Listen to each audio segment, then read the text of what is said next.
some Tom or Dick or Harry, no more fooling. Take me instead when it's time to wed, no fooling.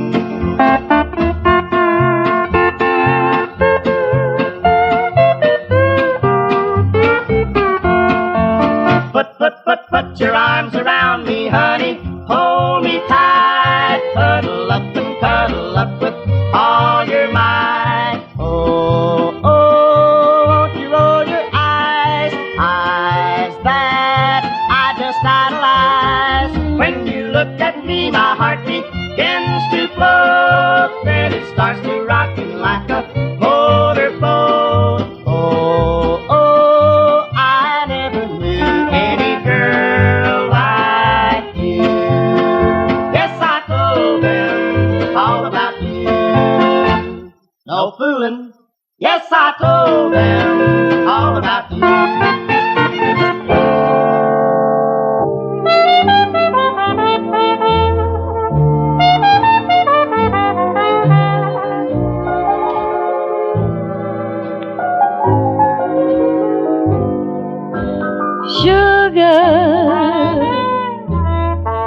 I call my baby my sugar. I never baby my sugar, because my sugar is so confectionery funny. He never pleads for my money. All he can give me is honey. He's the best in his line. I'd make a million trips to his lips if I were a bee, 'cause they are sweeter than any honey to me. They're granulated sugar. I get my taffy from sugar. That's why I'm daffy about sugar. That sugar baby of mine.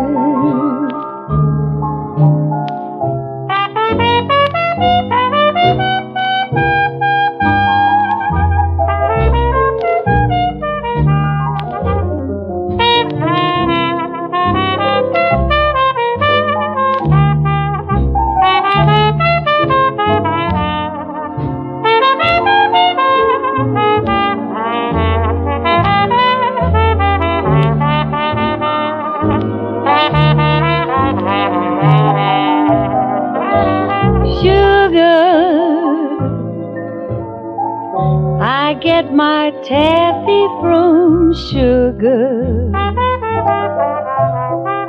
That's why I'm daffy about sugar. That sugar baby of mine.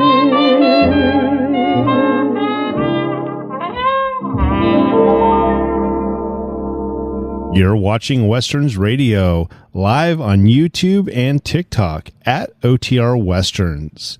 Coming up next is going to be some...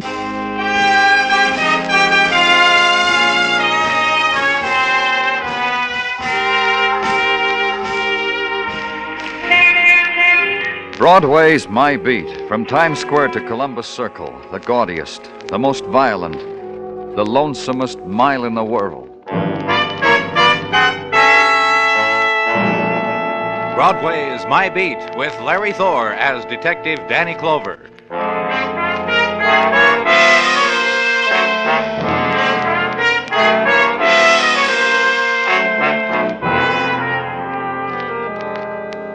In the sunlight of an October morning, Broadway stands on its street corner and breathes deep of the autumn-filtered air, presses out of its lungs the taste of the night past.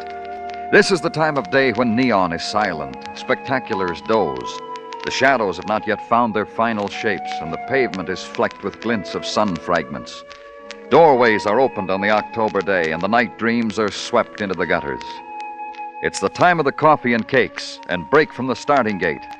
And the odds, even up, you never come in.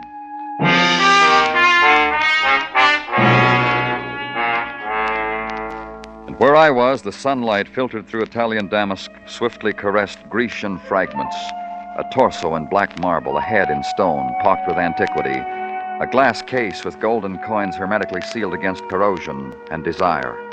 And impervious to it all, the man who leaned fastidiously against a Grecian column, then lifted his glass of champagne, silently toasted the bust of Plato, then let the realization flow over him that a policeman was there among his treasures. You respond well, you people, and quickly. Bravo. At headquarters, they said your call sounded urgent. Did they say that? How perceptive of you people.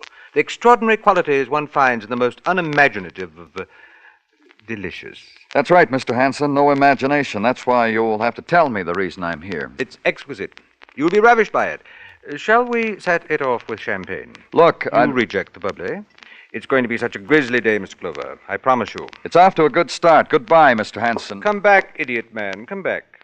In this room full of dead antiquity, there is so much vibrant death, pulsating death. And you turn your back on it. Idiot man. Someone's dead? There will be.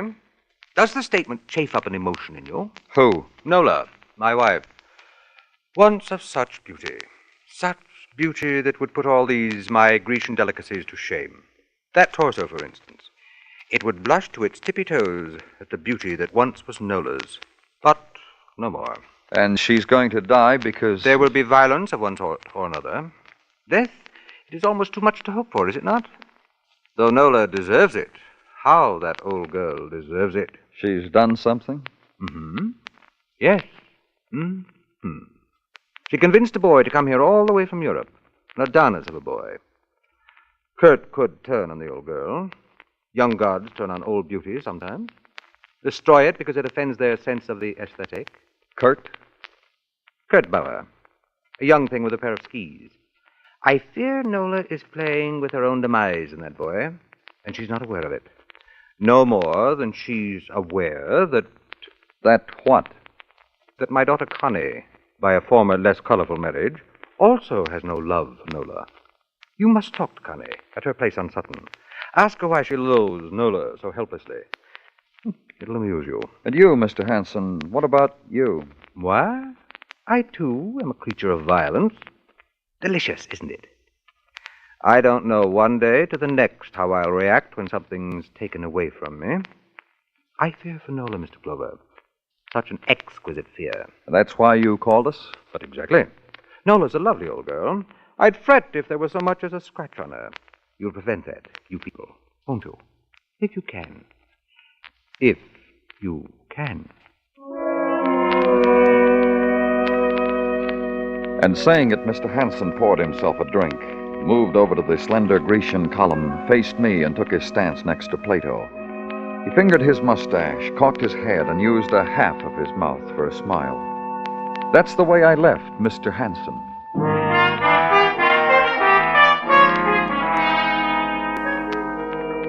Then call his daughter, be told that Miss Hanson was not at home momentarily. Momentarily, she had an appointment elsewhere, at Rockefeller Plaza, the ice skating rink. So go there, have her paged. Miss Hanson. Miss Connie Hanson, please. And watch the skaters briefly.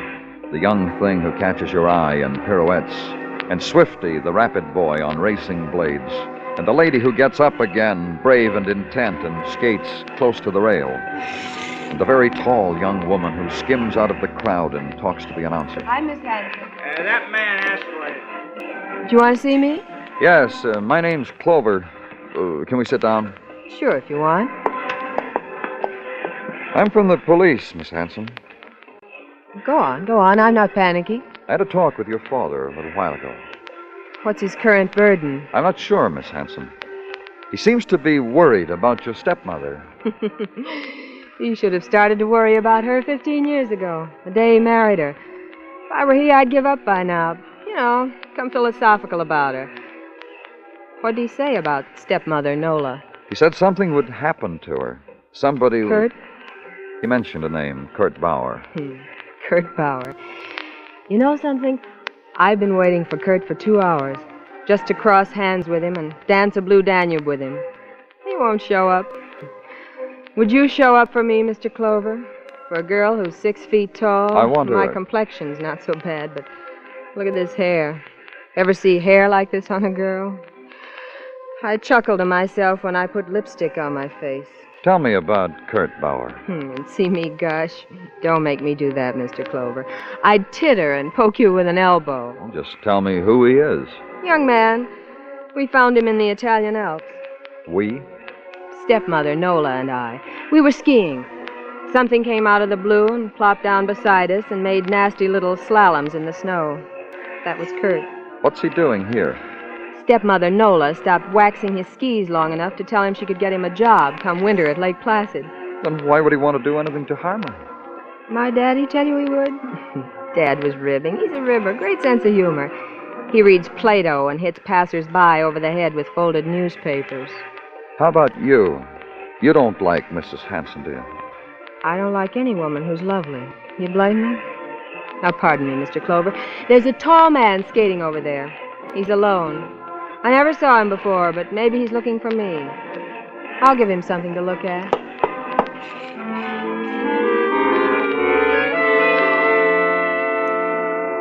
And watch the girl skate away with a surprising grace, glide to the center of the rink, and begin an endless whirling, a whirling whose fuel was disappointment and frustration, the frenetic spinning, turning, cutting of numerals into ice, the magic symbols to draw beauty to her.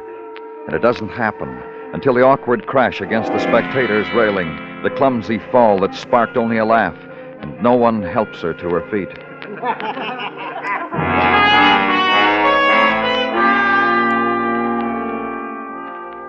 Check now with the proper authorities for an address on Kurt Bauer, ski instructor. Be given it. Go there, to an apartment whose odors are of wax, of oiled wood and steel, and blended with it the perfume of the woman who runs her fingers across the boy's mouth as he speaks. Please, Nola, please. The man frighten you, Kurt. You've met his type before. Don't be frightened, darling. You will understand, Mr. Clover, that Mrs. Hanson... Nola, darling, Kurt, Nola. Please take your hand from me. In the presence of this gentleman, it is not... Do you realize what you're doing to this boy, Mr. Clover? You frighten him. Because he's been harassed by men like you before. By police? You're all alike, whatever they call you. Police, authority, men on horseback, men in uniform. Only you're not, are you, Mr. Clover? On horseback, I mean, or in uniform. But Kurt has met you before. What Mrs. Hanson is trying to say for me, and I would wish she did not... Kurt, I was only trying to... What Mrs. Hanson is trying to say is that I served with the Nazi Alpine Corps, against my will, that I deserted them, that my innocence has been proven by your occupation forces in my native Germany, that my relationship with Mrs. Hanson is only... Only that, Mr. Clover. I'm a sort of fading employment agency for young men who fly beautifully through the air. Your husband said he was afraid for you, Mrs. Hanson, that something was going to happen to you. Something bad? By whose hand? Your stepdaughters, maybe. Kurt's, maybe. Your husband's, maybe. Shall I give you my reaction? Mrs. Hanson... I'll give it to you, my reaction. Connie, my stepdaughter, pathetic girl, she's so in love with Kurt. She might hurt me, even try to kill me. Yes, she might. And I could understand it, believe me, I could. And my husband, you've met him. He's vicious, no? But if he stooped to soil his hands that much, it would astonish me. And Kurt, my Kurt, could you hurt me? Why? I want you to go away from here, Nola. Someplace where you will be safe, where you... You're frightened for me, Kurt? You don't want anything to happen to me, your nice American friend? That inn in Vermont. There is snow there now. You will enjoy it, Nola? We'll talk about it, okay? When this gentleman leaves, we'll talk about it. I wish to assure you, sir... He's leaving now, Kurt. See? I'm helping him with his coat. And then we'll discuss it. Here. A tug on your jacket, Mr. Clover, and you're ready for the street. Goodbye, Mr. Clover.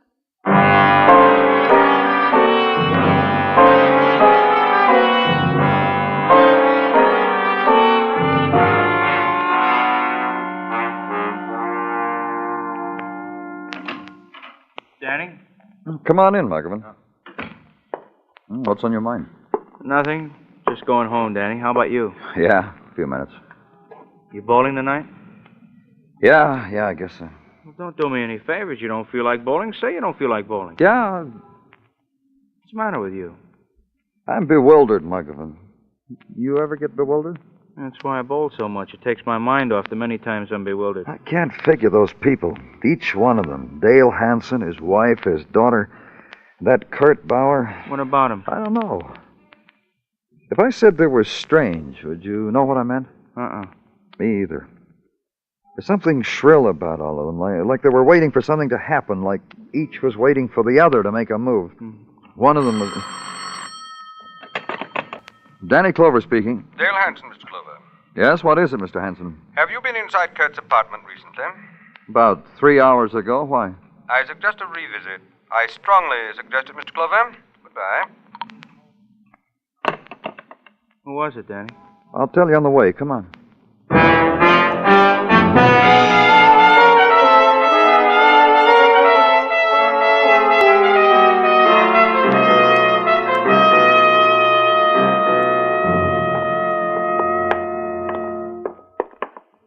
Door's wide open, Danny. Thank you very much for the information, Markovan. Go on in.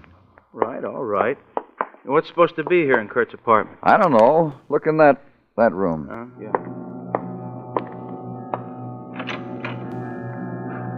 Danny, look. Look, Danny.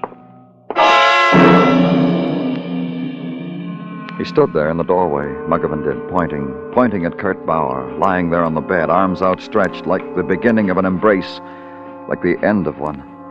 And beneath the white silk scarf around his throat was the shaft of a ski pole, steel-tipped, impaling him. It was the thing that killed him, the thing that had murdered Kurt Bauer.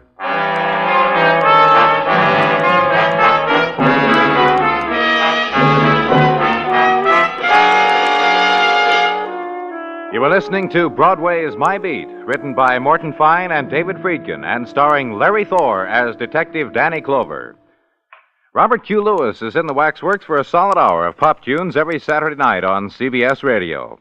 If you go in for Tin Pan Alley favorites, come in for Robert Q's Waxworks just a little bit later tonight on most of these same stations. Robert Q's name guests who know their music and sometimes sing it. America's discs America currently sold on. Enjoy them all on Robert Q's Waxworks later tonight on CBS Radio.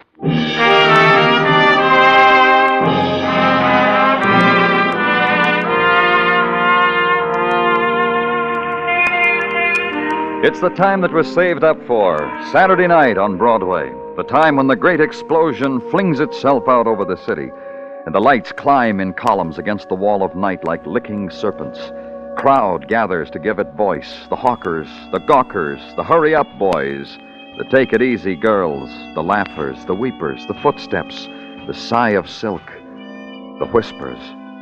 And inside, a thin sheet of glass away, the cocktails on the varnished bar, and the piano, and the secret sounds from a corner table. This is it, kid. Broadway, in the blaze of the moon, Saturday night time.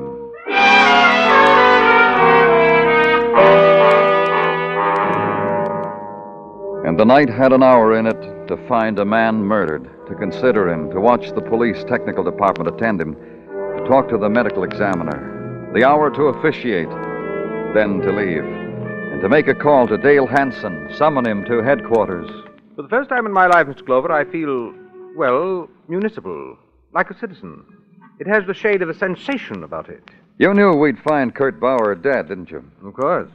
I called you from the phone next to his deathbed. I've been complimented before on my presence of mind, so you needn't bother. Did you kill him, Mr. Hansen?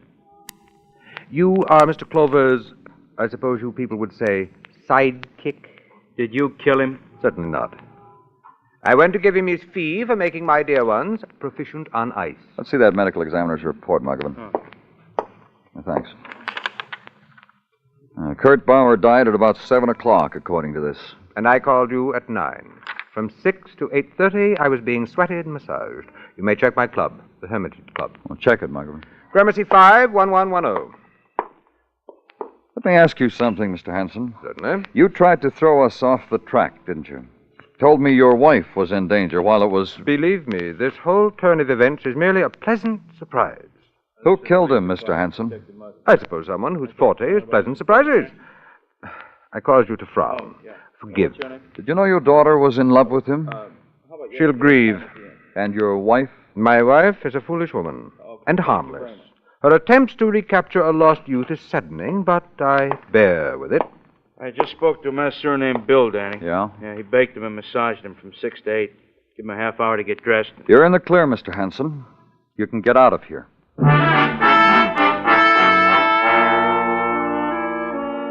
Then the phone call to the Hanson apartment. Be plugged into the chauffeur's quarters. Be told in a crescendo of yawns that Mrs. Nola Hanson had been taken to Grand Central at about 4 o'clock for a jaunt to Vermont. That she packed 3 custom-made bags, stopped off at Brooks Brothers for an undersuit of Woolies. Then to your room to watch the October night die out of your reach. Then the morning and the quick searing coffee against the call to be made. The call on Connie Hanson, stepdaughter of Nola, hater of Nola, unloved by Kurt.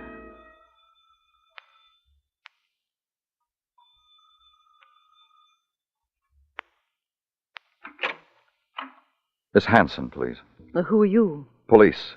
Oh, now you mustn't trouble Miss Constance with why she tried to do away with herself. She tried to commit suicide? When? Last night. Can I see her? Well, doctor left things like you to my discretion. Can I see her? Well, I don't see what harm it'll do. Come along.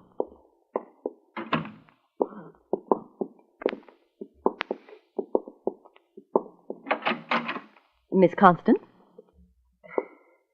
It didn't make me any more attractive, did it? I thought maybe. Why, Miss Hanson? Why? Kurt's dead, haven't you heard? I ever tell you about Kurt? Beautiful Kurt, handsome Kurt. You're not a woman, so you don't know what it was when he touched you, even by mistake. He never drew his hand away from you the minute he did. I could gush like this forever. You could have killed him, tried suicide knowing it wouldn't work to make us think. You're a ray of sunshine, Mr. Clover. You really are. A big help. You're thinking I could kill Kurt. That makes me something, doesn't it? Really something. A girl a man could want. A man could want a girl like that. I'm sorry, Miss Hanson. You'd better leave, don't you think?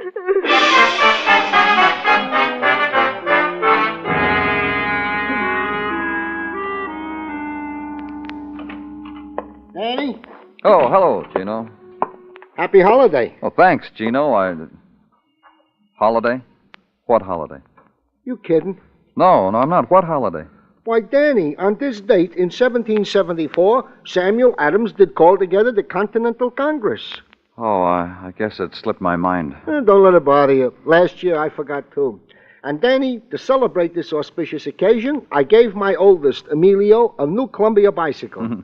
Why, what a happy, laughing lad he was upon receiving it. I'm sure he was. Well, Danny, let us not twaddle. To work. If you insist. As indeed I do. However, the news I have to give you is pause. It's what? Pause. Not much of it. I put in a phone call to Vermont and the inn where Mrs. Hanson is staying. She was out walking the hills, so I left a message to get down here post-haste. What else, Gino? Well, I already told you, Danny, that the news would... hello, Muggerman. Hi, Gino. Danny. Yeah? I've been over the immigration department most of the morning checking on Kurt Bauer. What'd you find out? Oh, not much we don't know already. He was in the German army, deserted. You know what Kurt told you. Just one thing, though. Yeah? Bauer came over here with his mother. Set her up in a little house out in Flushing. Here's the address. Oh. Thanks, Muggerman.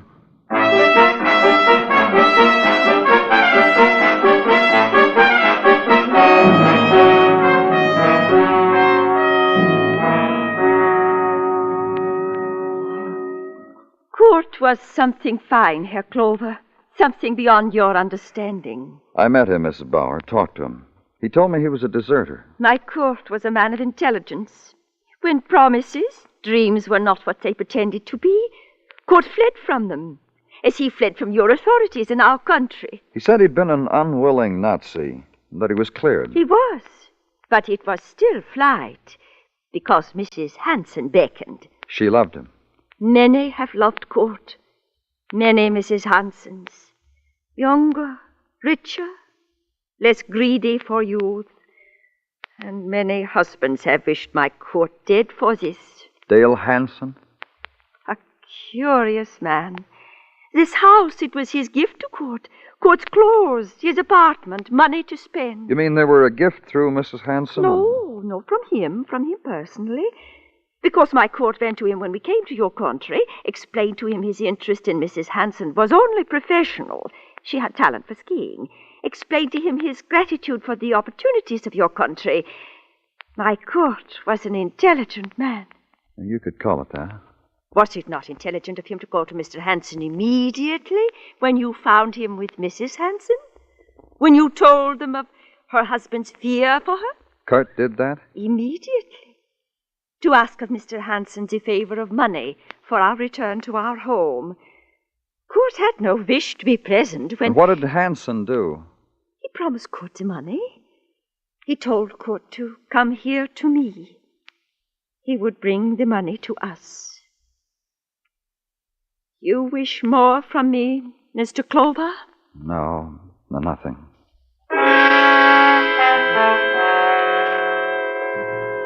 And leave there, get back to Manhattan and back to headquarters. Check in and make another phone call. Call Vermont and talk to a desk clerk and be given answers. Then to a Park Avenue apartment where you'd been once before. Mr. Clover, come in. And watch Mr. Hanson as he took up his post again next to Plato. And then notice that to the room another treasure had been added, his wife, Nola Hanson. This is a delight. I'm glad you're back in town, Mrs. Hanson. We're all glad. You've heard about Kurt, haven't you? I cried for him on the train, all the way to Boston. Then she met a Harvard professor. He took a clinical interest in her. How'd you find out about Kurt while you were in Vermont, Mrs. Hanson? Your sergeant left word about what happened. The desk clerk at the inn gave me quite a detailed report. I forgot to tell you something, Nola. What? I saw Kurt a little before the police. I went to his chambers to speak with him about you. And there he was, that tool of his trade right through his chest. I cried. I really did. Have either one of you heard about your daughter, about Connie? Yes, she tried to commit suicide. Well, she does that frequently, Mr. Clover. However, she's very careful not to succeed. By now, she knows precisely to the pill her limit. She never exceeds it. Poor, desperate girl. I wish I could feel more fatherly about her. Well, how could you, dear? Connie's so tall, and you know. Let me ask you something, Mrs. Hanson. Yes? When I first met you, you were with Kurt Bauer. You were a different person. Nola has that talent. Thank you, dear. When I first met you, Mrs. Hanson, you seemed so concerned about Kurt, so warm toward him. Well, he was alive then. That's your talent, huh? Precisely alive. Kurt was something shining, vibrant. Dead? Well, he's dead. He sure is. Well, Nola? Mr. Hanson. Don't be embarrassed, Mr. Clover. Nola and I will say our goodbyes right in front of you. You planned it all, didn't you, Mr. Hanson? Exceedingly well, don't you think? Well, let a girl in on it, will you, boys? What are you two talking about? About something exquisite, Nola. I had a man murdered, and Mr. Clover can't touch me. You murdered Kurt? I didn't say that, my dear. What time did you catch the train for Vermont, Mrs. Hanson? Oh, well, let me see now. The chauffeur drove me to the station a little before 4, and the train left soon after that. The train left, but you didn't. What do you mean? There was a train at 4 and another one at 8. You took the one at 8. I called the inn at Vermont. You arrived too late to have taken the 4 o'clock train. You mean I stayed around that dismal station all that time? You don't pay attention, Nola. He didn't say that either. That's right, I didn't. You didn't stay at the station. You used that time to murder Kurt Bauer. Me? This is very important, Nola. You really should make an effort to concentrate. He said, you. Your husband said he had a murder committed. He was right. He had you commit the murder, Mrs. Hanson. Dale, do you expect me to listen to that? I do. Indeed, I do. Your husband's a clever man. He understands people. He knows how people close to him will react. Right. He set something in motion, Mrs. Hanson, through me. He used me to frighten Kurt away from you. I told Kurt that something might happen to you. Kurt didn't want to be mixed up in it, so he ran. Like he always ran from everything, whenever there was trouble. Kurt didn't run, I ran. Kurt told you to go. While you were away, he planned to leave the country. I found that out, too. I drew a diagram about what was going to happen. It has? So, congratulate me, Nola. Dale, help me. That's more emotion than you've shown to me for years. Truly, Nola, I've missed it. That's why I did what I did. I grew bored about being embarrassed among my friends about you. Dale, help me. So you killed Kurt, Mrs. Hanson, because he was walking out on you. He told you that when you were waiting for the train, when you went to see him. Listen to me, Dale. You've got to help me. I was foolish. I was foolish before. You stopped me before. All you had to do this time was to tell me to stop. And it was innocent, Dale. You know that. Listen, Dale, I was doing it for Connie, for your daughter. She's so unattractive. I was trying to convince Kurt to be kind to her, to love her. Don't you see? Don't you see, Dale? And when you do have an emotion for me, my dear, it's so distasteful. Goodbye, Nola.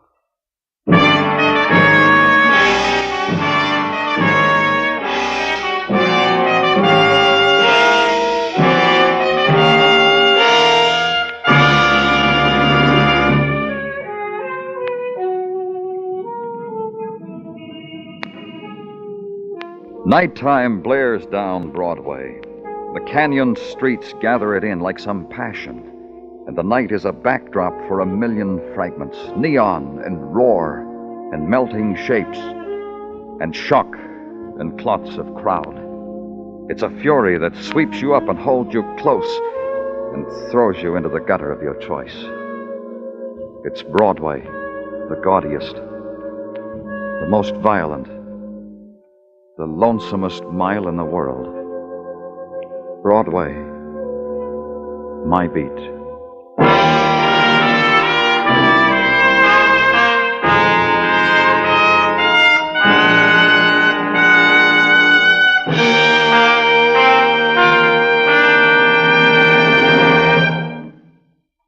Broadway's My Beat stars Larry Thor as Detective Danny Clover, with Charles Calvert as Tartaglia and Jack Crucian as Muggavan. The program was produced and directed by Elliott Lewis, with musical score composed and conducted by Alexander Courage. In tonight's story, Betty Lou Gerson was heard as Nola Hanson and Ted Osborne as Dale Hanson. Featured in the cast were Mary Shipp, Irene Tedrow, and Robert Boone.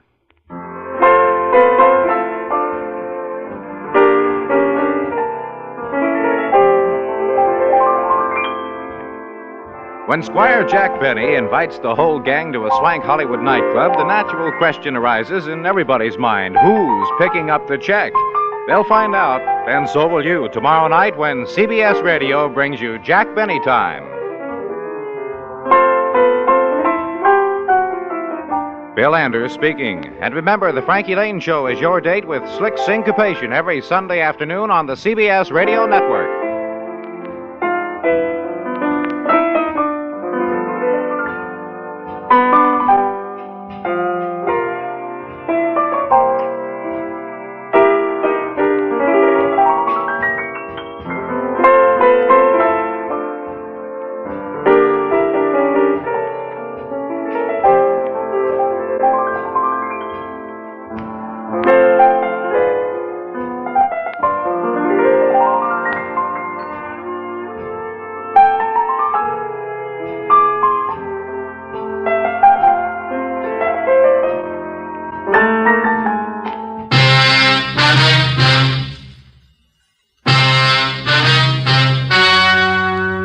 The story you are about to hear is true. Only the names have been changed to protect the innocent. Dragnet.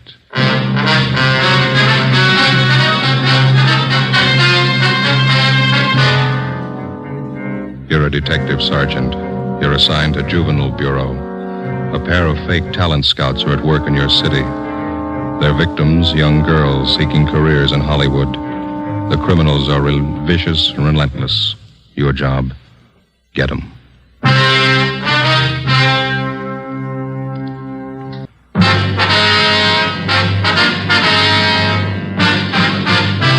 Dragnet, the documented drama of an actual crime.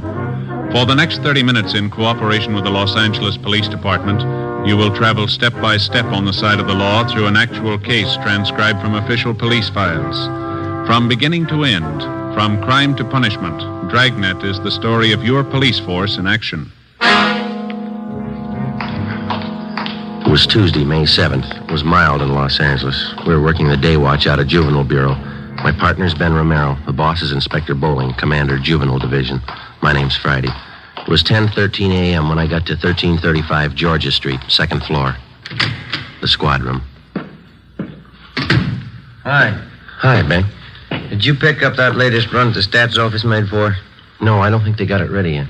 Notice there in the book it's been ready since yesterday. You were over there. You could have picked it up. Well, yeah. What's the matter with you this morning? Don't you feel good? No, just this stinking cold seems to be settling in my chest. Miserable.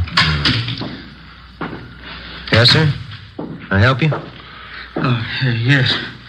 I'd like some information, please. This is the Juvenile Bureau, isn't it? Yeah, that's right, sir. What can we do for you? Oh, mind if I sit down? I'm climbing those stairs. Takes your breath away. Yeah, sure. Here you are. Thank you. My name's Wayne Kenworthy, officers. I'm out here on a convention. My home is in Minnesota. Mm-hmm. Went out last night with some of the boys at the convention. We stopped at a bar down on your Alvarado Street. Alvarado. Alvarado. Anyway, we were drinking there, and the bartender got to talking to us. Finally offered us some pictures for sale. I got one of them right here. Let's see. Oh, yeah. There you are. I paid him $2 for it. Just look at that. Yeah, it's filth. Do you have the address of the bar where you bought this? Yes, sir, I have. That's not the reason I'm here, though. I'm not a one-man moral squad. I'm not the type makes a habit of buying obscene photographs of young girls, either. Yes, sir, we understand. And I bought this picture from that bartender because I know the young girl in it. She's the daughter of one of my neighbors back home in Minnesota. Known her ever since she was a baby. I see. This girl came out here about 8 months ago to live with a girlfriend. Mm-hmm. She was crazy for Hollywood, thought she might break into the movies or something. She stopped writing her folks about 2 months ago, hasn't been heard from since. Well, it sounds like a case for a missing persons bureau, Mr. Kenworthy. Well, the girl's folks have already contacted them. Nothing's been turned up. Nothing at all. Then, last night, just by an accident, the bartender shows me this photograph. It's that girl, all right, no mistake. Mm. Well, we'll do everything we can to help straighten it out, sir. Well, that young girl I know. I've known her since she was a baby. Good family, good training. She never would have posed for a photograph like this. Rotten filth. She's just not the type, that's all. Yes, sir, we understand. What was this young girl's name, Mr. Kenworthy? Lois Brewster, that's her real name. When she wrote her folks, she was using another name while she was out here. Thought it might help her movie chances. Drake, I think that's what it was. Linda Drake? Yeah, that's right. About 5'4", 115 pounds, dark hair, dark eyes? That's right. Yeah. You know where she is? Oh, yeah, we do. We had her case called to our attention. Where is she? Is she all right? No, sir. She's dead.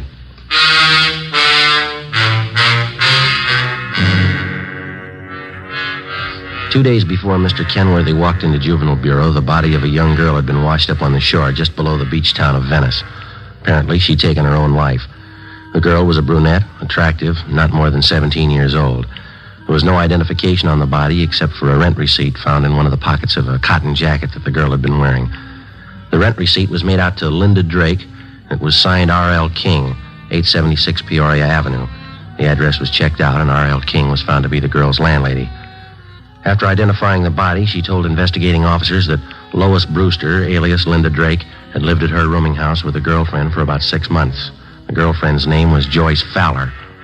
The landlady went on to explain that the two girls had moved out about a week before without leaving a forwarding address. The Fowler girl had said that she would call back for any mail that might be delivered to the Peoria Avenue address.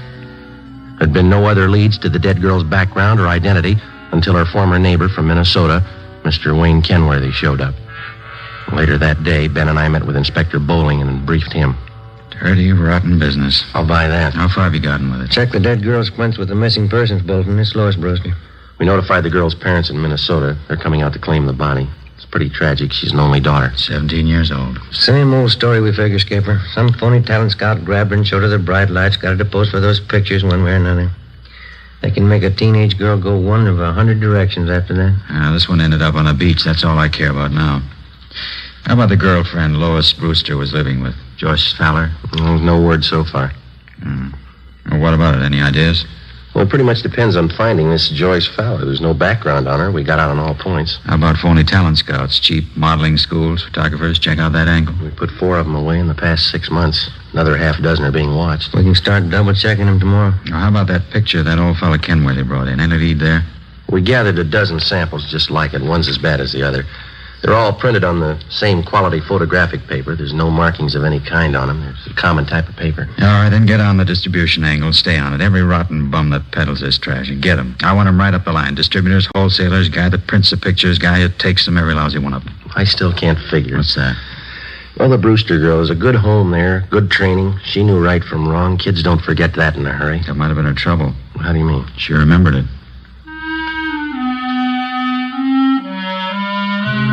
Wednesday, May 8th. 6 teams of men from Juvenile Division, working in conjunction with the Detective Bureau, started the drive against the obscene literature and photography traffic. Within 2 weeks, more than a dozen wholesalers, distributors, and small-time peddlers had been apprehended and were awaiting prosecution. But we still had failed to uncover any new leads in the Lois Brewster case. The roommate, Joyce Fowler, the all-important witness in the case, was still missing. No trace of her. The dead girl's parents arrived in the city, claimed the body, and took it back to Minnesota for burial. The drive continued. Another week passed. On May 29th, on a tip from a usually reliable informant, Ben and I checked out a small photographic studio on Sunset Boulevard, operated by an Emil Joseph Martin. He was sullen and uncooperative. We checked through his files. Just what I told you. A few special shots I keep filed away just for laughs. Mm-hmm. Once in a while, a friend drops in. I print one of them up for him. Yeah. Hold that one up to the light. Some of them are nice-looking dolls, huh? I print one up for my friends once in a while. What kind of friends do you have? What? How about this negative here, Martin? Do you mind printing this one up for us now? Sure, officer. My compliments. How many copies you want? One's enough. If you say so. Let's see. One of the best. I'll print it up right now. This way.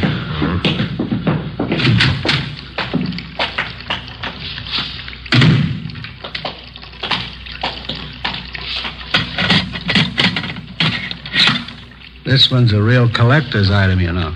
Is that right? A friend of mine got me the negative. $100 it cost me. Worth it, though.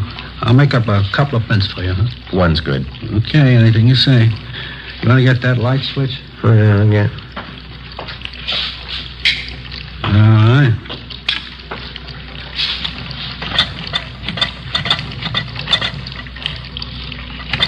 Yeah, beautiful negative. You picked a good one, all right. Yeah, get the paper in here.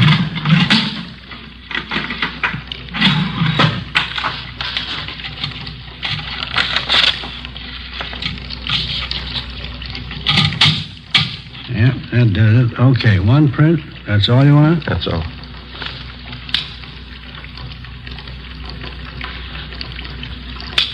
Okay, let's put it in the soup.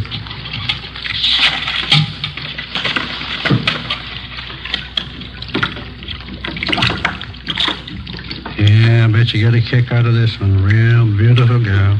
How'd you happen to get a hold of this negative? Did you take the picture? No, a friend of mine got it for me. It cost me a C-note. There we go. Put it in the stubber.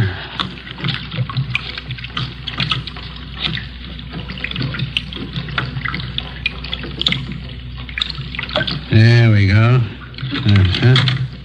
How about that? How about the guy you got this negative from? Did he take the picture? No, he bought it from somebody else. Don't know who. Cost him $350. Worth it, though, huh? Hi. Isn't that beautiful? We've seen her before. Oh, that's so? You know her? Only from her pictures. Oh. Of course, you understand I didn't take the picture. I just bought a negative, that's all. You couldn't tag me for that, could you? We're going to try, mister. Get your coat. Oh, no. Wait a minute now, officers. I'm small fry in this operation. You know that. You want the big fish, right? We want all of you. You know who they are? Well, some, maybe.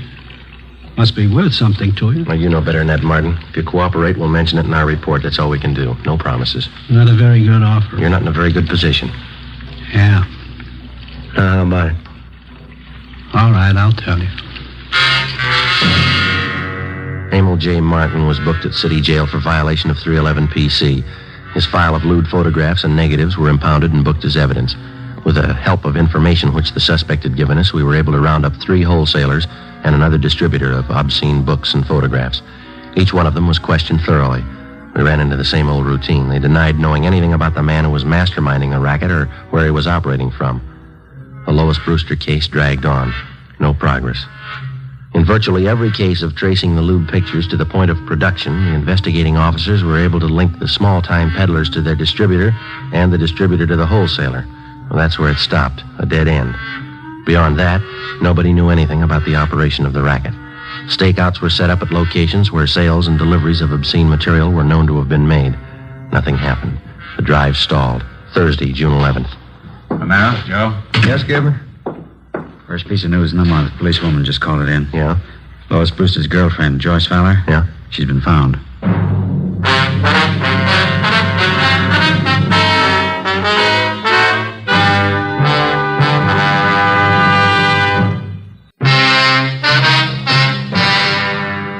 Like most organized crime, the traffic in obscene literature and photographs is a racket jealously guarded because of its heavy profit. It's nationwide, and every year it nets millions of dollars for underworld promoters and their employees. As an organized business, it's one of the most vicious and insidious rackets that exists today, despite the fact that many citizens regard it lightly. Thursday, June 11th, 10 a.m., Ben and I met with policewoman Paula Johnson. She told us that the previous evening, Joyce Fowler, the girl Lois Brewster had been living with, had gotten into a brawl with an unidentified man at a bar on Sunset Boulevard. Police officers arriving at the scene identified her as the missing girl and handed her over to juvenile authorities. At 10:30 a.m., Joyce Fowler was brought to the interrogation room. She was a tall brunette, fairly attractive. She looked older than her age. Together with policewoman Paula Johnson, Ben and I questioned her. I was out on a date with this man. We were sitting at the bar, and he started saying things I didn't like. What a row, that's all. The man seemed quite a bit older than you, Joyce. Was he a good friend of yours? Friend. He was about 50, I guess. I thought he was all right. He wasn't. How old are you, Joyce? 21. We've checked your background, Joyce. You might as well tell the truth. All right, I'm 17. I'll be 18 next week. Look, can't I go get an aspirin? I've got a terrible headache. I got some in my locker. Be right back. Okay. I still don't know why I'm here. What do you want to know? Well, you were a good friend of Lois Brewster's. You lived with her, is that right? Is that why I'm here? It's one of the reasons. Lois spent 8 months out here before her death. As far as these officers know, you lived with her during those 8 months. We want to find out what happened to her. We want to find out what's happening to you. Nothing's happening to me. I can take care of myself. That's what Lois Brewster thought, Joyce. How about it? You tell us? She didn't know what she was doing. I don't know what happened to her. I'm to blame for bringing her out here, but it's not my fault what happened to her. It's not my fault. Well, whose fault is it? All of them. The whole rotten, dirty bunch of them. Here's your aspirin. Are 2 of them being up? Thanks. I'll get some water.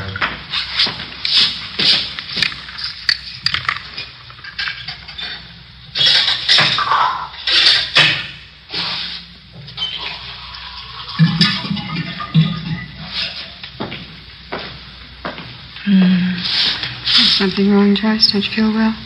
I'll be all right. All right, here you are. Thanks.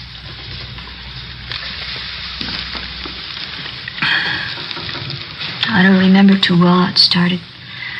Lois came out to Hollywood to live with me for 6 months, you know. Yeah, we know.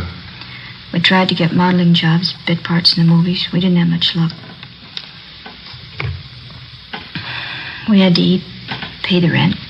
So we took jobs as waitresses at a drive-in place out on Santa Monica Boulevard. Are you still working there? No, we were only there 2 weeks, and we got this other job. That's when it started. And what was that? One day, these 2 men drove in with a brand new Cadillac, ordered a couple of Cokes. I could tell they were watching us, Lois and me. When they were leaving, they gave me a card. They said they were talent scouts.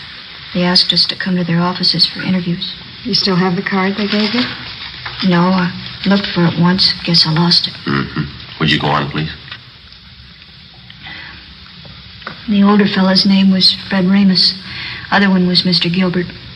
They were both very nice. We didn't think anything was wrong. Did you go for the interview? Yes, Lois and I both went. They talked to us a lot, had us read out of a script, walk up and down. They said both of us showed a lot of promise. They said they wanted to be our agents, so we signed a paper. Fred Ramus told us he'd see we got a break. Mm-hmm. Did either of them ever arrange any legitimate interviews for you? I mean, with the movie studios, radio, television, anything like that? No. They took us out quite a bit, restaurants, nightclubs. Told us we had to be seen around town first. Had to show us off to the producers, all the important movie people. Both of them were very nice. Did you keep on working at the drive-in? No, they had me and Lois quit the job. They said it wouldn't look right. We still had to eat. We still had to pay our rent. That's when they brought up the idea of the pictures. What pictures do you mean, Joyce? I'm sorry. Could I have some more water, please? Oh, yeah? Fred Ramus and Mr. Gilbert took us out to a big nightclub one night. Fred told us that if Lois and I had some good pictures taken of ourselves, he could show them around and get us jobs as models. That is, till we got a break in the movies. Here you are. Thanks. Mm-hmm. Up to that time, how long had you known these two men? About a month and a half. I didn't see anything wrong in it, so Lois and I went to this photographer's studio with Mr. Ramus, and we had our portraits taken. Regular pictures. Oh, excuse me, Joyce. Did both of these men know how old you girls were? We told them the truth. We were both 17. Mm-hmm. What happened after that? Mr. Ramus came back and said he'd found an advertising agency that wanted to buy pictures of Lois and me. He said we'd get $20 apiece every time we posed. For portraits? No, for posing in bathing suits, pajamas, things like that. They were supposed to be for magazine ads. In about a week, he brought us to his office and said the agency wanted us to pose without clothes, without anything. He said he'd pay us $40 for that. Oh, go on, George. They showed us lots of pictures of models like that. They talked about it all the time. We kept saying no, both of us, Lois and I. Did you ever agree to pose for the kind of pictures they wanted? You can't agree to something you don't know about. I don't know how it happened, but it did. Mr. Gilbert and Fred Ramus, they kept taking us out.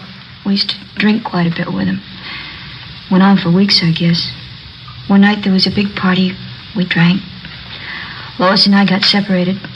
I still don't know what happened. I see. Next morning, we both woke up with headaches.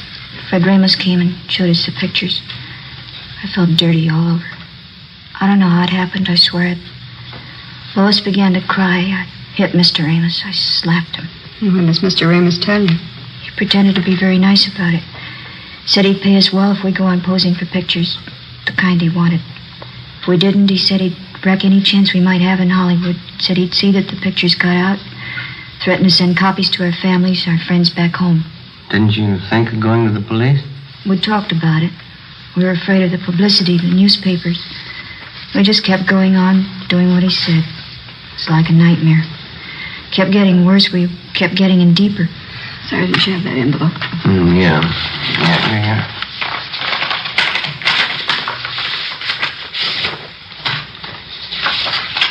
You recognize these pictures, Joyce?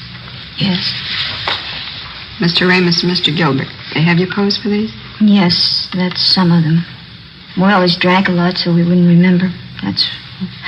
That's not why Lois is dead, though. Those pictures aren't the reason. Well, how do you mean, Joyce? Ramus and Gilbert, they'd fix up dates for us. They said the men were their friends. 3 or 4 times a week they'd call. We had to go out with them. We had to do what they said. One morning we got home about 5:30 in the morning. Lois changed, said she was going for a walk. I went to bed. She left a note. I never saw her again. I see. Romero? Oh, yeah, just a minute. It's that long-distance call we placed to your home, Joyce. It's your aunt. Oh, thanks. Hello? Yeah, it's me, Joyce. Yeah, it was just a mistake. Yeah. How's Uncle Henry? Swell. No, it's all right. Don't you worry. Yeah, all right. I'll write you tomorrow. Yeah, bye. Thanks for placing the call, Sergeant. You're welcome. Glad to do it. Anything else you want to know? Yeah, there's just one more thing. Do you still have that note that Lois Brewster wrote before she died? No, I lost it. I remember what it said, though. Yeah. It said, I'm sorry. It was signed Lois. That's all.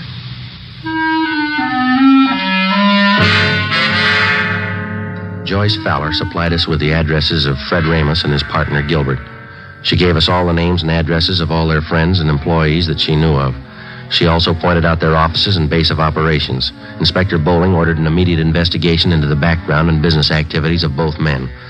Previously convicted wholesalers and distributors of obscene photographs were called back in and re-questioned. We finally completed the missing link in the supply line from the peddler to the producer. 5 former workers for Ramos and Gilbert fingered them as head men controlling the racket. Their offices and studios were raided and their files seized as evidence. On June 18th, Fred Ramos and his partner, Harold Gilbert, were placed under arrest. What's the pitch, Sergeant? What's this all about? I think you know Mr. Ramos. You can't tag me on those pictures. You want to get your hat? It's artwork, legitimate artwork. My lawyer can prove that. He better be good. You bet he is. You know, I'm kind of surprised at you cops taking the word of somebody like that Fowler girl.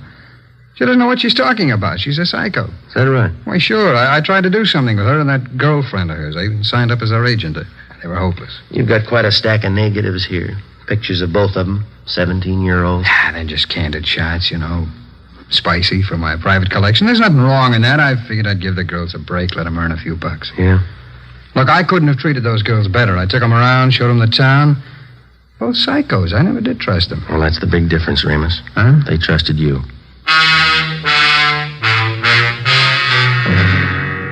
Fred Ramos and Harold Gilbert were brought downtown to Inspector Bowling's office. Joyce Fowler was seated next to the desk. Gilbert was brought in. She identified him. He was taken out and held for booking. All right, bring in the next one. All right, come on.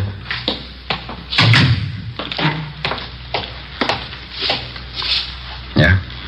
Can you identify this man, Miss Fowler? Yes, he's Fred Ramos. What's the trouble, Joyce? Weren't you satisfied with what I was paying you? Could have settled this between ourselves. If you had any beef, you could have come to me. You're lucky, Fred. I'd kill you now if I could. Oh, Joyce, come on now, sit down. All right, Sloan, take him out. Joyce, sit down. Come on, sit down. Be back in a minute, Joe. All right.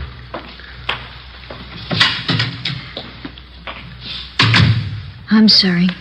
Doesn't do any good. Are there any more? No, that's about all. You've helped quite a lot. Yeah, I'm glad I could do it. Is that all, Sergeant? Well, for now, yeah. You'll have to testify at the trial. After that, the juvenile court's going to keep in pretty close touch with you. I see. Aren't you going back home, Joyce? To Minnesota? No, it'd be the same old thing. My aunt'd be glad to see me for the first week. Then she'd start all over again, hollering at me, picking. Wouldn't be any use. What are you going to do out here, Joyce? You know?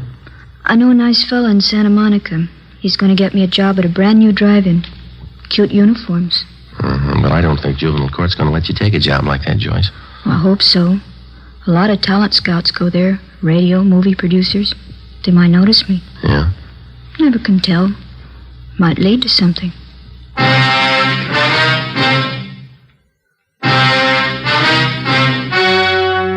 The story you have just heard was true. Only the names were changed to protect the innocent. On October 4th, trial was held in Superior Court, Department 91, City and County of Los Angeles, State of California. In a moment, the results of that trial.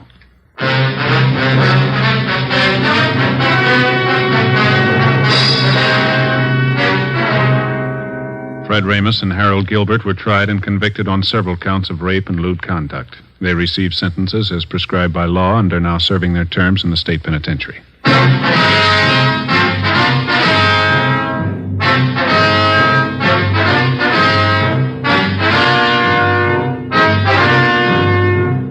You have just heard Dragnet, a series of authentic cases from official files.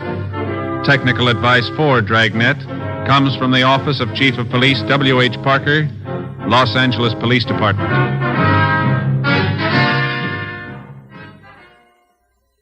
This is Bob Hope. Can we steal a second? Don't forget to give Crosby for Christmas, with Bing as Papa Santa Claus. See you Tuesday. Coming up, We the People, with stories of today on NBC.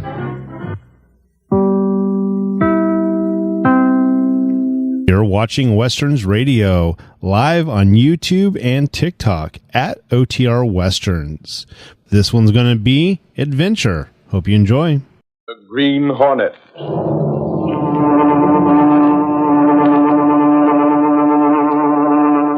He hunts the biggest of all game, public enemies that even the G-men cannot reach. The Green Hornet.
Adventure, words, and music.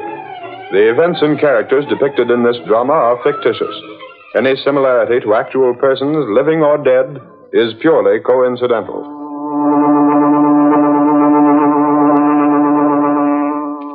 Let successful radio, talkie, and recording artists show you the glamorous road to fame and fortune. Write the words and music for a song hit. Let the 3 J's, Joe, Jack, and Jim, do the rest. We publish and distribute. We guarantee to put your song in the hands of leading movie producers, orchestras, and radio stations. Get out of the rut. Write a song. How's that sound for an ad? Joe, you ought to quit music publishing and go in for ad writing.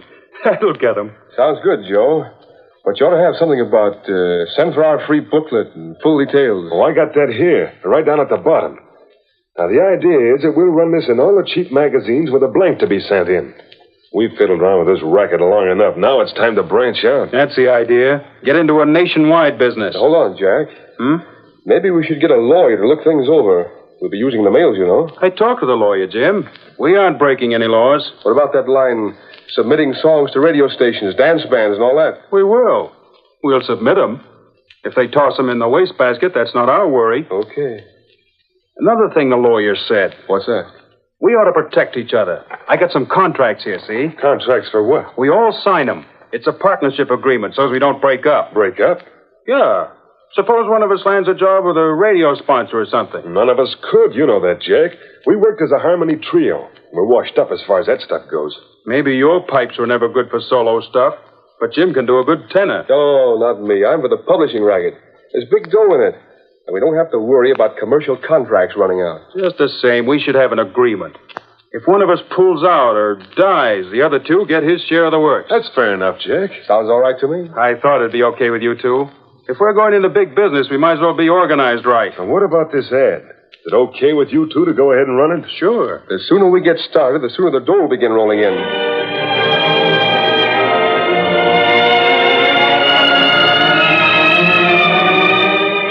The advertising for the 3 J's was widely circulated throughout the country.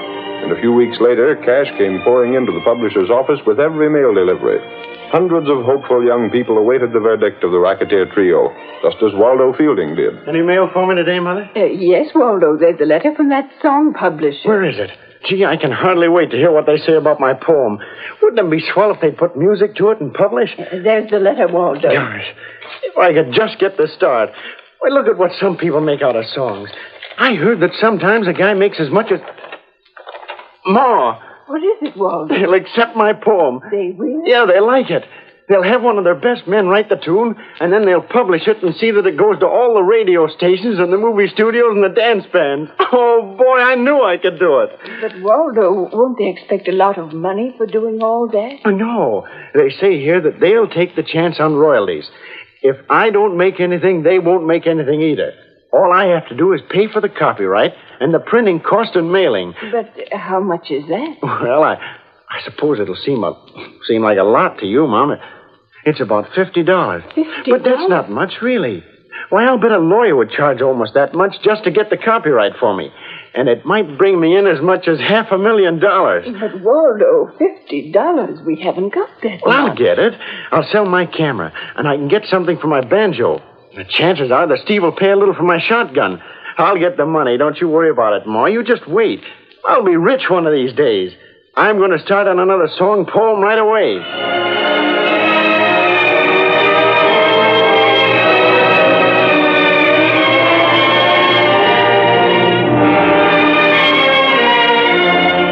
Several more weeks elapsed, and Joe, Jack, and Jim found a veritable gold mine in their venture. They expanded in their advertising, moved into larger offices, and then one day... Hey, Joe, Jack. Yeah, Jim? The Better Business people have been checking up. So what? They don't like our way of doing business. Oh, they don't, huh? Well, isn't that too bad? What are they going to do about it? They'll probably publish some warnings about us. The suckers that send lyrics and tunes to us won't listen to warnings. They're so convinced that their stuff is good, they'll believe whatever they want to believe. That's the psychology of this business. Well, just passing on what that bird from the Business Bureau told me. He claims we're running a racket. It isn't a racket at all. We take a certain fee for publishing a song, agree to secure copyright, furnish a tune or lyric, whichever is required, and have a certain number of copies printed and distributed. And we do all those things. Certainly. We fulfill our part of the contract to the letter. There isn't a law in the country that can touch us. But it won't do us any good to have newspaper ads calling attention to our way of doing business. Well, we can't stop it, can we? Well, I thought if it was agreeable to you two, I'd make a few promises and stall things off for a while. We're really just getting a foothold. An ad in the paper in one city isn't going to hurt us much. Our business is nationwide. Let them advertise. Can't hurt us. Okay, Jack, it's up to you. And Joe? I agree with Jack. Now, what about the tunes for this batch of stuff that came in today? You got it all sorted according to meter, haven't you? Yeah. Okay, then let's have it. I'll rap out a few little jingles and give them some music. Seems to me it's kind of risky using the same tune for half a dozen different songs. Nah, the stuff never amounts to anything. Nobody will ever hear it. What's the difference? I can't think of 150 new tunes every day. You keep the stuff pretty well scattered, though, don't you, Jim? Sure. For example, I'll use that tune, Moonlight Love, on the poem of a guy in New York, one in St. Louis, maybe one in Omaha, one on the West Coast. That saves me writing 4 different tunes, see? It'd be kind of tough if the fellas ever got together and found they had the same tune. Fat chance of that. Well, what would happen if one of the songs became a hit? A hit? That's a good one, Joe. How can any of this stuff ever be a hit? We'll see to it that it isn't. I wanted to speak to you. We're in conference. What do you want here? My name is Fielding. Waldo Fielding. I sent you a song a few weeks ago. Remember the name? Sorry, Fielding. We're in conference now. We can't be disturbed. I've been trying for 4 days to see you. I spent all my money. What do you want to see us about, kid? My song. Did you get your copies of it? Yes, sir, but I wondered if there hadn't been some sales made. Where are you from? Simmons Corners. Well, what are you doing here in the big city? Well, I thought my song would be selling, so I came here. I thought I might be able to do better if I was working closer with you. You see the girl in the outer office and ask her to check up on the sales of your song. But I doubt if it's had any sales yet. You know, it takes time to put the new things over. Well, I thought I might make a personal appearance with an orchestra or something. Well, we'll send for you when we want you for that, kid. I did speak to the girl. What'd she tell you? She said that there hadn't been any sales yet. Well, that's the answer then. Why don't you go back to Simmons Corners or wherever your home is and stay there till we send for you? Well, Look, there must be some sales. If you sent that song out to all the people you claim you did, I haven't eaten in 2 days. I gotta have some money. Well, what do you want us to do? Dish it out of our pockets? We're running a publishing house, not a traveler's aid. Yes, sir. We sent you 50 copies of the song. Why don't you go out in the street corner and try to peddle them or something? That's one way to drum up business. Yes, sir. Do you want to buy a song? Say, mister, do you want to buy a copy of my song? Not today. Buy a copy of my song, lady? Get out of my way, please. Look, mister, do you want to take a copy of the newest song hit home? Hey, you. What are you doing there blocking the traffic? Oh, officer, I didn't mean anything. What's this you're trying to peddle? Music? Yes, sir. I'm trying to sell a song. Maybe you'd better find out something about the laws of this town. You can't stand on street corners interfering with pedestrians, peddling music. Got a license? License? No, sir, I haven't. You'd better come down to the station house with me, I guess. No. No, please. I didn't know. Come on, kid. You can't get away with this sort of thing. Hey, suffering catfish, the kid's passed out. What have you got there, Doyle? Lowry, why is it that you're every place I am? I learned when I first started in as reporter for the Sentinel, Doyle, that if I keep close enough to you, I see things happen. Yeah, what's the matter with the kid? You crown him with your nightstick? No. I just started to take him in for peddling music on the street, and he passed out cold on me. The kid looks half starved. He does at that. How long is it since he's eaten? I don't know. Here, Lowry, stay with him till I call the wagon. Yeah, maybe I'll get a story here. This looks like human interest stuff.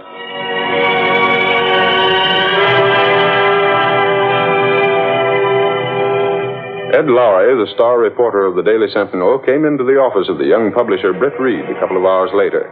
Miss Case, Reed's secretary, said, Mr. Reed's not in now, Lowry. But I gotta see him about a special story. Still out. Where? How the dickens do I know where he goes? I'm the last one he tells. It's discouraging. Discouraging? Hey, now listen, Casey. Don't get ideas that the boss is interested in you. He travels with the 400. Don't be idiotic. As far as Britt Reed is concerned, you're just part of the office furniture. But I do wish he'd settled down long enough so I could write to his father with some feeling of confidence. What's the trouble? Oh, just as soon as I write Mr. Reed and tell him that Britt's taking an interest in the Daily Sentinel, he disappears. Lady, if I had his dough, I'd never come to the office. During the past week, he's been out to some affair almost every night. He's bored with the office again. Well, he'll get his fill of nightlife and then settle down again. Yes, until he gets his fill of the newspaper business again. Oh, here he is. Say, boss, I ran into Doyle, the big cop, today. Oh, yes? And he had a kid in tow. The kid had passed out from hunger. But when Doyle spotted him first, he was trying to peddle a song he'd written. A song? And it ties right in with the racket we've been working on. What racket was that, Lowry? Music publishing. You know, those wildcat publishers that call themselves Joe, Jack, and Jim, the 3 J's? Who are they? A broken-down vocal trio that hit a good racket. I got a first-hand story from one of the victims of the racket. The poor kid got just enough encouragement from them to quit his job and leave home. Here's the song he wrote. I brought a copy for you. Well, leave it with Miss Case. I'll take it with me when I go home. But what about my story? I got pictures of the kid. Well, speak to the city editor about it. He's paid to handle that sort of thing. But maybe there's editorial meat in it. Gunnigan's the best judge for that. Oh, hang it all. What's the matter, Lowry? Well, look here, boss. Take it to Gunnigan, Lowry. Okay. I'll take it to Gunnigan. There's the words and music. Mr. Reed. Yes, Miss Case? I'm going to stick my neck out again. Isn't there something we can do to make the office more attractive for you? Oh, no, it's quite all right, Miss Case. Then why can't... Why won't you... Oh, I understand, Miss Case. You're concerned again because I'm spending too little time around here. Frankly, I am, Mr. Reed. I hate to keep writing your father that you... I'm sorry. But you'll have to admit the newspaper work hasn't a great deal of adventure. It might have. Oh, yes, Miss Case, it might have. There was plenty of excitement while the Green Hornet was so active. There was, wasn't there? I wonder if the Hornet has been killed. Killed? Why, Miss Case? We haven't had a story about a Hornet adventure in quite a while. That's true. He may have been killed, or he may have, retired. I doubt if the Green Hornet would retire, Miss Case. Well, perhaps then the police and public have been so greatly aroused that the Hornet doesn't risk making another appearance. That's quite possible. I never saw you more interested in the newspaper than while the Green Hornet was running wild. Well, you must admit the Green Hornet furnished news. He certainly did. Mr. Reed, there's just as much excitement in everyday life if you could only realize it. For example? For example, that lad that Lowry tried to tell you about. Waldo Fielding. Now, there's human interest. Poor chap that falls for racketeers, quits his job in the little home community, comes to the big city, goes hungry, is misled and victimized by these fake music publishers. Isn't there something the law can do about publishers of that sort? If there were, the law would be doing it. But they stay inside the law, Mr. Reed. According to Lowry, they have a contract, and they fulfill the terms of the contract. So the law is helpless. I've heard about the racket, Miss Case. Aren't you going into your office? No, I think I'll leave for the day. It's after 4. But, Mr. I'll take Reed... the song along with me just to satisfy Lowry. Very well. See you sometime tomorrow. You will stop in then tomorrow. Oh, yes, I'll probably stop in. The Green Hornet would only start up again, and perhaps Britt Reed would become interested in the publication of news.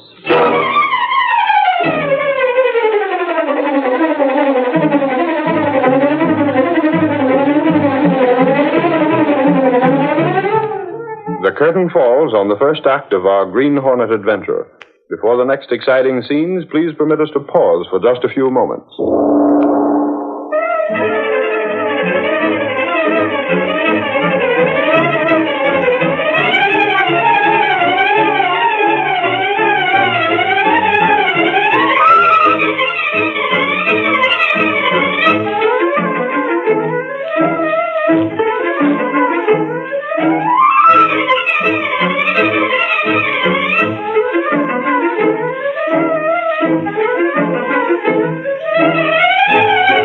Now to continue our story.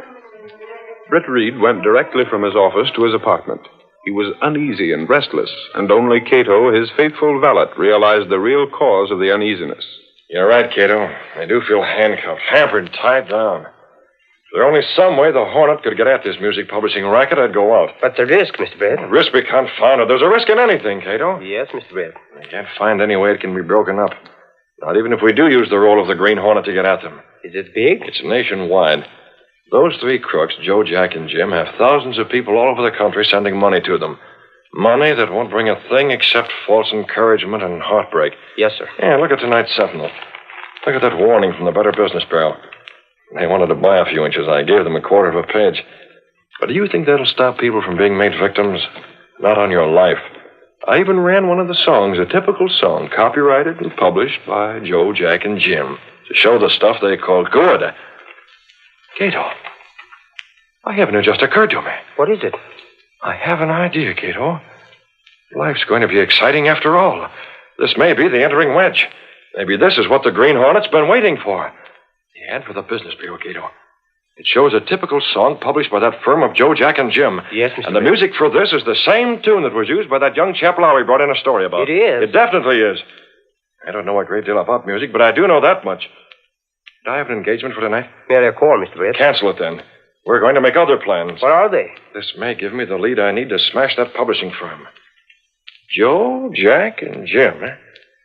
Well, we'll see if they're staying within the law. Well, what can you do? Go to the office. I want to look around there for a while. Until my suspicions are correct, we'll hold a meeting of the firm. The firm? Joe, Jack, and Jim.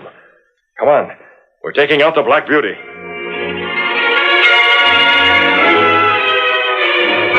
Britt Reed went through a secret panel in the rear of his clothes press, and then by means of a passage between the walls of the apartment building, he reached a small door that opened into the loft of an old, supposedly abandoned livery stable.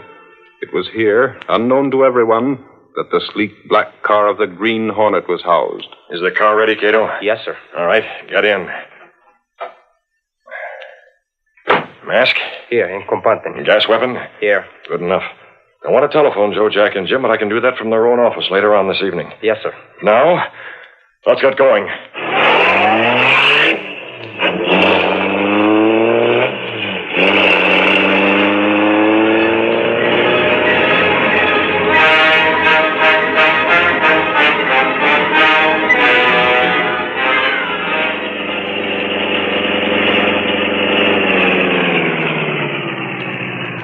There's the night watchman, Cato.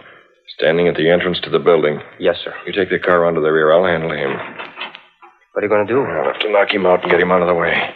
Can't take chances on him. Take the car now. You know where to meet me? I know.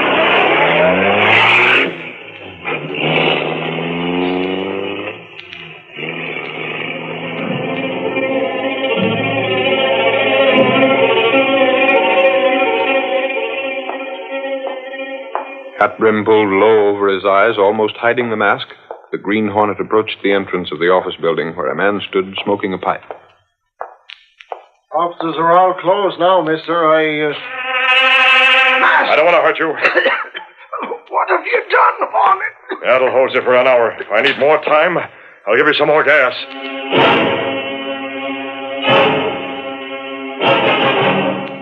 Dragging the unconscious form of the watchman inside the building, the Green Hornet left him in a corner, then ran the elevator to the 10th floor. Half an hour later, the three Jays had a phone call at their apartment. I suppose that's just another one of these would-be writers calling for information on his song hit. Answer, Jack. Hello? I wish we'd given that Fielding kid a little dough. Oh, stop harping about him, Jim. But passing out in the street like he did, hunger, that won't do us any good. Well, it won't hurt us any. Yeah? For the love of Pete, forget him. He just won. Yeah. He should have come to the city in the first place. Maybe you're right, Joe. That'll be swell. Who's he got on the phone? I don't know. Looks as if it's something pretty good. Yes, sir. Right away. Hey, fellas, we're set to really go places. Who was that? A publisher. Publisher? Magazine publisher. One of those cheap picture mags. He's in town for the evening and wants to talk to us about running a picture story of our business. Yeah? Hey, that would be swell publicity. Wouldn't it, though? That'll offset what the Sentinel ad has done. Won't offset it. It's a national magazine. When do you see him? Right away. He asked if I couldn't meet him in our office tonight. Tonight? Yeah, and let him see what sort of picture story could be run. Good, we'll go with you. Yeah, come on, let's start. This is the break of a lifetime.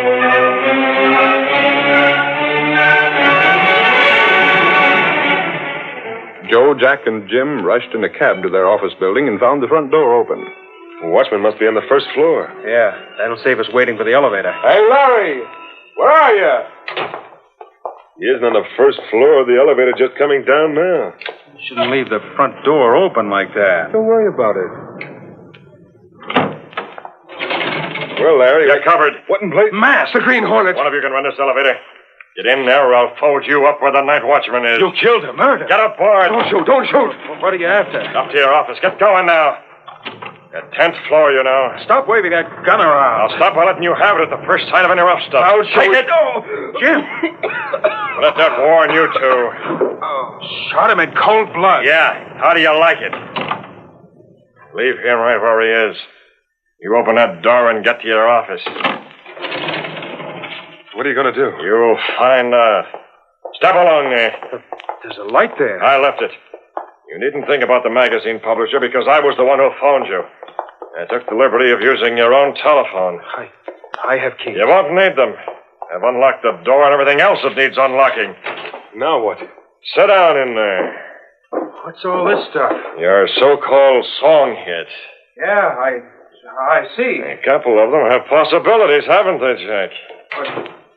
Why, sure they have. Suppose the Green Hornet were to steal one of them. Not just suppose there would be a lot of publicity about the Green Hornet shooting 2 men, maybe more, to get possession of one specific song. What would happen to the sale of that song? Hey, that's right. It would become the hit of the week. Every band would use it, every radio station would be featuring it, and a song would bring thousands and thousands of dollars in royalties. Maybe we can make a deal. Before I finish talking to you crooks, you won't want that sort of thing to happen. What? Why not? Look here, Hornet. You two are going to be broke. You're going to be smashed to a finish. Broke? Smashed. I've already addressed a few envelopes, and I'll see that the rest are addressed. There they are. Take a look at them. I don't understand. You will. Take a look at those 3 sheets of music I've laid out for you. What about it? Who wrote that music? We did. What of it? And who secured copyrights? We did. See, Every one of these songs can be made into a hit tune with the right promotion. I think I can see that it gets that promotion. I've already explained how. Well, a hit is what You can't afford a hit. Suppose, for example, this number becomes a hit.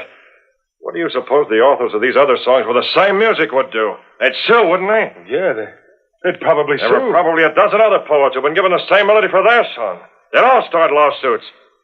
You two'd be dragged through every court in the country. Your whole racketeering business would be laid out in the open. Can you stand having a sensational song hit? I don't know. You know you can't. That's why I came here. It was a mistake. That's it. It was a mistake. Mistake? The printers made a mistake. They got the words and music That's mixed. too thin. I could go through your files and show you plenty of the same sort of mistakes. Sit down at that desk. What do you want? Money, lots of money. There's your checkbook. I happen to notice your bank balance there. You can write a lot of checks. Checks? I said checks. For who? Make out the first to Harvey Dale, D-A-L-E. According to your records, he's paid in $150. That's the amount you'll send him. And who else? Start writing. I'll do it. Oh, no, we'll have Jack do it. He's the one whose signature makes those checks worth something.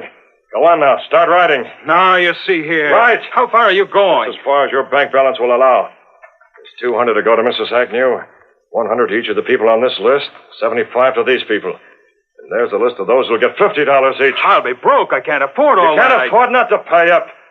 You'll afford it a whole lot better than these people who contributed to your success. There's another thing, Jack. Robin, Steve. Shut up! They said there was another thing. We may have to overdraw your bank account considerably. I can't. You better convert some of the bonds you hold to cover the checks you make out tonight. I can't. You might even have to trade in some life insurance. If you don't cover those checks, you'll mighty soon find yourself not only in court, but eventually in jail. What would a jury made of people who read all about your racket in the magazines and newspapers give you?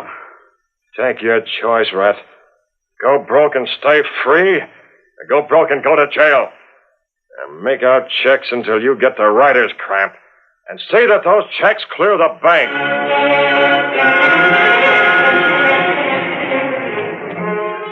By first one threat, then another, the Green Hornet compelled the publisher to make out checks to refund money. And then... That's as far as your cash will go.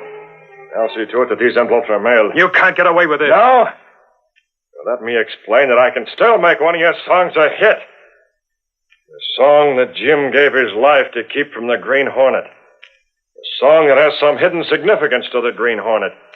One small bit of the song torn and found in the clenched fist of the latest victim of the Hornet's weapon. Well, Jim. I'm taking him with me.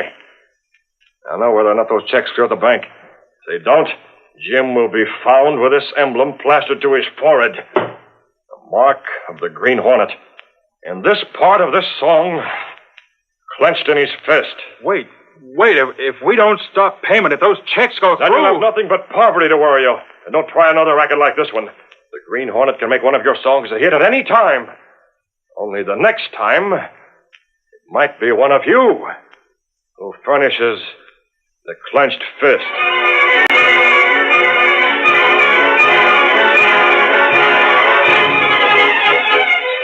Leaving the two racketeers in their office, the Hornet took the elevator to the first floor, dragged the still unconscious man to the rear door of the building, and put him into the car. That'll do, Cato. What do we do with him? We'll have to keep him under cover until these checks clear the bank. And then, Cato, we can let him go.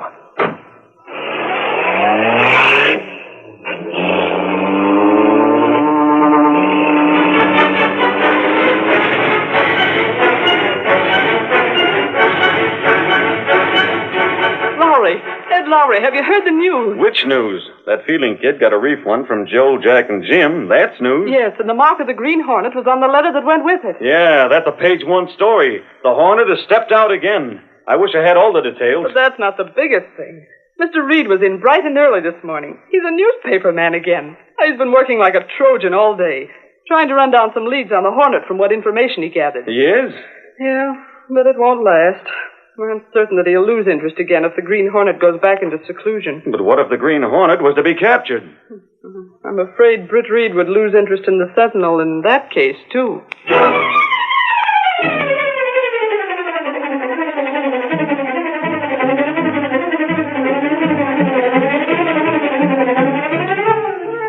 Sentinel Paper! Green Hornet mails check! Exclusive Green Hornet story! Green Hornet doing large, Sentinel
have just heard is a copyrighted feature of the Green Hornet, Incorporated.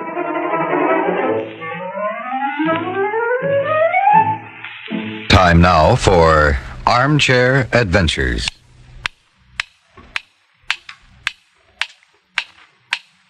I've been expecting you, and you're right on time.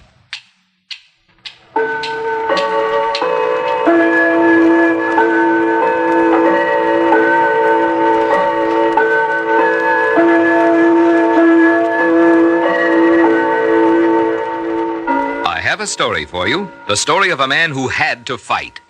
Grizzled old Dad Hartman, owner of the Circle A Ranch, studied the bruises on Jack Bennett's face. Well, Jack, my foreman looks a lot worse than you do. But maybe the fight was his fault. Jack bristled. He had it coming to him, Mr. Hartman. Nobody calls me a runt. Dad heaved a regretful sigh. Well, Jack, you're a good cowhand, and I hate to let you go. But the boys was right when they nicknamed you Jack the Giant Killer. Yes, it's time for Armchair Adventures. Tales of crime, mystery, romance, and comedy. Now, here is your storyteller, Marvin Miller, with tonight's Armchair Adventure, Jack the Giant Killer. Jack Bennett's face showed no regret at the news that he was fired. If anything, his bristling air of antagonism seemed to lessen, and the bunched muscles under the skin of his jaw to relax. There was regret in Dad Hartman's voice. You see, that chip you carry on your shoulder is becoming pretty well known in these parts. Mr. Hartman, whoever said I ever picked a fight is a liar. Well, maybe you didn't actually pick the fights, Jack. But when a man's spoiling for trouble, he doesn't have much luck avoiding it. As I say, people in this neck of the woods know your reputation for fighting, especially with men bigger than yourself. So every big guy you meet is going to have a chip on his shoulder for you, too. Well, if he has, he's going to get it knocked off. I'm as good a man as any I ever met. I do more work than any of them. I know about that, too. I guess that's part of your nature, always to prove you're a little better than the other fella. That makes you a valuable cowhand. You wouldn't have any trouble at all holding a job if you just didn't fight so much. Why do you do it, son? I'll tell you why, Dad.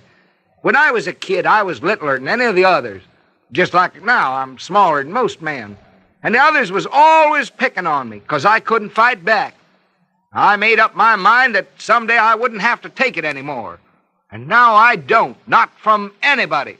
All right, Jack, just forget I said anything. Except that maybe if you go away, far away, you won't have so much trouble keeping the peace. I ain't running away, Dad. I'm going to stick right around here till all of them realize they can't get by with anything with me. And if I keep the peace, it'll be because I'm not the one who's scared. In the months that followed, little Jack Bennett, Jack the Giant Killer, worked for many outfits. A month here, a couple of months there. Once he managed to hold a job for 4 months at the Bar H Ranch before beating a big dumb fellow named Larson nearly to death. So when Jack applied for work at the Lazy X, the foreman was reluctant to hire him. But the Lazy X was short-handed, and roundup time was coming up. And the little man's reputation for hard work finally weighed the scales in his favor. Here, as at all previous outfits, he sensed the silent antagonism of the men. But here it was more pronounced than ever before. When he'd enter the bunkhouse where the boys were laughing and talking, they'd suddenly fall silent. It was evident they'd changed the conversation. Naturally, this resentment on the part of the others had its effect on the little man's temper. And there was one rider at the Lazy X called Hank Withers who irritated Jack more than any of the others.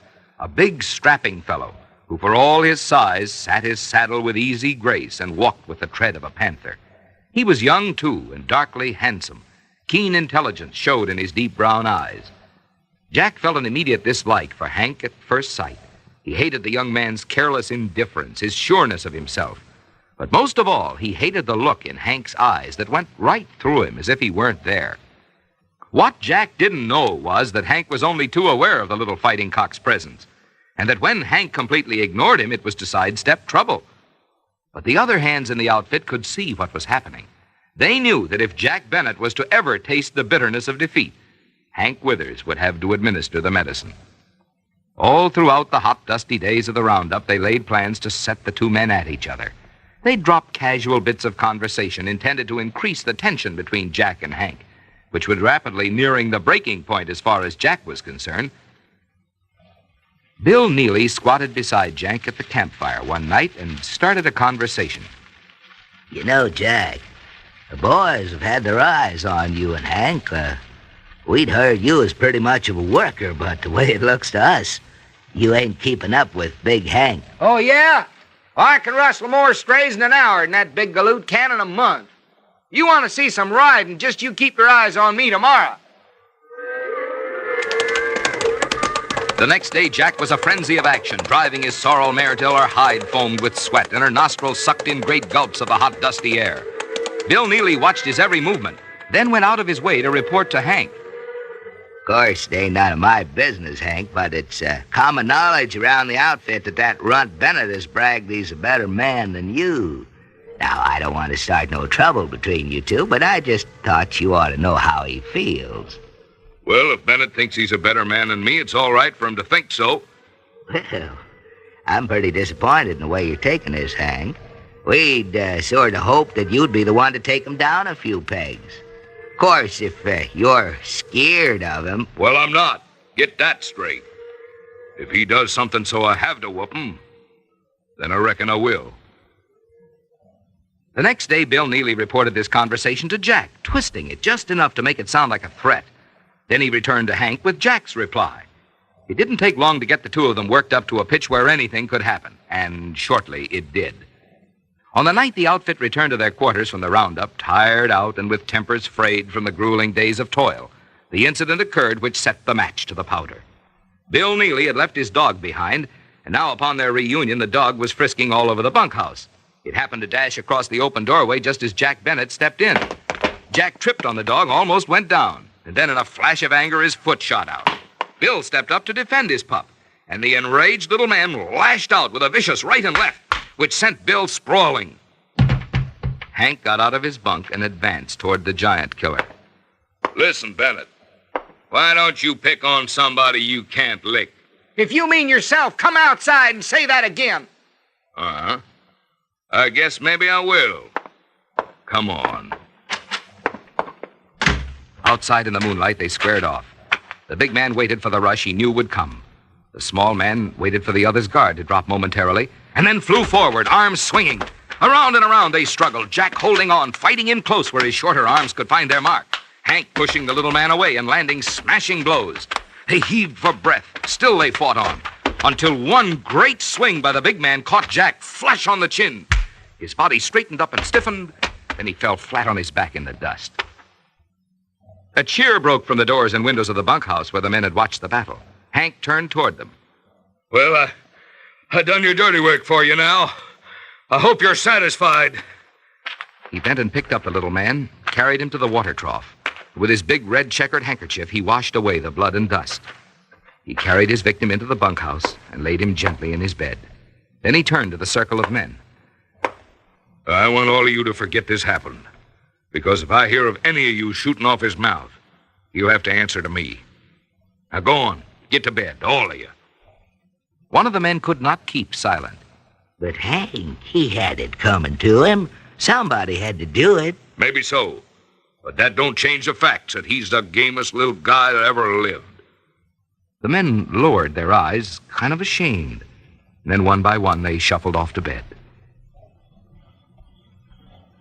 Hank lay awake in his bunk. His body ached with weariness, and yet sleep wouldn't come. Sometime later, he heard sounds of regaining consciousness coming from the giant killer's bunk. And then shortly after, stifled sobbing. Big, heart-rending sobs of a man who's lost all desire for living. Then the crying ceased, and he could hear the little man collecting his belongings. Soon the door creaked open, and then all was still. Big Hank lay silently another moment, thinking. Then he, too, got up, wrapped his kit in his blanket, and stole out to the corral. Jack was tightening the saddle girth of his sorrel mare and didn't look up when he heard Hank approaching. Where you going, Jack? Why don't you leave me alone? Ain't you done enough? I just thought maybe if I couldn't persuade you to stay, I'd go with you. See, I got my bindle. Why would you want to go any place with me? Well, I reckon maybe we got something in common. Leastwise, I know those guys in there are against you, and I'm against them, so that must mean you and me are in the same boat. Why should you be agin them? They look up to you. No. No, they don't look up to me. I'm just a big stiff they can use. That's the way it's been all my life. If I was mean as well as being big, then they would be afraid of me and leave me alone. But as it is, they just use me. You mean you didn't really want to fight me tonight, that they forced you into it? The only time I've ever fought is when I was forced into it. By people who are afraid to fight for themselves. Yeah. I guess you could say I was forced into fighting, too. Although you might not think it from my reputation. I found out that big guys are just as easy to lick as little ones because they're just as afraid of getting hurt. It ain't a man's size that licks him, it's his fear. You didn't lick me tonight. You just knocked me out. It's having to face those guys in the morning with them knowing that I can be whooped. That's what licked me. Now I gotta start all over again, getting back my reputation. Oh, gosh, I've always wished I was big like you so I'd never have to fight. Huh. That sounds funny, you saying that. I've always wished I was little like you so I would never have to fight. The two men stood for a moment staring at each other, trying to figure out what they had just said. Finally, the little one reached a decision. Well, looks like both of us is going to have to keep on scrapping whether we want to or not. But there's no use of us fighting each other. Maybe I will accept your offer to ride along with me. Okay. But before we start, there's something around here that needs attending to. Yes, sir. There are people around here who wanted fighting tonight. It wasn't me, and it wasn't you. You mean the people who wanted to see fighting should get to really see a little of it, huh? The big man grinned and nodded. The little man smiled and grabbed the other's arm. Together they marched back into the bunkhouse. Shortly thereafter, from the big long shed came cries and groans and crashing. Men fled from both its doors, clad in their underwear and nightshirts, and were swallowed up by the desert night. You've been listening to another Armchair Adventure.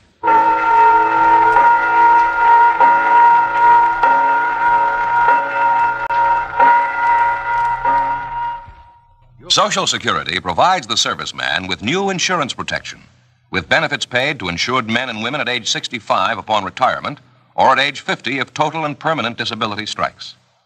Social Security also represents family survivor benefits for a serviceman's widow and minor children. The full story of how Social Security works is available in a number of different pamphlets. These pamphlets are available now in service libraries and reading rooms. They take only a few minutes to read, and the information you get will help you plan for the future. First of all, you should know what Social Security can mean to your family in the event of your death. And it's important to learn how many years of service you'll need to qualify for the second retirement check. Servicemen can collect Social Security at age 65, but women are eligible at age 62. Have you investigated your Social Security benefits?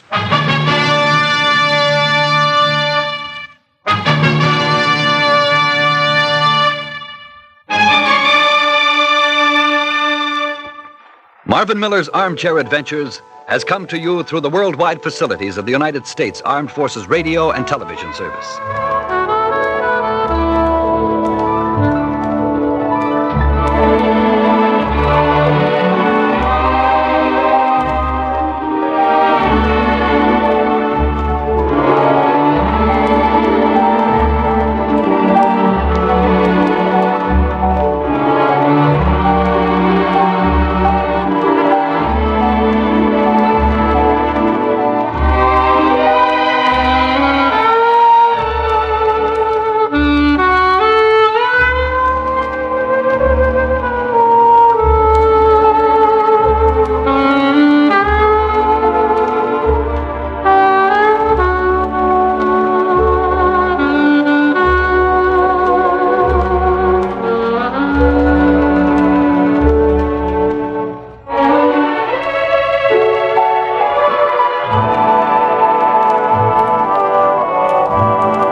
You're watching Westerns Radio live on YouTube and TikTok at OTR Westerns.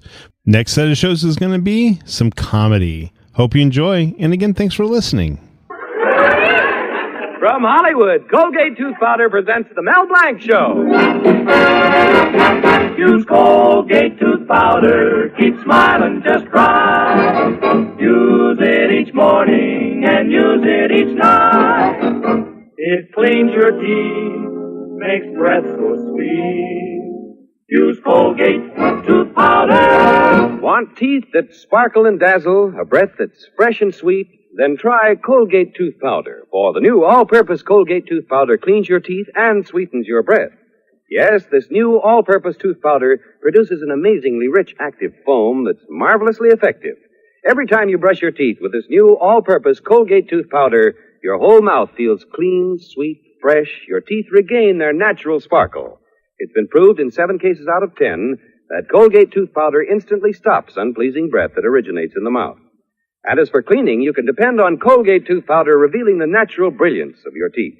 Yes, Colgate Tooth Powder, the new all-purpose tooth powder, does everything you can expect or ask of a dentifrice. Try Colgate Tooth Powder today for teeth that sparkle and a breath that's sweet. Use Colgate Tooth Powder.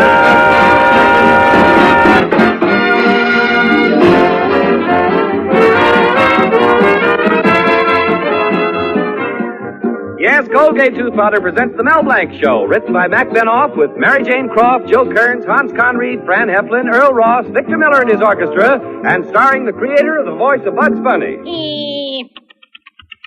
What's up, Doc? Playing his new character, Zuki. Hello, everybody. Hello, everybody. Hi. And starring himself in person, Mel Blanc. Hi, folks. Ugga, ugga, boo, boo, ugga.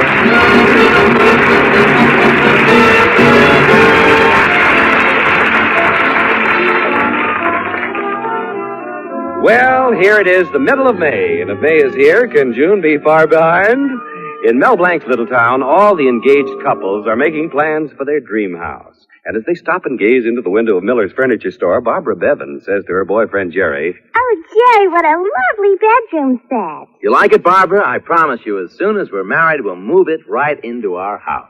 And Mary Jones says to her boyfriend, Tommy, "Oh, Tommy, what a lovely bedroom set." You like it, Mary? I promise you, as soon as we're married, we'll move it right into our house. And as Mel Blanc and his girlfriend, Betty Colby, gaze rapturously at the furniture, Betty says, "Oh, Mel, what a lovely bedroom set." You like it, Betty? I promise you, as soon as we're married, we'll move right into the window.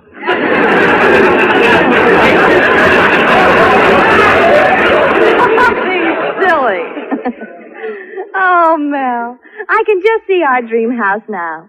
Especially one little room all done in blue and pink with Mother Goose pictures on the wall. Well, that's all right for me, Betty, but where will you sleep? I'm talking about children. How many children would you like to have? 10. But, I think we'll have to settle for 9. Why? Well, President Truman wants us to cut everything 10%. Betty, how come you're suddenly talking about a home and children? Well, Mel, don't you realize that next month's June?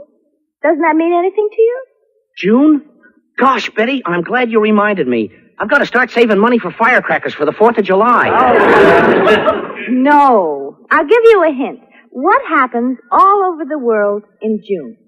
I don't know about any place else, but in California it rains. People get married in June. Oh, but Betty, how can we get married? Your father hates me. Every night he sits in the parlor and watches us. Oh, I know, Mel. I don't mind his watching so much, but he charges me 50 cents an hour for being a sitter. Betty, it's high time we got married. I'm sick and tired of getting kicked around. Let's go down to the supermarket. I'm going to talk your father into letting us get married.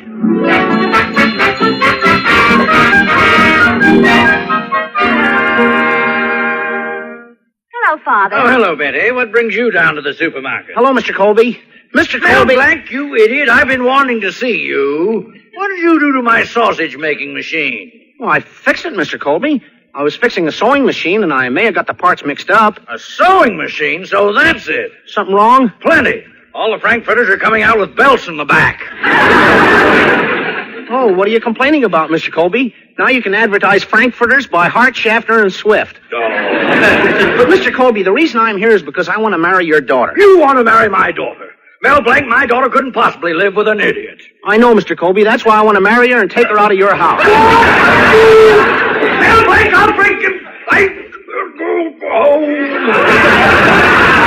No use. I just can't get mad at anyone today. The editor of the Supermarket Journal is coming here tonight to interview me. And if he's impressed with me, he'll do the story of my life in the Supermarket Journal. That is, if he doesn't find out that I have no education. Well, Mr. Colby, that's nothing to be ashamed of. I've had very little education myself. I left school when I was 17. Well, that's not so bad. But I didn't start until I was 16. Besides, Mr. Colby, you shouldn't feel ashamed just because you're not educated. You have plenty of other reasons to feel that way. What? I always say the wrong thing. Betty, it's no use. Your father will never let us get married. Now, just a second. I'd be a little self-conscious lying about my education, but if you'd, You mean if I sort of exaggerated about your education to this editor, you'll let me marry Betty? Well, I'd think about it more favorably. Mr. Colby, it's a deal. But, Mel, can you make him believe I'm a college man? Oh, it's a cinch.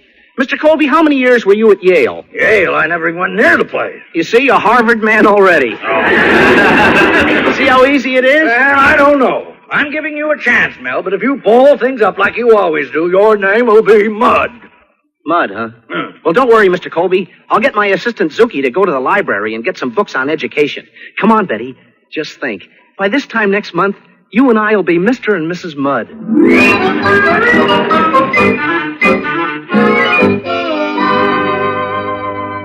Hello, Miss Appleby, Miss Appleberry.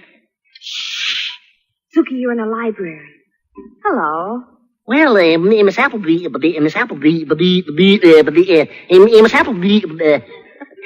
Miss Fruit Salad. You sure look pretty. That dress you're wearing, it's Oh,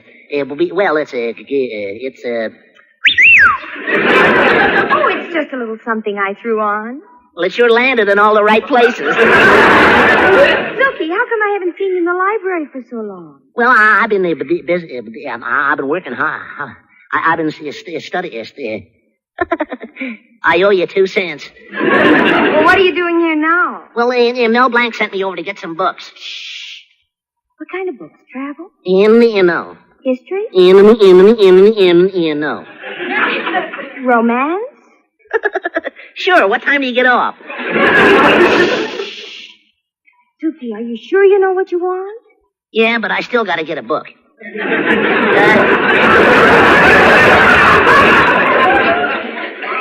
You see, I'm here for Mel because if he can help Mr. Colby, he's going to marry Be quiet. No, Betty. Say, is this a library or are you making Raleigh cigarettes? Well, here are some books that may help you. A book on psychology, philosophy, and literature. Gee, books on lit. Looks like Cy and Phil are lit.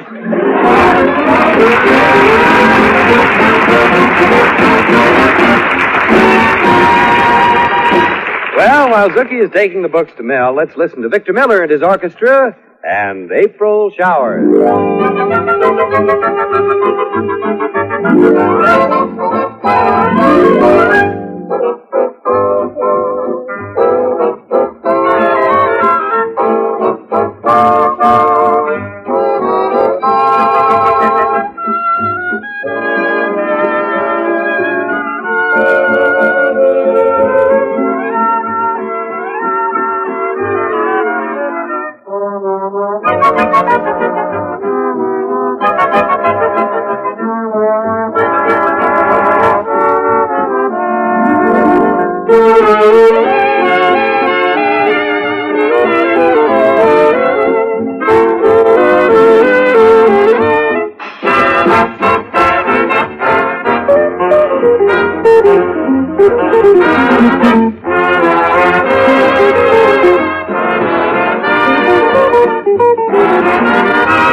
Back to Mel Blanc.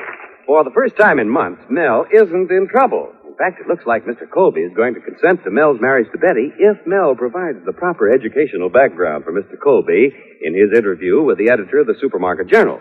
Mel is in his fix-it shop dressing for his appearance at Mr. Colby's house when who should walk in but the first hint of trouble in the person of the town Beau Brummel, Hartley Benson. Hello, Hartley. Warm breeze out, isn't there? Mel, it's merely the hot breath of thousands of women panting after great, big, adorable me. In fact, Mel, old boy, I'm so entrancing, I take myself dancing. Well, Hartley, you may think you're beautiful, but I have brains. In fact, Mr. Colby thinks so much of my intelligence, he's asked me to supply the educational background for his interview tonight. Mel, I have news for you. Mr. Colby has asked me to convey to you the fact that he regards you as an ignoramus. That I'm to talk to the editor tonight instead of you. He doesn't want me? Well, why should he pick you? I'm just as educated as you are. Oh, yes?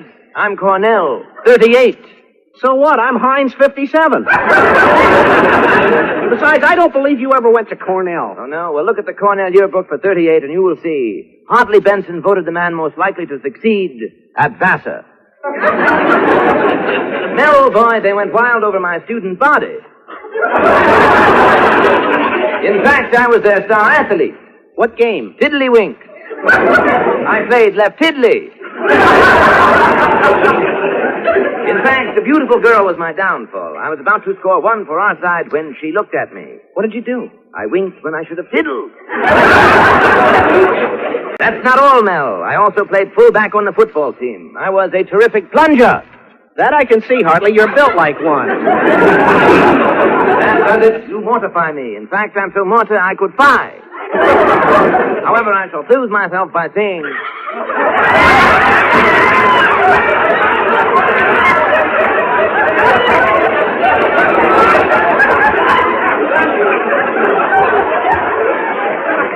You want to take that again? However, I shall soothe myself by saying, I'm the prettiest thing in my life. Someday I'm going to make myself my wife. So long, Mel. Sounds like a Model T Ford calling to its mate.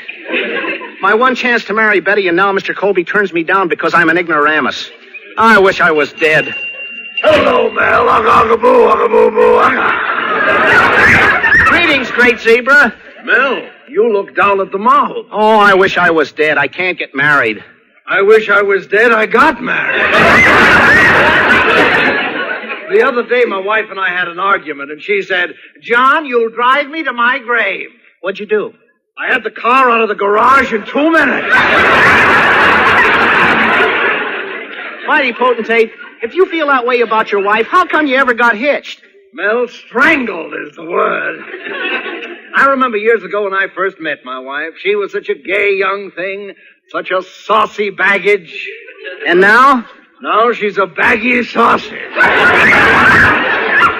You know, Mel, how most girls' figures go in and out. Hers goes out and then just keeps going.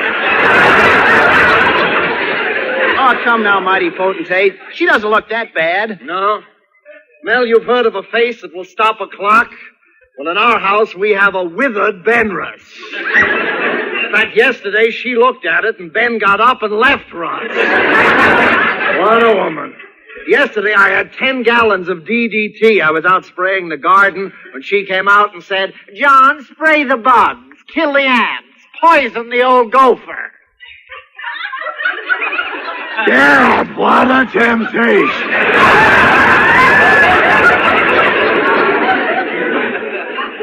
You think you've got troubles. I was supposed to help out Mr. Colby by building up his educational background. But he thinks I'm such an ignoramus he won't trust me to do it. Oh, Mel, why do it as yourself? You're good at impersonations. If you pretend to be a foreign professor, you could really do a wonderful job for Mr. Colby. You've got brains. That's a great idea. And if it works out, I'm going to get married. Amazing how quickly a man can lose his brain. Well, so long, Mel. I gotta be going now. Oh, wait a minute. Where are you going, mighty potentate? Well, Mel, I can do one or two things. I can go to the movies and see It Happened on Fifth Avenue, or I can go home and look at what shouldn't happen to a dog.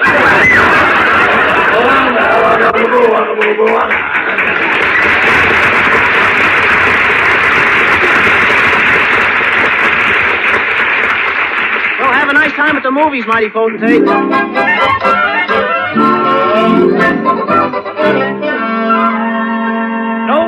No, Mel. Positively not. I'm depending on Hartley Benson. But, Mr. Colby, what if the editor of the Supermarket Journal catches Hartley in a lie?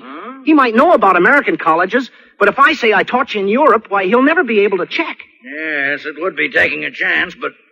Well, Mel, for once you've made an intelligent suggestion. I'll call Hartley and tell him not to come.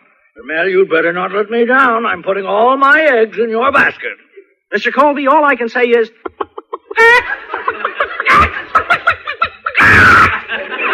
What in the world was that? I just added an egg of my own.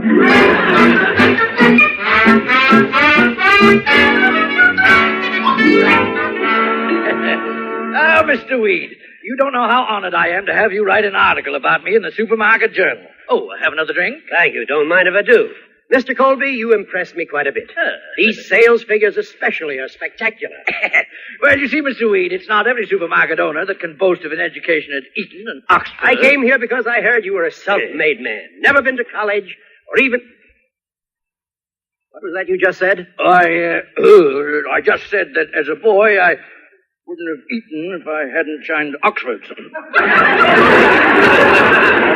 Oh, you were a bootblack. Wonderful. Oh, yes, indeed. I have never been to school.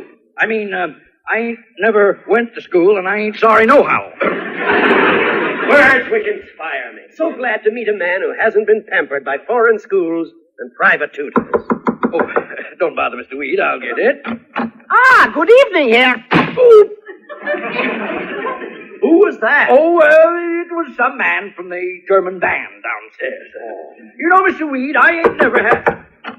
You've all, Mr. Colby. You thought I was somebody else, huh? No? You don't remember your old Professor Otto von Smorgasbord? Mr. Weed, I want you to say goodbye. Hello to Professor von Smorgasbord. That's a peculiar name. Smorgasbord is a mixture of strange little things.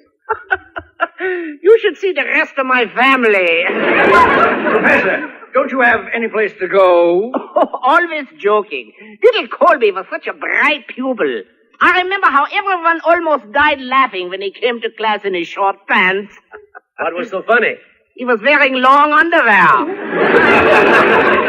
But he was my favorite pupil. I remember when he went to the big city for his college examination. I wrote all the answers down on his cuffs. Did he pass the examination? No, but his laundryman got 100%.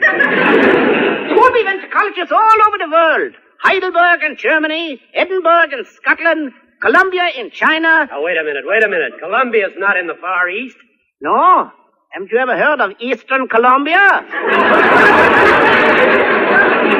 Now, don't doubt my word, Mr. Weed. I am the greatest language professor in the world. Let me hear you speak French. French. Okay. I say there, old boy, pip, pip. That's English. What am I speaking now? That's English, too. One of us is an imposter. I speak all languages. I speak great Turkish. Akla shish kebab avak halava. Great Spanish. Si no tenemos los plátanos. And also... What's that? Great Danish. Just a second. There's something highly irregular about this.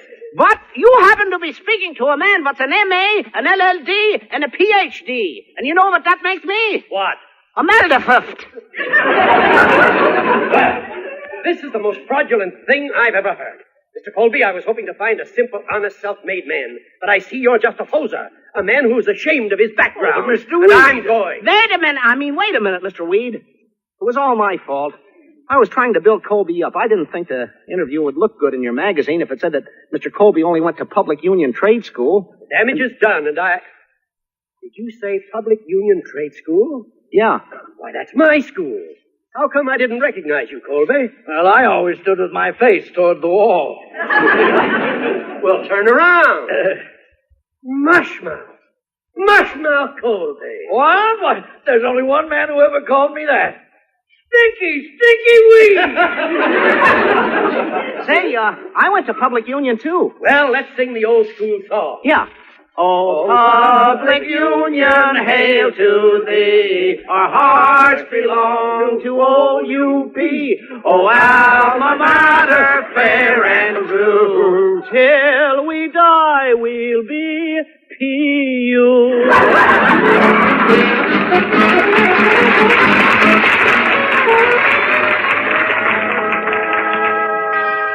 Well, Mr. Colby, remember our bargain? Yes, Father, you said if Mel helped you... Yes, I remember, Mel, my boy, and you did help me. It was rather roundabout, but it was a help.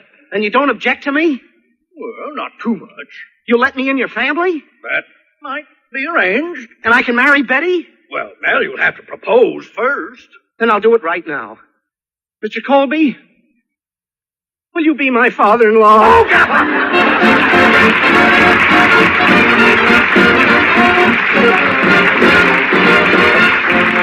Mel Blanc will be back in just a minute. This is Mel Blanc saying thanks for listening. Good night, and The ear, that's all, folks.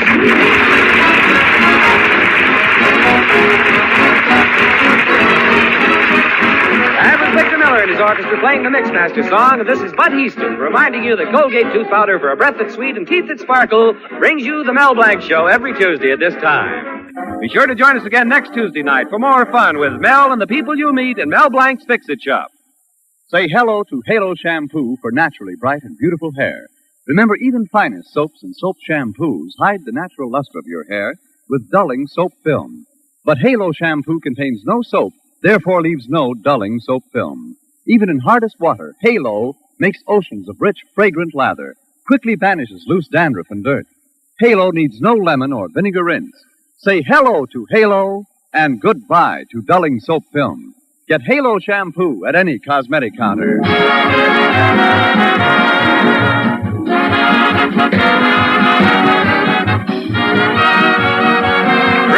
Mel Blanc at the same time every Tuesday night. This is CBS, the Columbia Broadcasting System.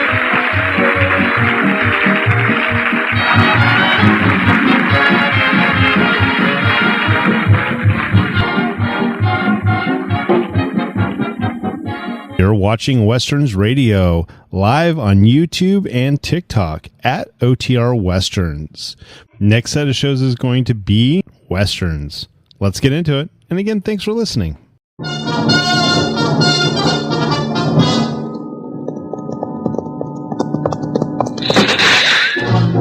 Gunsmoke.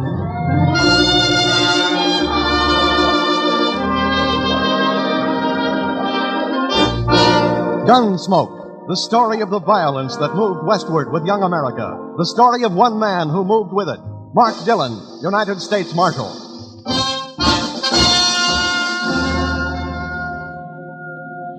They all drifted here to Dodge City, one time or another. The Buffalo Killers, the Saddle Bums, the Spoilers. It's the end of the track and the start of the wilderness, the dumping ground of odds and ends and beginnings and leftovers. It's a place to stop and take the kind of pleasure you need. It's a place to pass through, and sometimes it's a place to die. My part of it was a sun-baked shack, rent paid by the United States government, and a marshal's badge, furnished free. I was at the window watching the heat plump itself with Kansas dust and roll in towards the town when the door opened. My name's Dillon. You the United States Marshal? She was about 50. Poke bonnet, gingham dress, beaded Indian moccasins for shoes. They said there was a steady marshal here in Dodge City. Been living for 6 months running. They've been lying to you. 4 months. They say you and your gun can break a man's heart at 50 yards. It's on your mind. want you to saddle up and get down to Gaujai. Why? My husband. He owns the White Buffalo there. Roulette, music, drinks. They say the roulette wheel's crooked. I'll tell you what to do. There's a fella here in Dodge City named Sin Killer Stokes. Saves souls by the bushel. Trumpet playing and everything. You tell Sin Killer about your husband. In Gaujai, they kill a man who runs a crooked wheel. I don't want my husband dead. Well, look, ma'am, I don't even know you. Abigail Contuarius. That's my name. Yeah, well, Mrs. Contuarius, you don't need a marshal. You need an honest husband. He's no more crooked than you are. If he was, I wouldn't take none of his money. Sure. Don't sure me, Marshal. Money don't just mean money to me. It means books for Indian kids and writing stuff. Slates and all. Oh, a missionary. Me? With a gambler and a philanderer and a toper for a husband? I teach Indian kids. Teach them to behave and a little learning, that's all. Well, that's good work, ma'am. These towns could use more people like you. Don't sniff around me. You marshals are supposed to mean law and order and the rights of decent people. Gaujai could use some of that. You coming, or do I have to ride my mule some more? Ride it back to Gaujai. I'll be along. Make it soon, Marshal. There'll be a convulsion down there if you don't. It was night when the town of Gaujai loomed out of the wilderness and beckoned to me like a painted, skinny hag. If Dodge City had a sister, this was it. I rode up to the White Buffalo, started to tie my horse to a hitching post whittled to the shape of a Pawnee girl, when suddenly the gun in my back told me I wasn't alone. You won't like it here in Gaujai, Marshal. Pretty as it is, you won't like it. No? No. Don't turn around, Marshal. I'm shy, I'm modest, I embarrass easy. Isn't that so, Harold? See? Harold thinks it's so. Harold had his tongue clipped. Apaches. Maybe it was too long. Oh, that's not a genteel thing to say to Harold, Marshal. He takes offense easy. I'm new here. Back in Dodge City, the etiquette's a little more formal. Then go back to Dodge. We're happy here in Gaujai, like little birds. You could spoil it. I was invited. Special invitation. Yeah? Well, the dance is over. Now, Harold, now! I told you wouldn't like it in Gaujai, Marshal.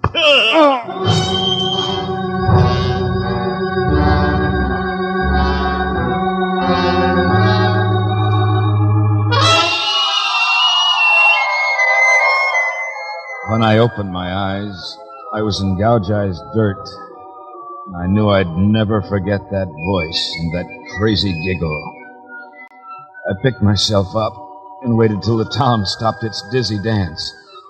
On its third time around, I spotted a horse trough and stuck my head in it to get rid of the blood on my face. I finally pushed my bones through the swinging doors of the White Buffalo. A girl leaned against the bar, strumming a guitar. Black hair, slender. Something profane and exquisite was distilled into her features. She watched me across the room, and when she spoke, it was as if she hadn't quit singing. Buenos noches, Chico. Evening. Oh, a marshal. A marshal with a cut face and a muddy badge. You buy girls' drinks, Marshal? Here's a buck. Buy yourself one. Where can I find the owner? Over there by the poker table. Which one? The goatee and pompadour. Thanks. Come back to me, Chico. They call me Tamar. Tomorrow, huh?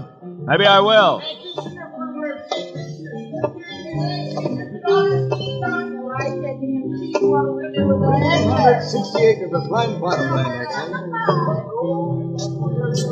Your name, Contuarius? Si. Oh, the marshal from Dodge City. You already have the look of a large headache, senor. Yeah? Someone else besides you and your wife was expecting me. Muy mal. Too bad. It wasn't good. So I see. But I am glad you have come, Senor Marshal. Come, look around. See my place. I have a magnificent establishment here. No? Yes. No. Yes.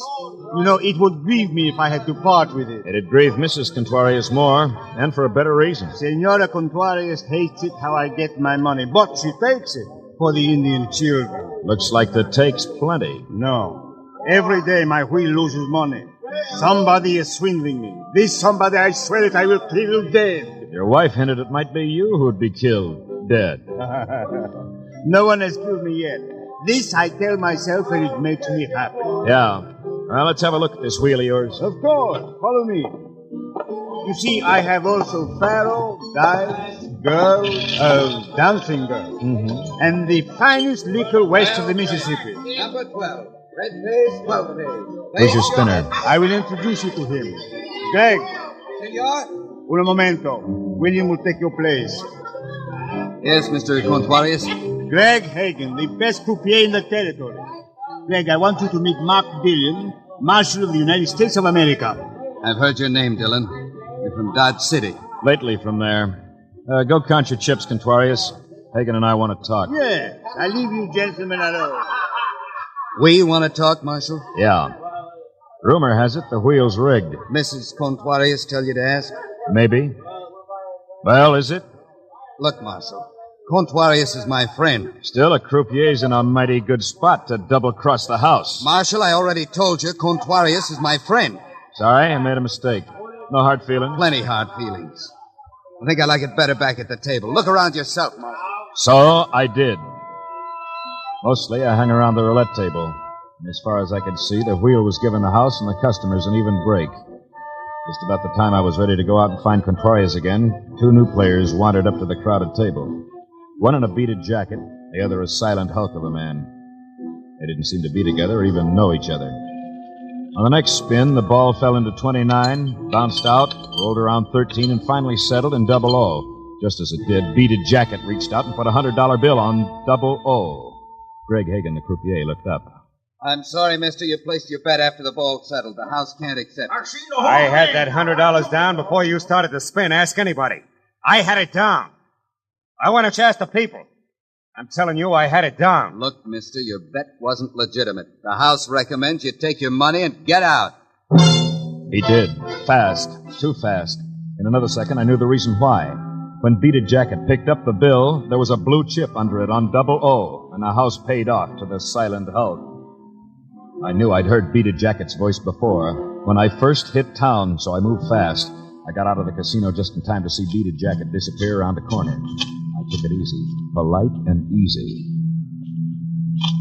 The bullet nubbed the dust at my feet. I ducked into the shadows and whipped out my guns. The flash had come from a narrow passageway between two buildings. I'm in this alley, Marshal. On in and get me. Wait right there. I'm waiting.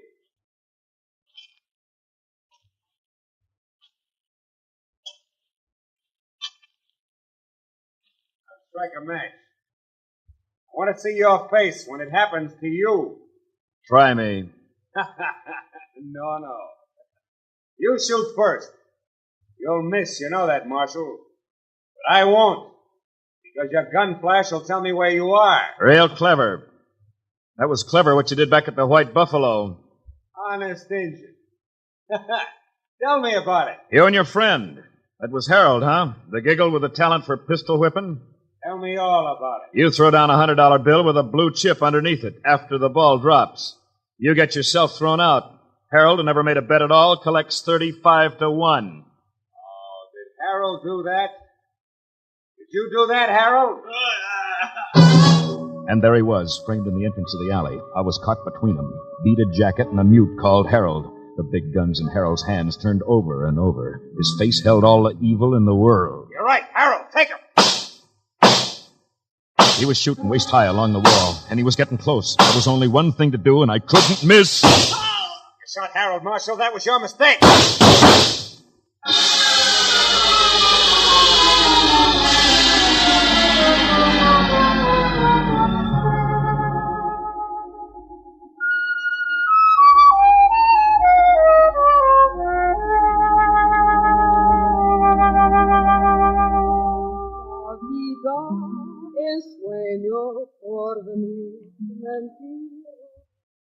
When I opened my eyes, I was in a place I'd never been before, kind of cottonwood clearing.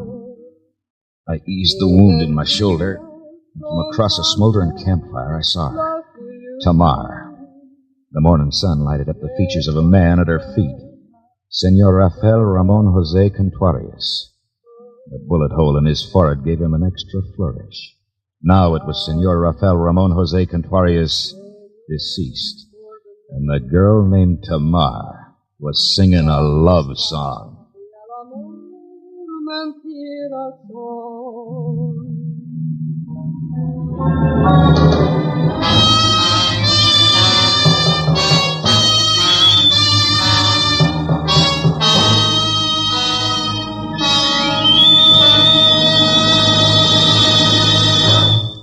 Back to Gunsmoke in just a moment.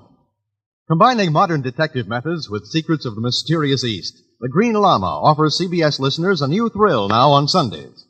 Once he has heard of a crime or an injustice, Jethro Dumont, a wealthy young American just returned from 10 years in Tibet, brings into play his quick wit and knowledge of illusion to thwart the evildoers.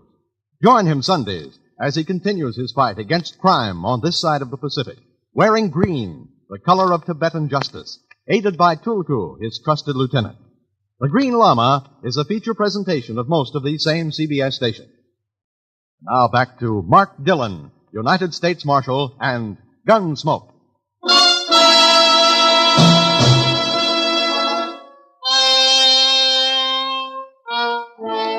When they pinned a marshal's badge on me, they said I had a job to do. This morning, my job was a man with a bullet hole in his forehead and a marshal with a wound in his shoulder. The dead man was Rafael Ramon Jose Contuarius, and the marshal was me. And there was a girl named Tamar. You have slept long, Chico, without dreams. How do you know there were no dreams, Tamar? Because I saw death give you a little piece of himself. And then ride away on his death. Yeah, I'm lucky. How did I get here? Senor Contuarius and I brought you here. The wagon over there in the burro. You are muy lucky, Chico. The bullet was for your heart, but it spent itself in your shoulder. It was not your time to die. But it was Contuarius' time to die, huh? Perhaps his grave has been empty too long. And you knew him well? See, I knew him. Well enough to kill him? I did not kill him. Senor Contuarius was my protector. What did he protect you from? Himself? I like your mouth better when it is gentle, Chico. Then who did kill him? I do not know. While we were here trying to help you, a bullet came out of the darkness and found Contuarius. How come you picked this place? It is a place Senor Contuarius and I knew well. Oh, like that, huh? It is a place where Senor Booth would not look for you if he knew you were still alive. Booth? So that's his name, the man in the beaded jacket. How come he didn't finish me? When we heard the shot, Senor Contuarius and I ran out of the White Buffalo. I persuaded Senor Booth that you were dead. Booth persuades easy. He persuades easy, for Tomas. The shots were heard, people came. Senor Booth does not like too much attention. Well, he's going to get all of mine, Tamar.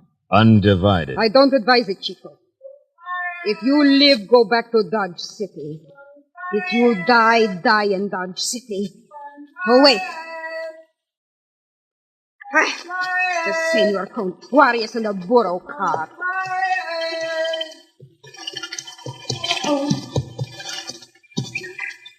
Where is he?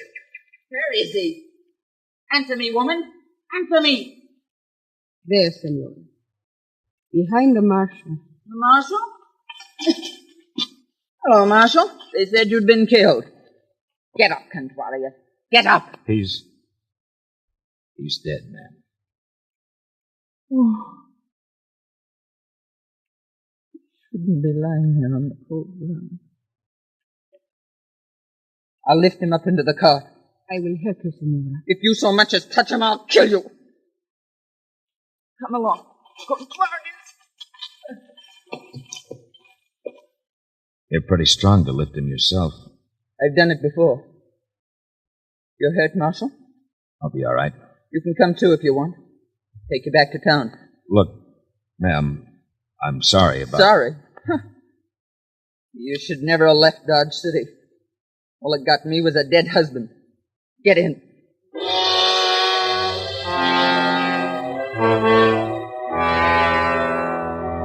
Somewhere on that long wagon ride back to town, Mrs. Contuarius squeezed a tear onto her cheek. Just one tear. But for her, it was a major emotion. The sun was doing its best to char the wood frame buildings when we hit Gaujai. She drove past the White Buffalo to the far edge of town, pulled up at a tar paper shack. Oh. Here we are, Marshal. Why bring me here? Just so I could pick my own gutter? Why didn't you leave me in the cottonwoods to die? That door. That shack door right over there. Try it. All right, ma'am. Get in.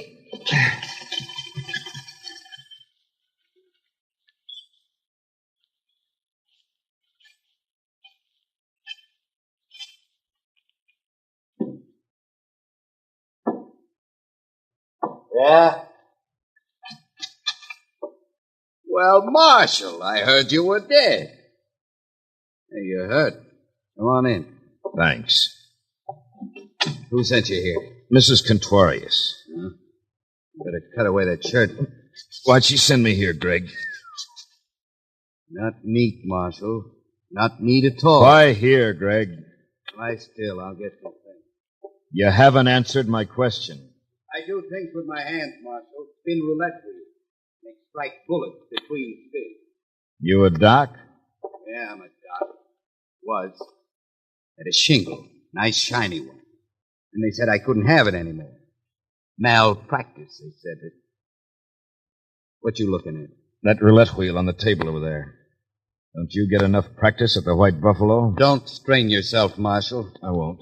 I'm not too much alive. But I once knew a croupier clever enough to spin the wheel so that the ball would drop in any slot he wanted. That could be pretty hard to prove, wouldn't it, Marshal? Yeah, it would. Now, you want that wound fixed? Uh-huh. I'll bite my lip real hard. Do that, Marshal. It's a nice pose.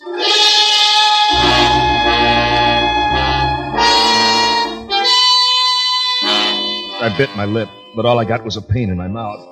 And I didn't need that. There was enough pain.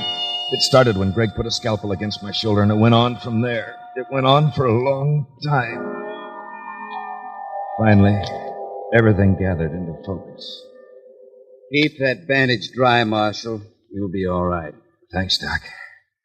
What's your fee? This bullet, the one I took out of you, I want it as a souvenir of the time I saved a marshal's life. You're welcome to it. Just tell me this. You know a girl named Tamar?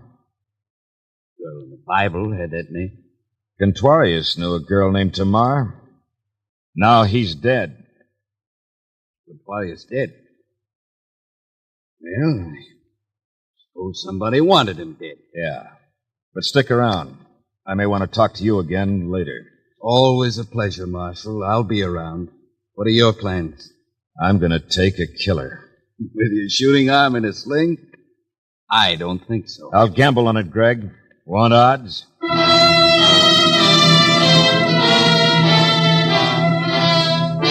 I got up and left Greg's shack. Taking a killer needed a little preparation. And right now, preparation meant talking to Mrs. Contorius. But something stopped me. It was the funeral Mrs. Contorius was celebrating for her dearly departed. Somewhere she'd found a black ostrich plume and pinned it to the donkey's head. The cart she always used was draped in banners of black silk that looked suspiciously like the shreds of an elegant petticoat. 3 grinning Indian kids, maybe 8 years old, were beating the drum, clapping the cymbal, playing a flute. The rear of the parade was brought up by a bunch of other Indian kids, looking solemn because their new shoes hurt. And on the cart, in an open pine box, lay Senor Contorius. I looked inside. The senor was still very aristocratic. I looked again, closer. Then I knew I just had to talk to Mrs. Contorius.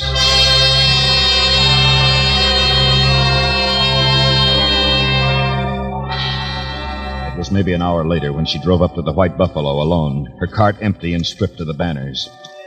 She looked uncomfortable in her black cotton. Lend me your good arm, Marshal. I don't want to rip this dress. Yes, ma'am. There you are. Nice funeral, ma'am. Thanks, Marshal. Kids behaved real nice, didn't they? Yeah. You done a good job on them, ma'am. Thanks. You haven't been very successful, have you, Marshal? Maybe that's your fault. Maybe you haven't told me enough. About what? About Tamar and your husband, for instance. What about Tamar and my husband? This about them, ma'am. They were real good friends. That could be a reason for you to kill your husband. Could, Marshal, but it wasn't. Maybe he was killed because he found out who was cheating his wheel and you didn't. But I did. Then why don't you take him? You want me to take Greg Hagan? Greg, I don't believe it. He's an honest man, as honest as you are, Marshal. Can you prove what you're saying? I don't know. But I'm sticking around to see if I can. And I'm sticking around to see if I can bring in a killer. Who is it? Maybe you? Maybe Greg? Maybe Booth, the man in the beaded jacket? Maybe even the girl named Tamar. Then come on in and have a drink. You look peaked. I followed her into the casino. In an hour, it began to fill up. I hid myself behind the stairs where I had a clear view of the roulette table and waited. About 8, she walked through the door. Tamar. Tamar in a dress of red. Tamar buckled with silver. She strolled over to the table and put some chips on the black as Greg spun. There was no sign of recognition between them. 7 black, 7 pays, black pays. Place your bets. On the next spin, Tamar won again. Then she lost. She doubled her bets and won more times than she lost. After a while, she stopped playing colors and switched to single numbers, 35 to 1. She kept on winning, about 1 out of 4. In an hour, there was roughly $20,000 stacked in front of her. And in an hour, there wasn't any doubt they were a team, and Greg was spinning a crooked wheel. 13 black, 13 pays, black pays. Well, you're lucky. You're very lucky tonight, Tamar. Tonight, senora. I am always lucky at your tables, no? Not as lucky as tonight. Sorry, men, this is a private table from now on. You can all move over to the second row, right over there. Private table, senora? Yes, just you and this gentleman. Mrs. Camparius was playing it smart. The man she thumbed at over her shoulder was Booth in his beaded jacket. I could have made my move then, but I decided to wait for the piece to play itself out. Mrs. Camparius was getting them all together, and this show was too good to spoil. Greg, Booth, and Tamar. This is my last spin. That's all right, Tamar. All Mr. Booth wants is just one spin. Right, Mr. Booth? Yeah, just one spin. With a little lady. But I was... Mr. Booth, huh? Yeah. Yeah. I suppose it is all right. Spin the wheel, Greg. We'll spin. Once more. Bueno. All of my money on number 1. Number 1, huh? That's a good number. Number 1. I'll take 10,000 in gold on number 1.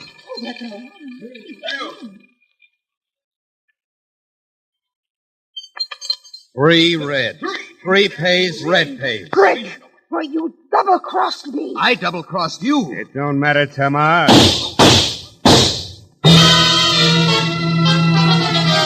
Greg didn't have a chance. The knife he tried to draw was hammered back by the bullets from Booth's gun. They tore through his hand and across his chest. Suddenly, his face changed. He looked young and hurt and ashamed of the blood that he couldn't hold back. Booth held his guns like they were dogs on a leash that could snap easy. Keep back. All of you. Marshal, you can quit playing possum now. Make me real happy if you try to follow it. Pick up the money and let's go, Tamar. Nobody move. Nobody move. You let him get away, Marshal. I don't think so, ma'am. He'll be wanting to finish me off. I'm going to give him his chance.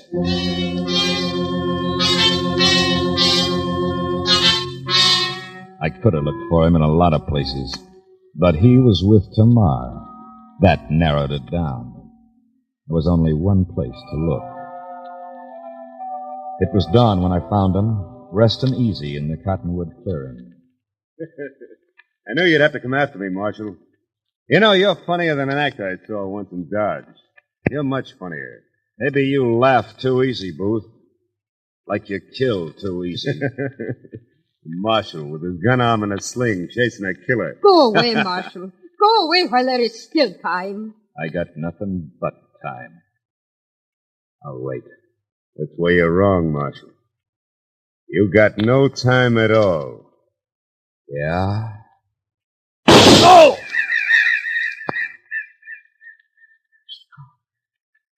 Chico, this I do not believe.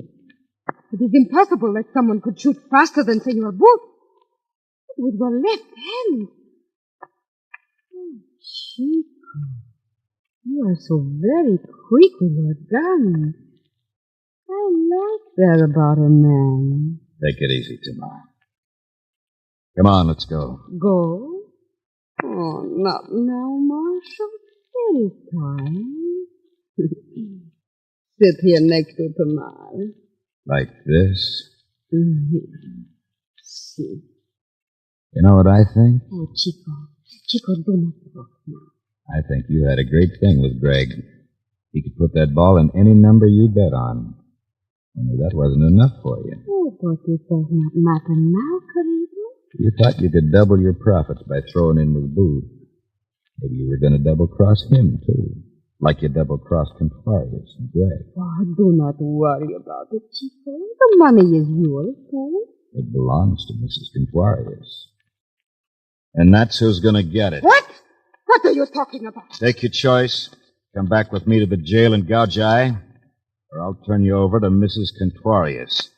And I don't think she could stand having you alive. Why, you... Oh, Chico, surely. Surely you are playing with me, huh? You murdered a man, Tamar. Chico. You killed Contorius. Oh, Chico, I told you the shot that killed Contorius came from the woods in back of the clearing. Much closer than that. From your gun, Tamar. Contorius had powder burns on his forehead, so that shot was fired from up close. I saw that when I looked into his coffin. Powder burns from your gun, Tamar. We will go away together. You and I, Chico. Listen to me, Chico. Contorius found out you were double-crossing him with Greg, didn't he? Listen to me. Let's go, Tamar. Listen to me, Chico. There is plenty of money, yours and mine. Listen to me, Chico. She put her arms around my neck and her lips close to my ear. And for a long time, for a long, long time, first in English, then in Spanish, then in Cherokee, and in a language I couldn't recognize, she whispered at me every foul name in the book. She was talented. She didn't repeat herself once. Tamar didn't understand that a marshal had a job to do, and that the job got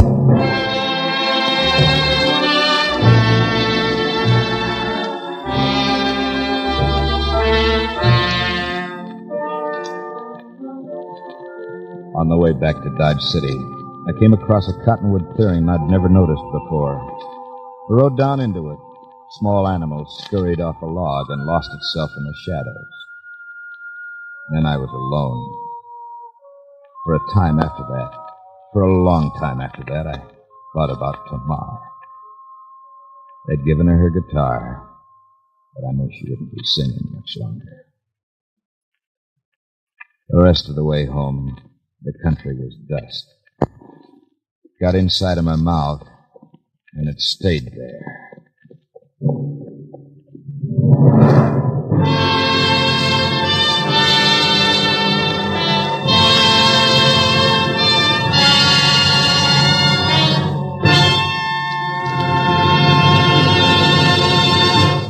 Gunsmoke featured Howard Culver as Mark Dillon, supported by June Foray, Gerald Moore, Vic Perrin, Jack Crucian, D.J. Thompson, and Jay Novello. Music was composed and conducted by Del Castillo. The original story, by Morton Fine and David Friedkin, was directed by Richard Sandville. This is Alan Botzer to Gunsmoke, and another thrilling adventure with Mark Dillon, United States Marshal.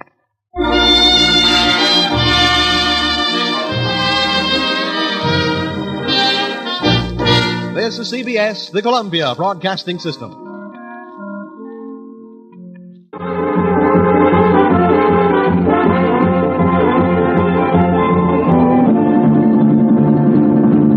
Oh, it's Bob Banding Cannon, this old iron horse, black and smoke and cinders, a mark by his course. Down in the valley, and up on the grade, the driving on steam hells and history be made.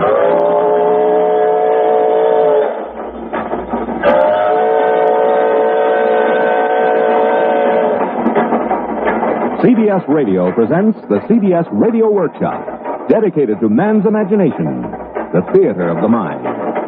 From Hollywood, the Workshop brings you William N. Robson's production of an original folk tale, The Ballad of the Iron Horse. He was a locomotive, a 440, 8 wheels and a diamond stack and a whistle to blow. When he was young, there was no mightier thing. West of the Mississippi, he was the rail king. He wasn't streamlined, didn't have much looks, but he wrote his page in the history books.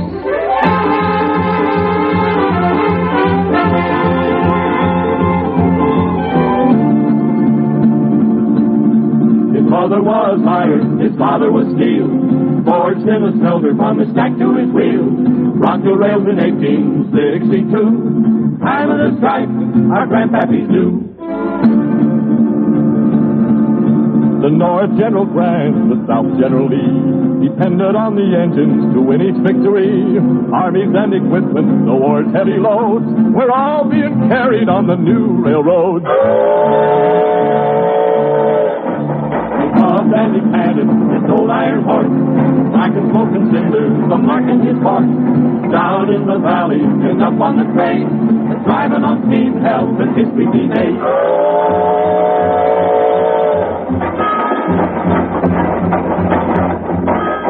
Going for the wood pile, Mr. Yancey? That's right, boy. Should be up ahead. Well, it better be. This here engine eats up wood like it's striped candy. Well, Chunky, what's left? We can't let the steam drop when we're taking on a new load. I know. You know a lot for somebody young as you. How long you been aching to be a fireman? Never did ache to be. Oh? No, sir. I aim to be an engineer. Engineer? Hey. Oh, you think that's funny? You're saying he's on his first run anywhere, and already he wants to be the boss. Boy, I'm not laughing at you. Oh, not much. But when the fighting's over, they're going to be making lots of new engines.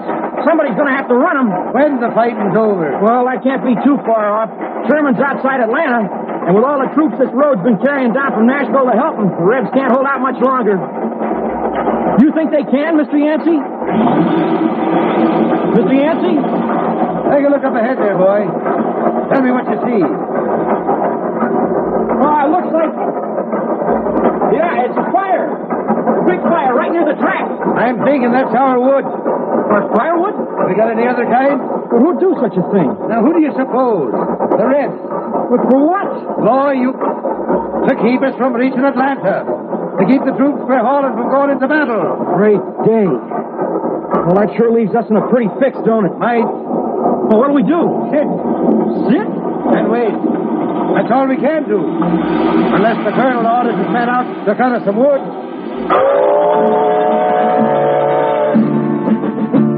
When Yancey told the colonel did scream. Raved about an engine that burnt wood to make steam. Coal, Mr. Yancey. You've heard me say, convert to coal without a delay. And I've said yes. I've certainly agreed. Coal burns slower, give you more speed. But what do we do now? We're fresh out of wood. Get the boys out. Exercise will do them good. Troops began to holler, the troops did right. Having to chop wood far into the night. And who was it felt sorrow, and who felt shame? Our little old engine, working to make his name. Yes, sir, emotion is sometimes to be found in steel. Railroaders will tell you that engines can feel. And our little engine, his feelings and pride, both were hurt by this turn of the tide. He was sent back north to haul coal from a mine, and never once got near the Atlanta battle line. Oh, he chugged and he puffed, big old iron horse, black smoking cinders, the mark in his horse.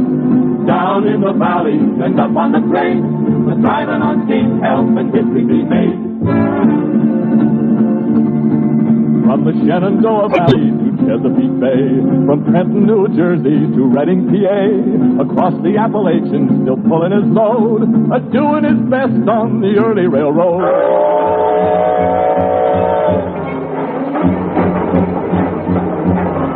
The end of the war saw folks moving west, and our little engine rolled on with the rest.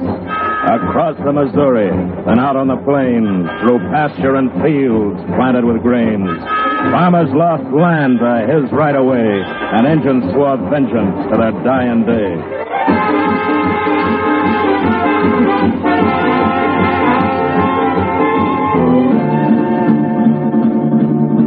He paused and he snorted. started is this iron horse.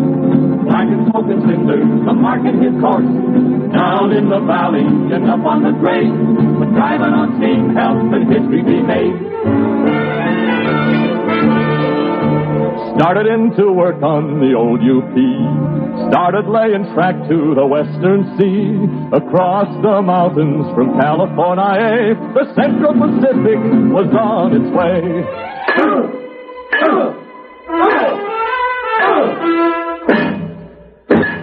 The workers that helped them were a motley crew, wielding sledges and hammers, steam drivers too.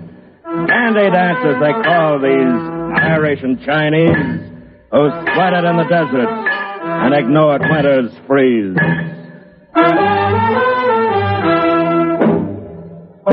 They gathered at the railhead with a week's work done. Places like Omaha, where they'd have their fun. They drank two-fisted gin and red-eye and fought with each other for a woman named Vi. They played through the nose to dance with this dolly. And as always, the Irish grew most melancholy. No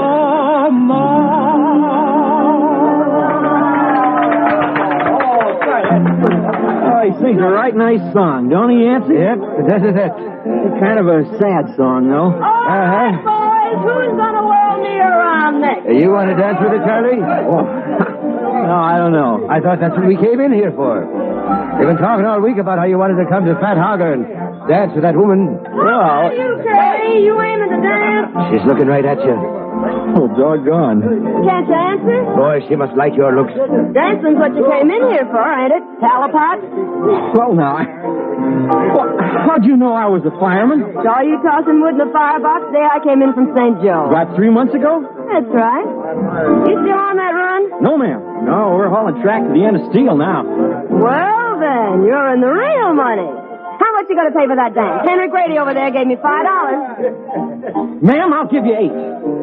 Silver? Sure. Professor, put some pepper in your play, and I got a gentleman. Come on, honey.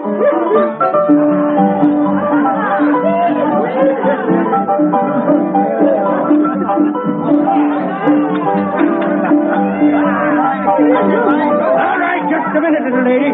What do you think you're doing? I'm dancing with this gentleman, Mr. Grady. Not when I already said I'd pay you more than anybody else here. Curly just gave me $8. Now get out of my way. Come on, Talipot. Don't you pay him no mind. Talipot, eh? I'm a fireman, mister. That's what the railroaders call it. Well, I'm a steel driving man myself. Now you let loose of her, or I bust your face open. Henry Grady, you get away now. Pardon me, ma'am.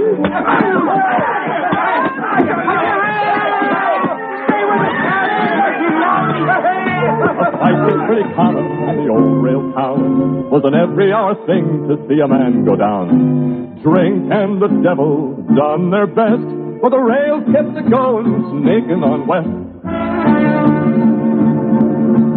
Oh, he tossed and he panted his old iron horse. Black and smoke and cinders, a marking his course.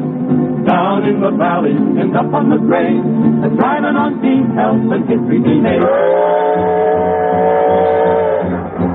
And fighting wasn't only done in saloons. There was a Sioux Indian chief by the name of Two Moons. It was him swore vengeance to his dying day to stop the rails and their right-of-way.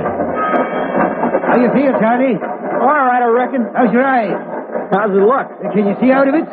Good as I can the other one. Come over here. There. Take a look out across that bluff. No, over to the left more. There, that's it. You see that?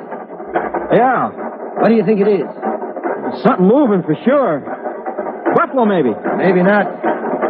How far to end the track? Too far, about 18 miles. And now look at him. Yeah. Buffalo be running from us. They're running toward us. Build up the steam, Charlie. Steam ain't gonna do no good. We can't run any faster on this road. That ain't settled yet. We don't run faster, we'll never run no more. Now, come on. Move!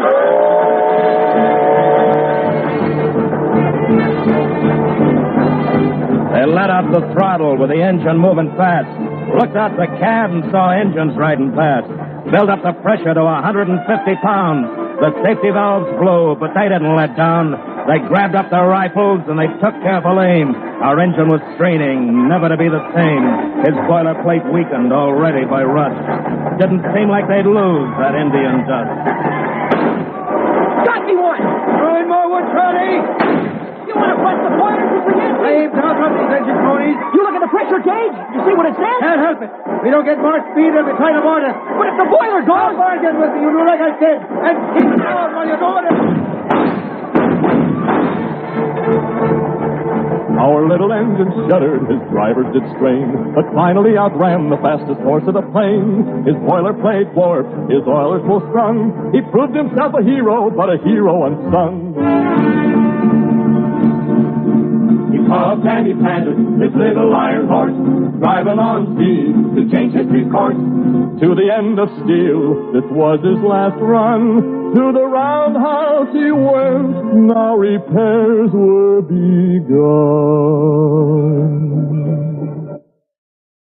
Men, Frank Crumit is here with me to say a word about Roy Tan cigars. Frank Crumit. I'm really a fan for Roy Tan, and the reason is Roy Tan has more long-filler Havana tobacco, and yet it's a 5-cent cigar. Man to man, smoke Roy Tan. Boilerplate, oilers, valves, steam pipes, pistons, drive crank, firebox. These all need work, Mr. Yancey. All of that? And more. It's a wonder you got here under your own steam. Now, you just go up to the General Dodge Hotel and relax. When it's all done, I send you word. I guess that's all I can do. Of course it is. Mr. Yancey! Mr. Yancey! You heard the news? The bad news I did. But this is good. What news? They're about to meet. What? Who is? The two roads. The tracks are about to meet. Word just came in over the telegraph. Where they at? Where they're going to hold the ceremony? They say it'll be at Promontory Point, west of Ogden. Mr. Hamill, I'd like to be there. Well, so would all of us. You think you'll be long getting my engine fixed? Nancy, I told you. It's going to take time, but I do my best. I figure maybe this little engine, he's likely done his share. Maybe he'd like to be there, too. He sure would, Mr. Hamill. You can call me crazy, but I've been riding his cab a long time. I know he would.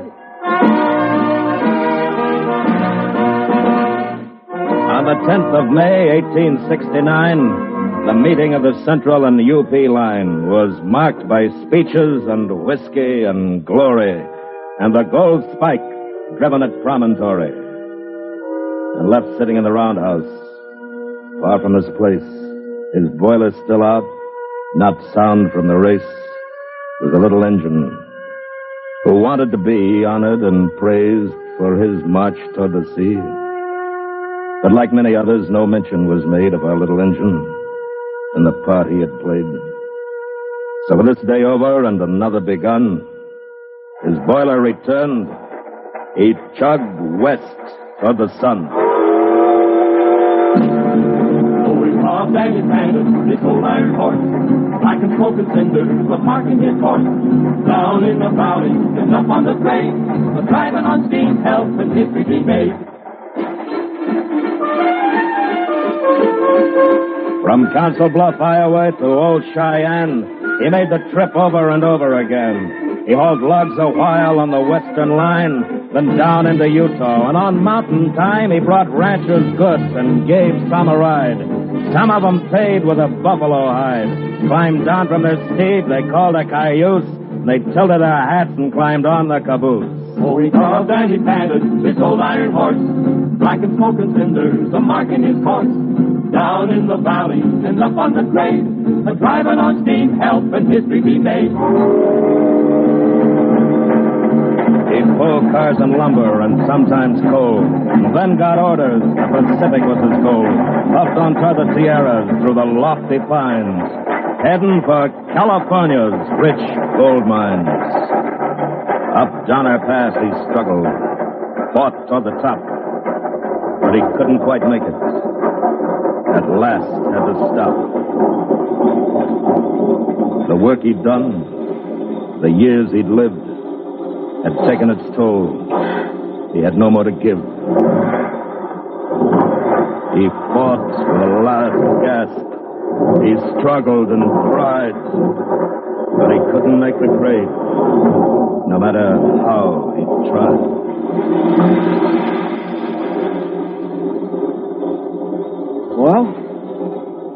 we do now, Mr. Yancey? There's a siding halfway down the grade. I'll try backing onto it. All right. This engine's finished, ain't it? I don't know. I don't want to think about it.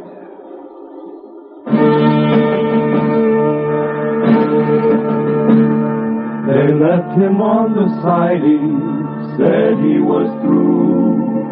Got another engine, one with power that was new. They hauled his cars away and left him alone. Looked like that siding was to be his last home.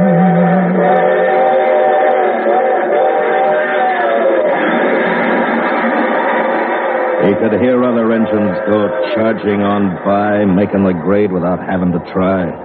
But they weren't the same breed, not even a relation. All diesel and steel and aluminization. Trains that had glamour, like the Challenger and Super Chief, flashing by the siding, adding to his grief.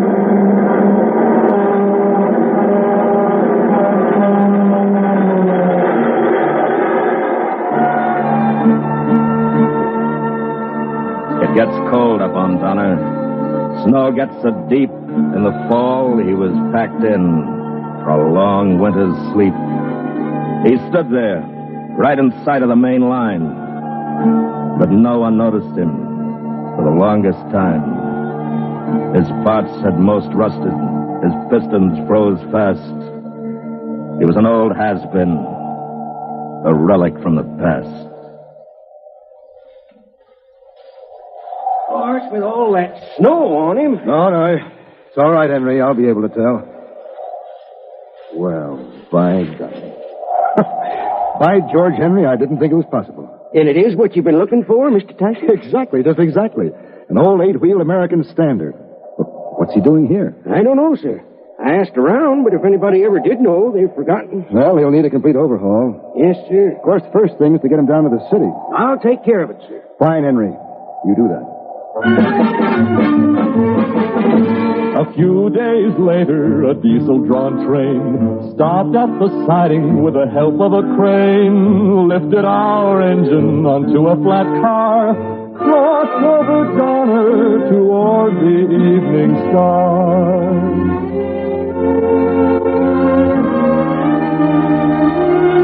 To the roundhouse in the city, our friend was taken. And all the while knowing that he wasn't forsaken. And when the work was completed, he stood there gleaming. He couldn't be sure that he hadn't been dreaming. And then off to a park with its grass so green. He was once more traveling under his very own steam. Hey, kiddies. Hey, boys and girls. Board the One, the only authentic diamond stack locomotive on the Pacific Coast. For a scenic trip around the park. Travel like your grandpas did. Ride the train that carried the troops to the Civil War and fought off the Indians and won the West. Right this way, kiddies. What?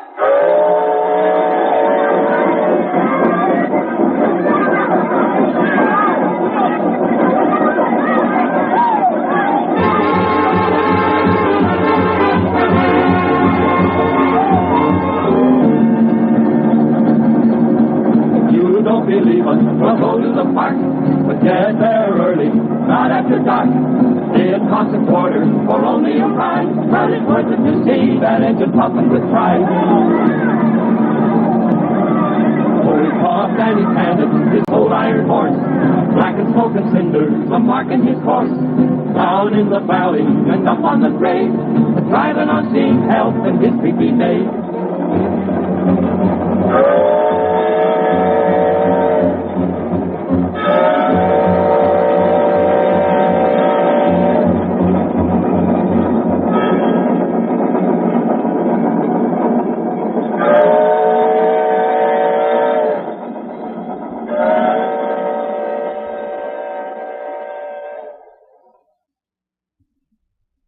The CBS Radio Workshop has presented The Ballad of the Iron Horse by Charles B. Smith, based upon an original story by Ken McManus. with music composed by Fred Steiner and conducted by Lynn Murray. The Ballad of the Iron Horse was sung by the Mellow Men, narrated by William Conrad, and produced and directed in Hollywood by William N. Robeson. Included in the cast were Joan Banks, Dick Crenna, Joe DeSantis, John Daner, Jack Moyles, and Dawes Butler. Sound patterns by Bill James and Tom Hanley. The sounds of the Iron Horse were recorded on the Oahu Railway in travel town Griffith Park, Los Angeles, through the cooperation of William Fredrickson, Director of Recreation and Parks of the City of Los Angeles.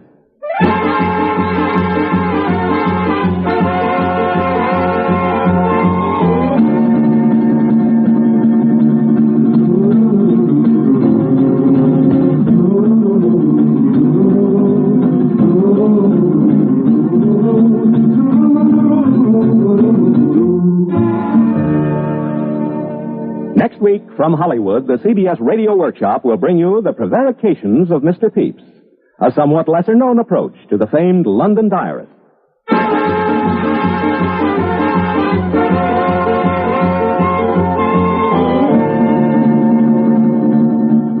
America listens most to the CBS Radio Network. WGBI, AM and FM, Scranton.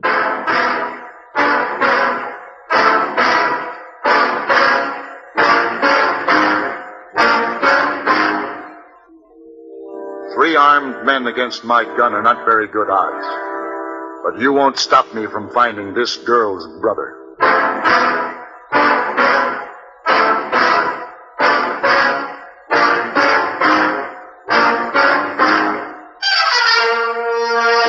Have gun. Will travel. Starring Mr. John Daner as Paladin.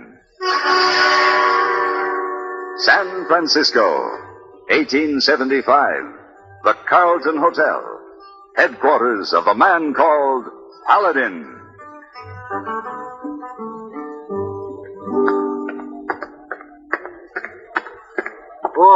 Mr. Paladin, your bags all in carriage. Thank you, hey boy. Hey, Missy Fulton bags in carriage also. She's waiting for you. She's very prompt. Oh, yes, sir. Oh, so very pretty. You be gone a long time, Mr. Paladin? 3 weeks, maybe. Long enough to see Marietta to Gila Bend. Oh, Gila Bend? Arizona territory. Marietta believes her brother is there. Believes? Oh, she don't know? Well, they've been separated for years, hey boy. They lost all contact with each other. Ah, you take her to find out. That's right. Well, sir, from the way she looks at you, I think she's very happy you are one to take her. Now, hey boy, you're letting your imagination run away with you. Yes, sir. Believe me, Miss Fulton is interested in only one thing. Finding her brother. Oh, yes, sir. Now when you get to, Gila Bend, then she'll be very happy. Perhaps. If it really is her brother.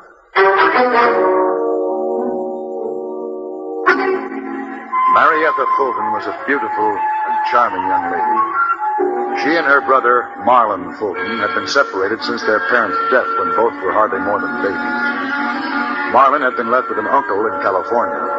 Marietta had been sent to live with an aunt in Pittsburgh. All contact between the two had been severed. And only after her aunt's death had Marietta really tried to find her brother. She had hired the Pinkerton Agency to aid in the search, and they finally discovered a man named Marlon Fulton living in Gila Bend. However, the man denied being her brother. In fact, denied having a sister at all. Nevertheless, Marietta came west and hired me to take her to Gila Bend to be completely sure. You think this trip is a wild goose chase, don't you, Mr. Paladin? I'm afraid I do. The man denies having a sister. You said you'd written several letters, which you didn't even answer. But this is the only Marlon Fulton that could be found in the West. It just has to be him. Well, I hope you're right. Somehow I just know it is. I can feel it. Well, far be it from me to dispute a woman's intuition. How much longer do we have? Oh, about an hour or two. Oh, these stagecoaches aren't the most comfortable things in the world. No, I know. Get down. What is it? What happened? Wait a minute. Outlaws. They blocked the road. Oh, what do we do? Just be quiet. We'll see. Driver, throw that strong box down. I don't know who you are, mister, but you sure held up the wrong stage. I got no strong box. Better be telling the truth. All right, everybody inside, get out. You stay here. Paladin, I'm frightened. Come on now, move. Just be still now. All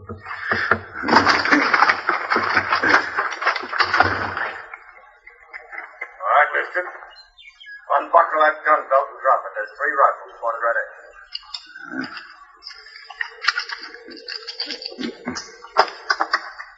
Gee, go on, get a look inside. Sure thing, Duke.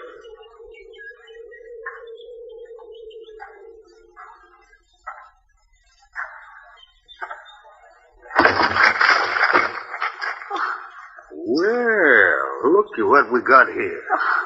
Find something, Keith? I sure did, Duke. You leave her alone. You best keep your mouth shut, mister.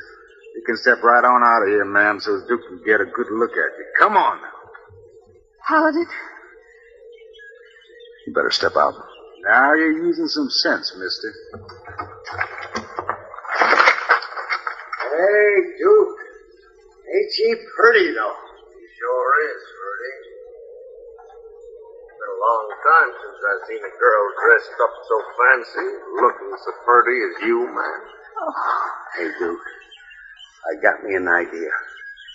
Let's take her with us.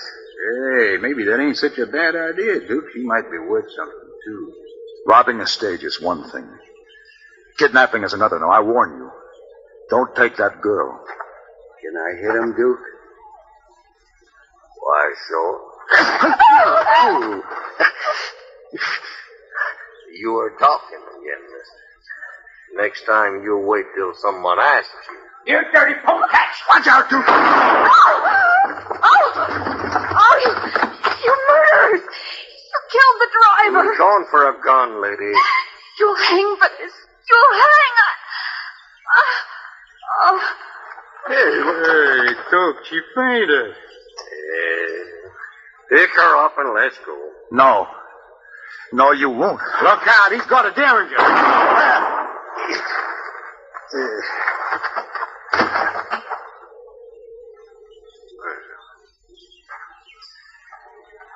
Well, I guess you won't be a hero anymore. No, sir, not ever.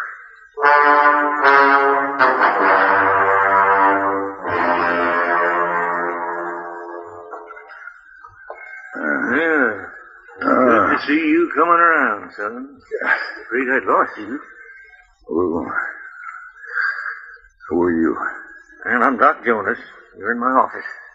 Huh? Office? In Gila Bend. Sheriff Tom found you laying in the dust when he went looking for the stage. Brought you and that dead driver back with him. You're lucky, son. If that bullet had been a fraction of an inch lower, you'd have had a hole through your head instead of that crease in it. How long have I been here? Oh, 6, 7 hours. Marietta. You got to get Marietta. No, you just lie back there. Take it easy. I tell you, I've got to find her. Those men have got her. Sheriff Tom has already figured out there was a woman on that stage, and he figured she was kidnapped, too. He's been looking for them outlaws for hours now, so it won't do you no good to try and get them.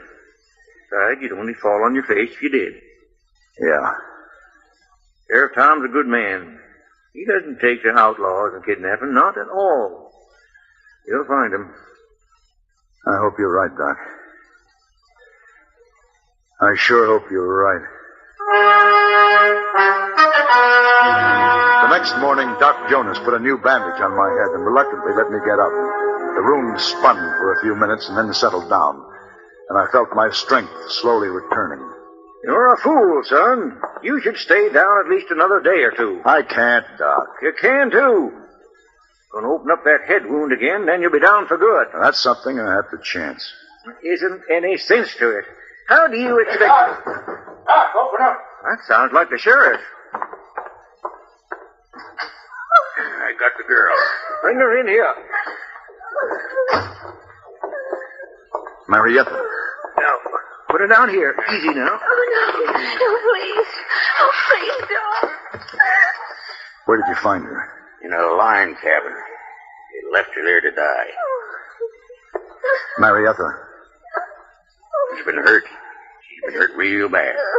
You two get in the other room. Go on now, get. Sure, Doc. Come on, mister.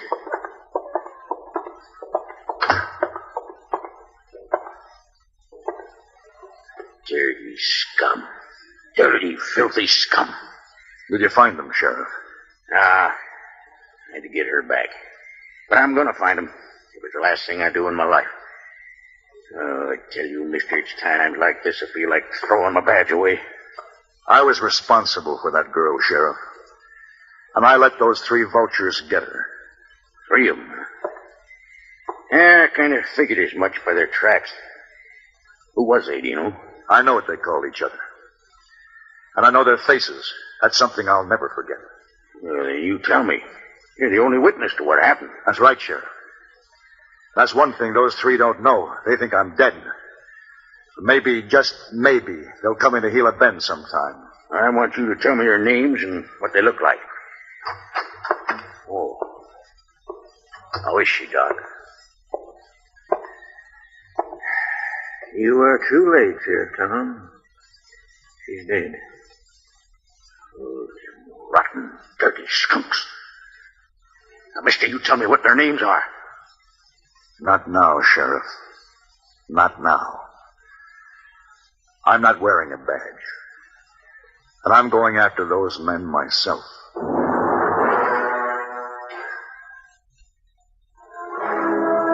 Marietta was buried in the cemetery outside the squalid little town of Gila Bend. Far from Pittsburgh. Far from the laughter and delicate way of life she had known. For 2 days I tried to trail the outlaws who had murdered her, but too much time had passed and the trail was cold. As it turned out, I could have saved myself a lot of trouble because when I got back to town, I found 2 of the men I was looking for playing poker in the saloon. Keach and Ferdy.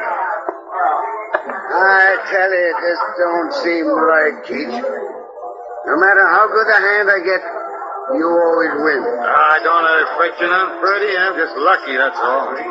There'll come a time when I... Hey, what's the matter with you? You look like you've seen a ghost. Maybe he did. What? Hey, Keach, he's supposed to be dead. Shut up, Freddie. Now, both of you. Put your guns on the table. Slow and easy. Hey, what's biting you, mister? Just do what I said. Well, I ain't going to argue. He got a gun pointed at me. But I still don't... Shut up! The girl died. The one you took off the stage. What's that got to do with us? Get up from the table. Both of you. I'm going to show you what it has to do with you. You can't shoot us, mister. There's a law. I'm not going to shoot you. I'm going to beat you. There. My gun's on the table. Oh, well, now. There's 2 of us. There's only one of you. And that's just the way I want it. You'll be dead sure enough this time, Mr.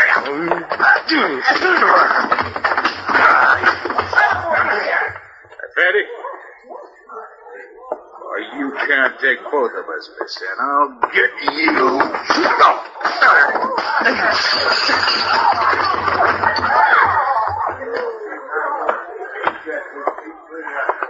Now you, Ferdy, get up. Now, wait a minute, mister. You took all the fight out of me. I don't want no more. I said you get up. Please don't. Where is he, Ferdy? Where's Duke? Where is Duke? I'll tell you. He's in his hotel room, that's where. Now, what's going on here? All the commotion about? Sheriff, these are 2 of the men we've been looking for. I know these men. Ferdy and Keach. Now, there's just one more. Yeah. You don't need to tell me who he is, neither. These two always ran around with the same man. Guy named Fulton. Duke Fulton? That's right. 3 of them. They've been living in Gila Bend for, 8, 9 months now. Always was troublemakers.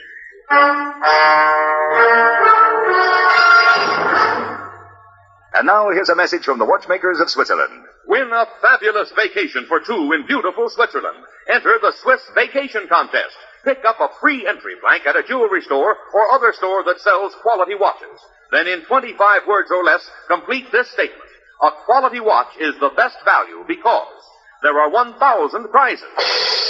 First prize, a 21-day vacation for 2 in Switzerland. Visit many colorful places. All expenses paid for 2 people, plus $500 extra spending money. Enter the Swiss Vacation Contest today. Free entry blanks at your jewelry store.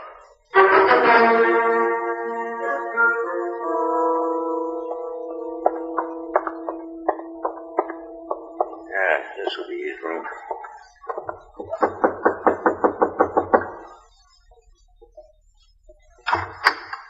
Well, hello, Sheriff.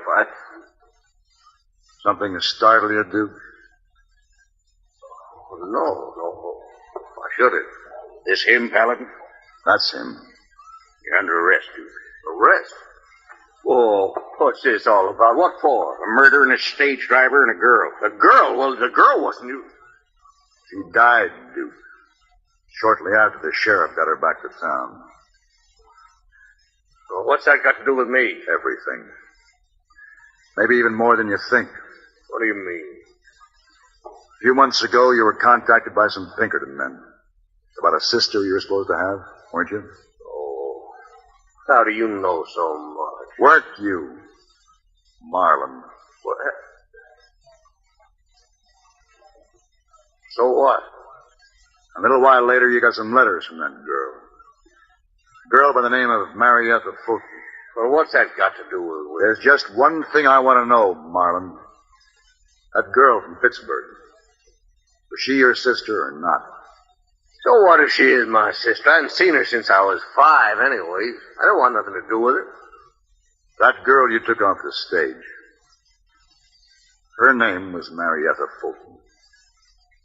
Mary? My sister? That's right. Your sister. You think about that. You think about it when you're hanging from the end of a rope.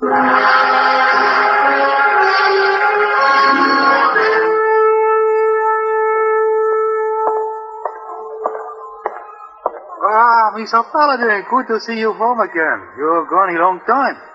Yes, hey, boy. I was gone a whole lifetime. Oh, you have a sad heart. Time will heal it, hey, boy. Are there any messages for me? Oh, no, sir. No messages, but a young lady asked for you a little while ago. Oh, very pretty. No, just tell her I'm not in, hey, boy. Oh, too late for that. Here she comes, see? Oh, Oh.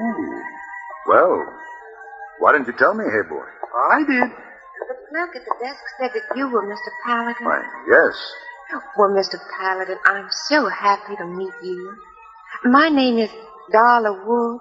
Miss Wood? My uncle knows you. You're... Colonel Orville Wood. Yes.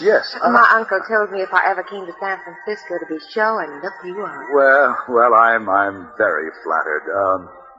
Perhaps we can have dinner together and discuss your uncle further? Well, Mr. Paladin, I think that would be perfectly delightful. Wonderful. My arm? Thank you. Tell me, is this your first trip to the West? Why, yes, it is, and I'm just thrilled. Oh, yes, Mr. Paladin. It's good to see you home again.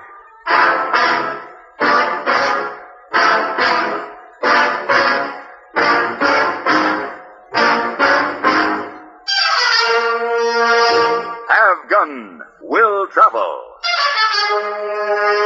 Created by Herb Meadow and Sam Rolfe, is produced and directed in Hollywood by Frank Paris and stars John Daner as Paladin with Ben Wright as Hayboy. You're watching Westerns Radio live on YouTube and TikTok at OTR Westerns.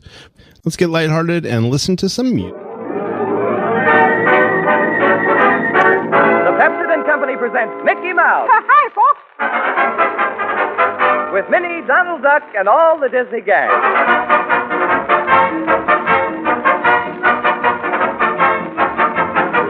It's Mickey's show. And today, Mickey is taking the gang through the magic mirror to the days of Cinderella. Yes, sir, to that famous day when Cinderella lost her glass slipper and won the prince. The gang is going to the prince's masquerade ball to watch it happen, and that's why they're all masked in costume. Minnie is dressed as a bewitching Juliet. Oh, thank you, John. And as for Mickey... Oh, John, don't tell him. Mickey is decked out as a Romeo. Boy, is he the breath of romance in his lace and ruffles. Phooey. A big pink ostrich plume sweeping from his velvet bonnet, his manly calves encased in purple tights. Oh, I can't help it. Minnie made me wear them. It's my idea, John. Isn't he cute? Cute. He's ravishing. But those purple tights, Mickey, don't they seem a bit saggy at the knees and slightly droopy? Yeah, I'll say they're droopy. They're an old pair of goofies. Oh, look, Mickey. You're losing them again. Okay. What do I have to wear these things for anyway? Romeo. Wherefore art thou Romeo?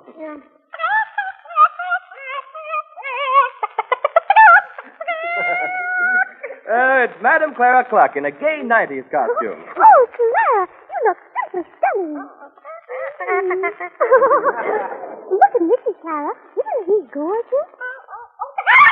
That's right. Laugh. Yeah, but this way to see our pictures in Radio Mirror magazine. Boy, do I look swell. Yeah, me too. And now, while Mickey heists up his purple tights and we await the arrival of those two financial wizards, Donald Duck and Goofy, we will hear Felix Mills' arrangement of that immortal roundelay, Three Blind Mice.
The other night, I went to a swell boxing bout here in Hollywood.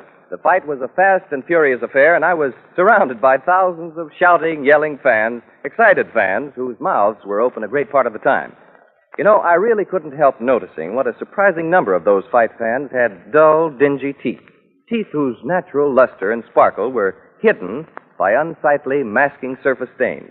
What a shame, I thought, that in this day and age anyone would tolerate surface-stained teeth, because teeth like that are a real boomerang in social and business contact. You realize, of course, that you don't have to worry along with such unsightly stains hiding the true sparkle of your smile. No, indeed. Either Pepsodent toothpaste or powder containing irium can show you a safe, gentle, effective way to teeth that shine and sparkle as they naturally should.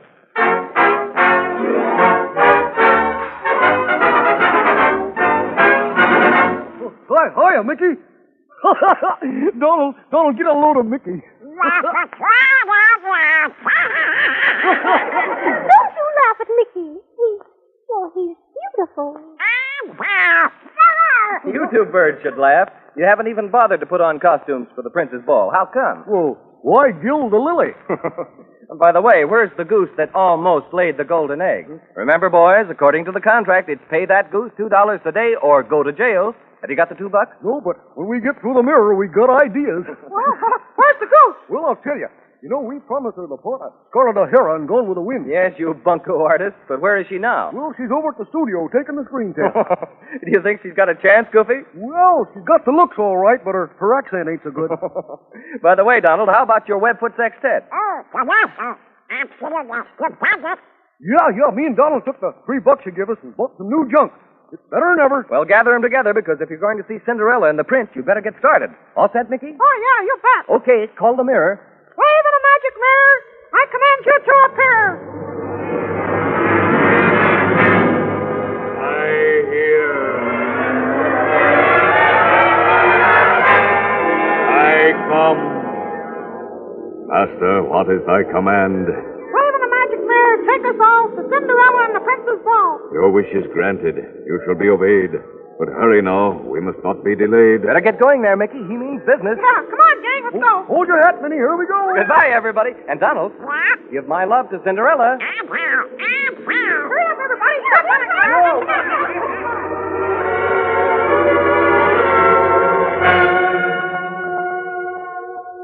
Hey, what's happened? Where are we?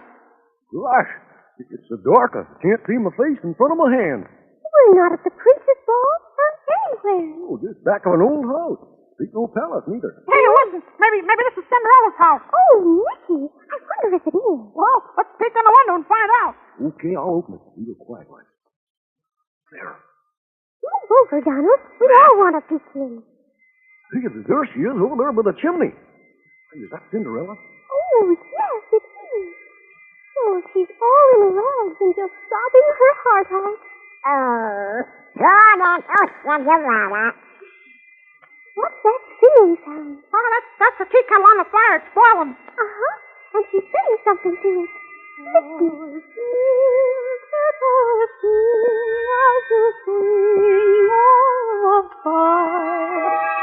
Sing of my sadness and sing of my sorrow. There's no one to love me, no one to inspire my poor heart with gladness at thought of tomorrow. No one ever smiles at me as if I really mattered. I'm just a little cinder girl whose clothes are torn and tattered. So sing, kettle, sing as you swing o'er the heart. Or sing a refrain as you boil and bubble. For poor Cinderella, the princess of trouble. Sing, kettle, sing as you swing o'er the heart. Sing, kettle, sing.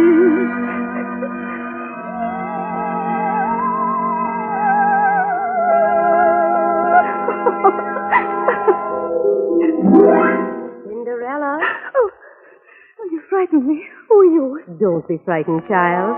I'm your fairy godmother. I've come to help you. No one can help Cinderella. No one. No one but me. I know the prince is giving a ball this evening, and all day you've wept in the chimney corner and prayed you might go. Oh, yes, but that could only happen in my dream. We shall see, child. We shall see. Take that pumpkin there on the hearth. Place it outside the door. But I don't understand. It's not for you to understand, Cinderella. Now, a wave of my magic wand. Oh, what a beautiful golden coach. 6 black horses and a coachman. And now, Cinderella, you may go to the ball. Oh, but my clothes, godmother. Just rags and tatters. Another touch of the magic wand and... There, my little maid. You're more beautiful by far than your wicked sister. Glass slippers twinkle on my feet. My gown's of satin shimmer. My jacket is of golden cloth with diamonds all a-glimmer. Now, to the palace, my little Cinderella, to dance with the prince. But remember this. If you stay 1 instant after the 12th stroke of the midnight hour, your carriage will again become a pumpkin, your horse's knife, and you the little cinder girl you've always been. I shan't forget. Then, farewell, Cinderella. Goodbye, Godmother. Oh, Nicky, that was wonderful. Yeah, sure was. Master, our time is growing short. We must make haste to reach the royal court. Oh, yeah. We gotta get to the ball before Cinderella does. Come on, everybody. Hurry up, you dogs. Will you ask me for the first dance? Oh, sure.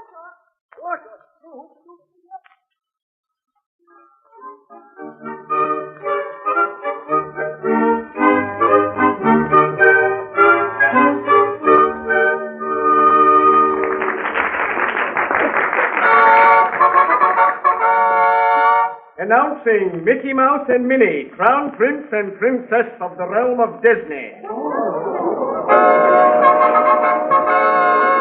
Sir Donald the Magnificent, Grand Duke of Hollywood, Marquis of the Palace Theater, and Knight of the Trocadero. Count Goofy, Madame Clara Clutch, and the Wedgwood Sextet and all their retainers.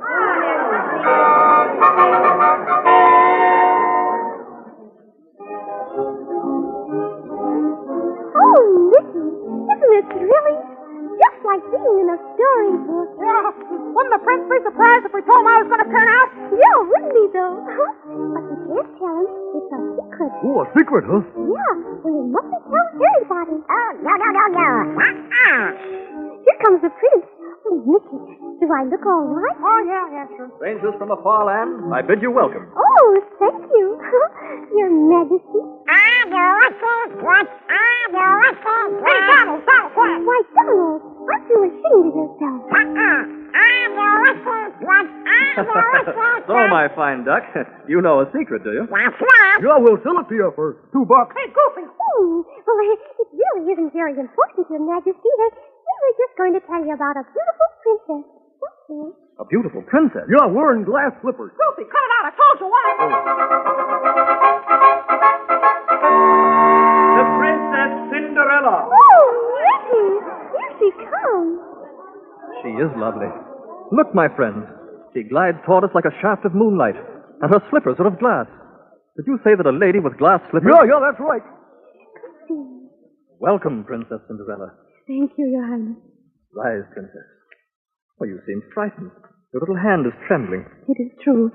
I am afraid. Ah, it is I who should kneel and tremble, for I am but a prince.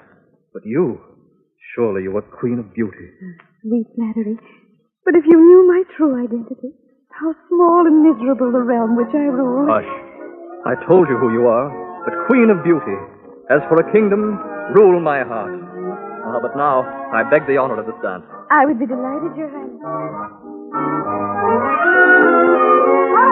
How about it, Minnie? You want to dance? Of course I do. That is, I'd be delighted, Your Highness. Oh, well, hey, Donald, why don't you find a partner and have a dance? Come on, Minnie. 1, 2, 3, 1, 2, 3, 1, 2, 3. Geez, why are you holding me so funny? What would happen if you put your other arm around me? Oh, the tights would fall off. Hold on. 1, 2, 3, 1, 2, 3.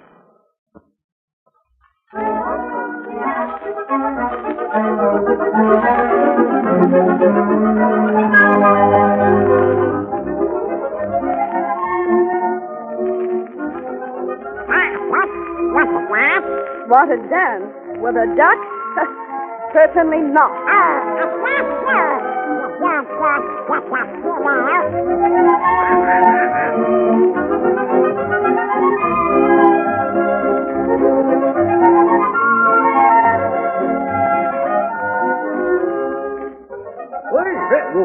What's the matter, Donald? Why ain't you dancing? Well, as long as you ain't dancing, will you do me a favor? Well, There's an awful pretty girl sitting over there, right over there. You get your band together and put some pep into this shindig. Boy, I'll burn up the boards with her. Gosh, sure hope she'll dance with me. I ain't been so nervous since the day I was vaccinated.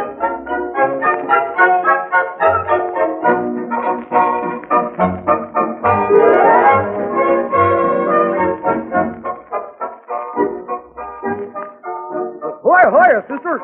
How's about me and you tripping the light sarcastic, huh? Do you mean it? Are you asking me to dance? Yeah. I'm charmed. I'm delighted. Really, I am. Gosh, are you honest? Oh, yes, I haven't danced all evening. The boys seem to be avoiding me. Gosh, that's funny. Yes, I don't know what the matter is. I simply can't understand. Really, I can't. Gesundheit. Oh, I've been simply dying for a dance for years. Oh, simply dying. Really, I have. Yeah, I'm beginning to see why. Well, listen, sister, how's about me getting you a glass of water? Oh, no. You're not going to get away from me now, you sly rascal.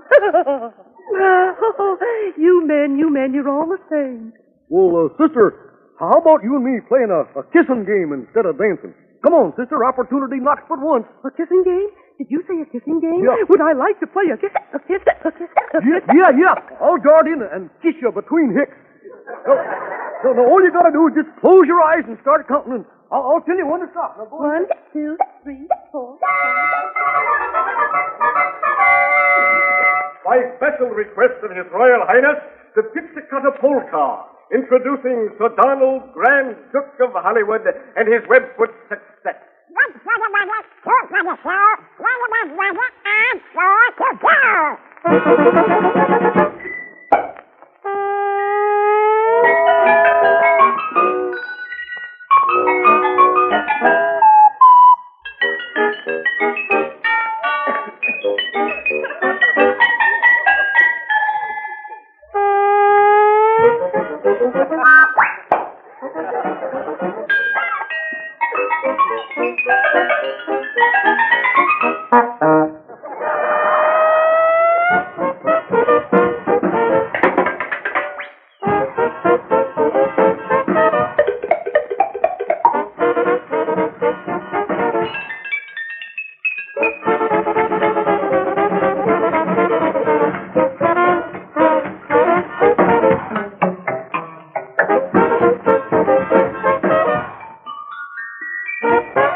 Do I find the Princess Cinderella alone upon the balcony?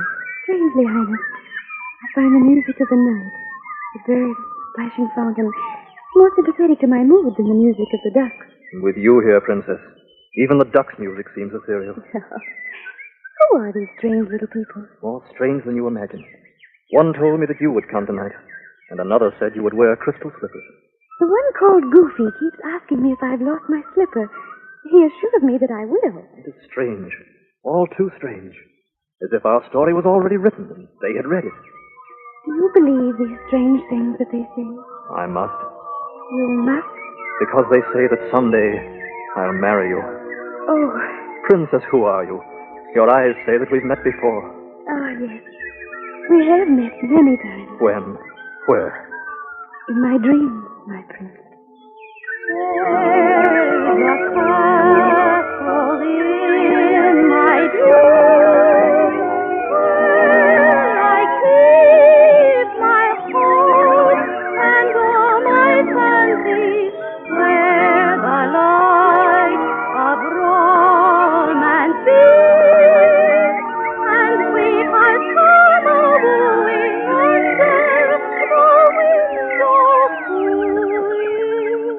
Leave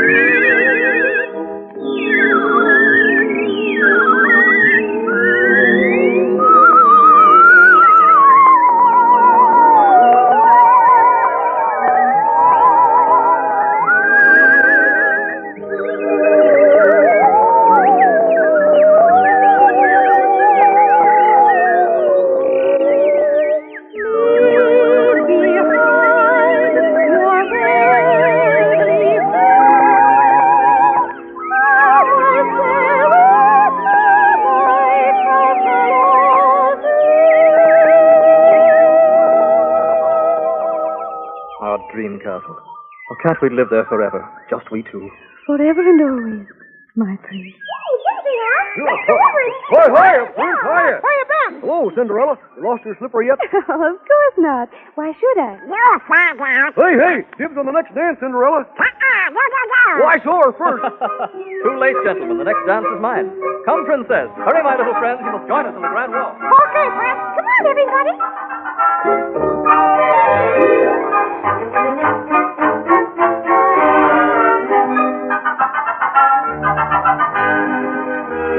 Donald, you dance with Clara, huh? Quiet, Donald, quiet.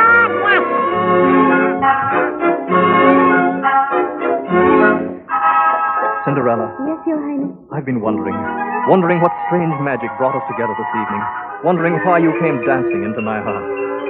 Explaining love is something that I will never endeavor. It's hard to tell when love's magic spell will vanish forever. When you danced into my life tonight, I knew you'd live forever in the kingdom of my heart.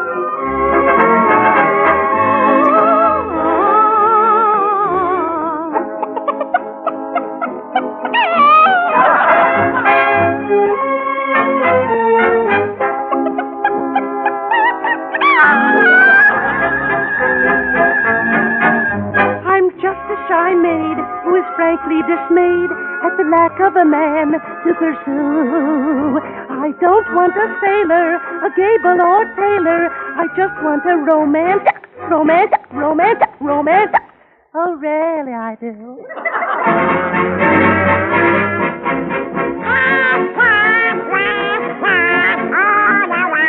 Hey, Donald, shut up. Remember where you are.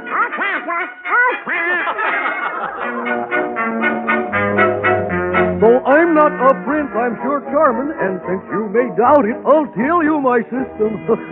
Use Pepsodent paste with a peppermint taste, 'cause it peps up the gals when you kiss them.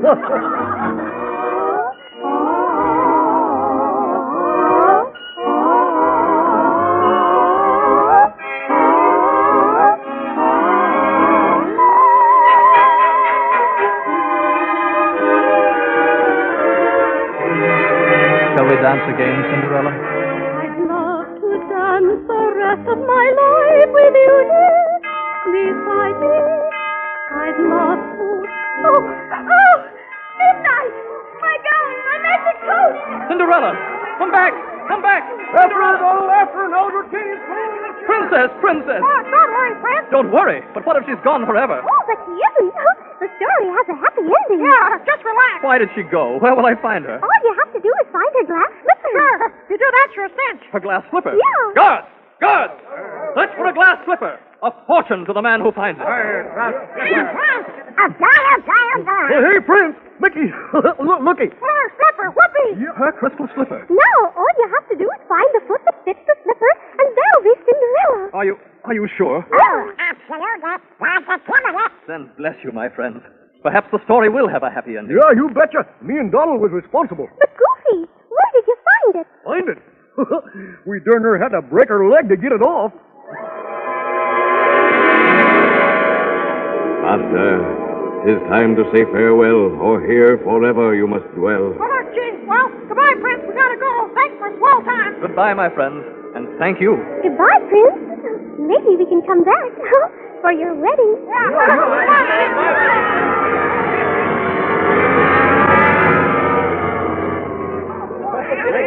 Hello, gang. Well. Welcome home. Hi, John. Well, Goofy, I saw that you two financial wizards got Cinderella's glass slipper all right. I'll say we did. Yeah, but did you remember to collect the reward? Reward? Reward? Sure, don't you remember? The prince offered a fortune to whoever found the glass slipper. Gosh, no, that's right.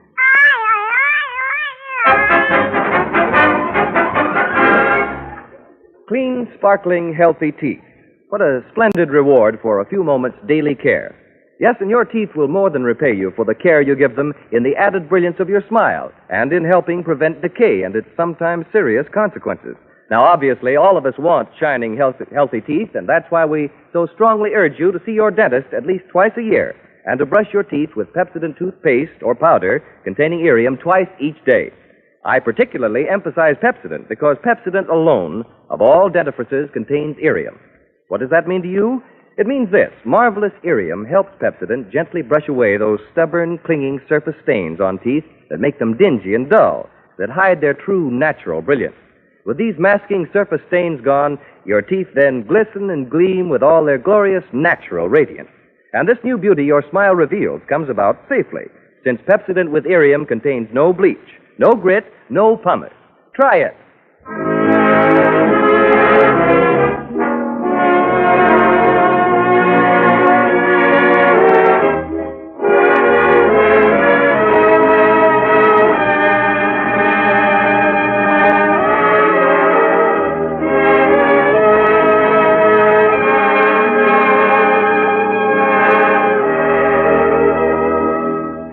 Well, now, gang, it's time to say goodbye until next week. Oh, Goofy, Donald, I suppose you know that if you can't pay the goose her $2, you're going to spend the next few weeks behind the bars. Is there anything you'd like to say before they take you to jail?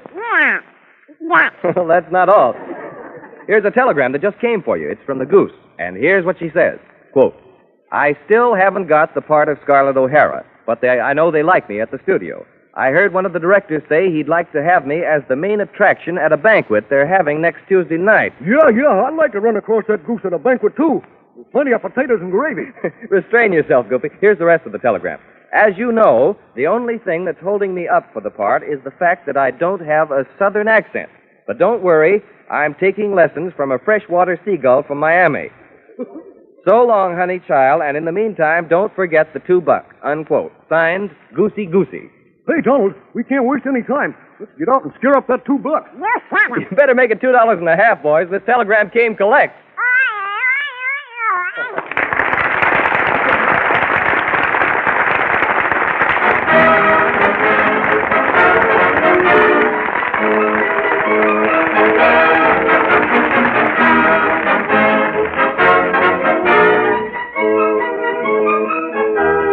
Tune in again next Sunday at the same time when the Pepsodent Company will again present Mickey Mouse and all the Disney gang. This program has come to you from the Disney Little Theater on the RKO lot. Heard on the program were Someday My Prince Will Come and Hi-Ho from Snow White and the Seven Dwarfs and Castle of Dreams from the production Irene. The castle and the orchestra was under the direction of Felix Mills.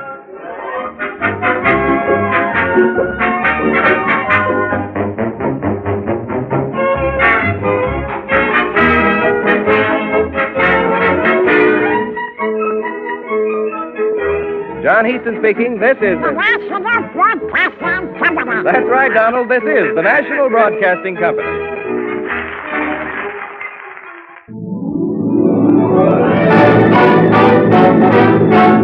The Pepsodent Company presents Mickey Mouse.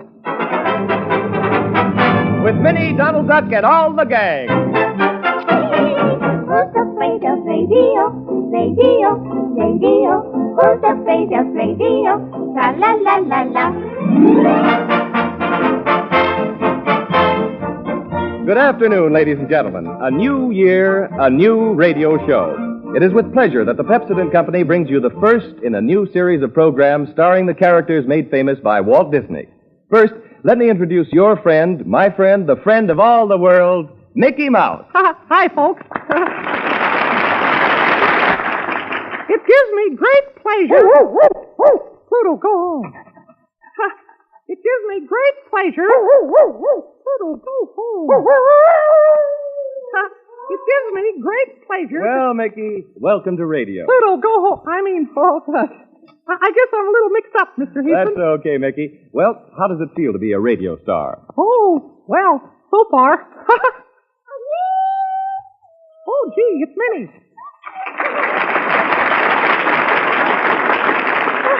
How do you do, everybody? Here's a big bunch of flowers somebody sent you. Oh, my.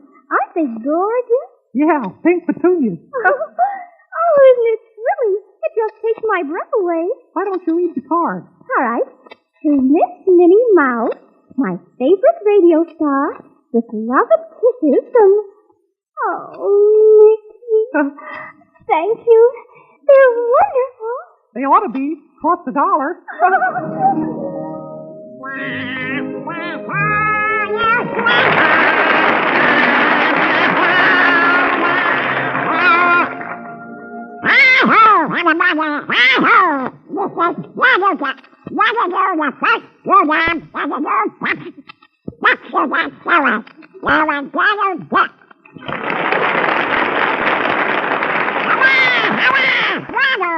Well, that was a splendid entrance, Donald. That's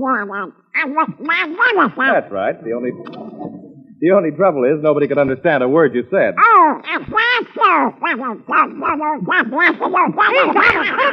out! That big stiff is Mr. Easton, our announcer.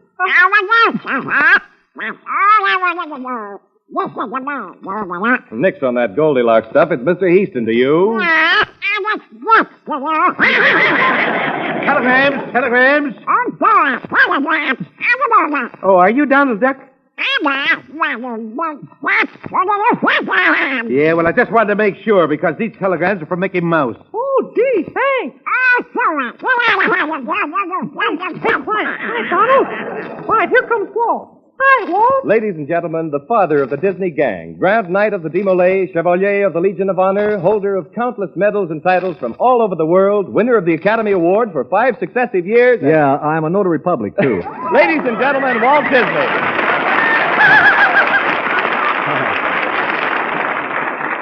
Thank you, John. Hello, everybody.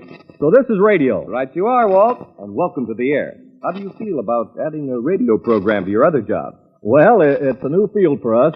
I know we've got a lot to learn. But I think we're going to get a lot of fun out of it. Don't you, Mickey? Yeah, gosh, look at all these telegrams. So you're waiting for some telegrams, too, huh? Well, I'll tell you, while we're waiting for Donald's fan mail, there's just one more member of the cast I'd like to have you meet. Hey, Goofy. I'm coming, Wolf. Oh, the world owes me a living. Take your bow, Goofy. That applause is for you. For me?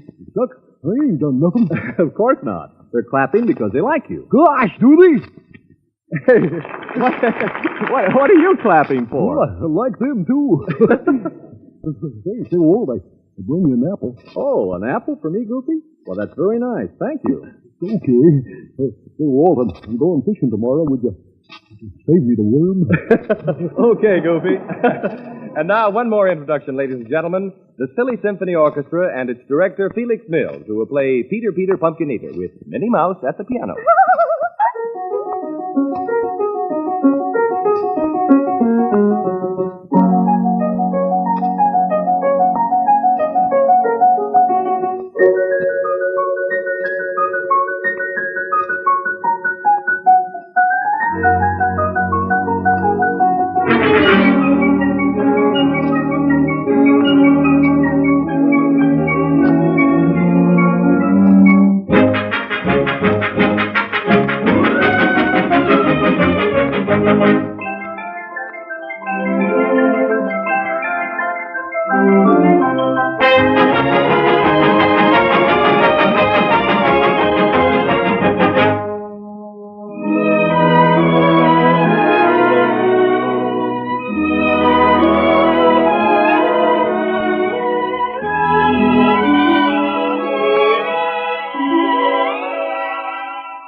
And now a few words in behalf of our sponsor, the makers of Pepsodent toothpaste and Pepsodent tooth powder, both containing remarkable irium.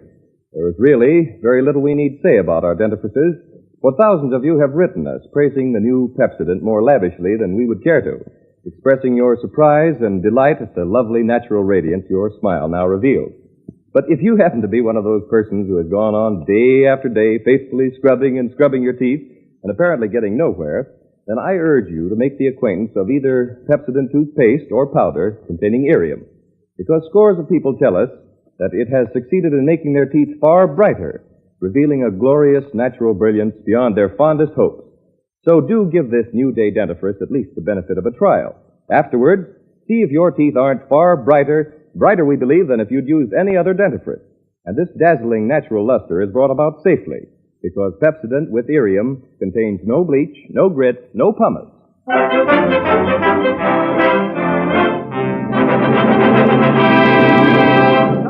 Telegrams. This way, telegrams. boy. Who are they for? For Walt Disney, Mickey Mouse, Minnie Mouse, Clara Cluck, sign here. No, none for Donald Duck. Hey, what's that whistle for? What are you going to do, Donald? Oh, but will they really bring you a telegram every time you blow the whistle? Telegram from Donald Duck. Service is right. Shall I read it, Donald?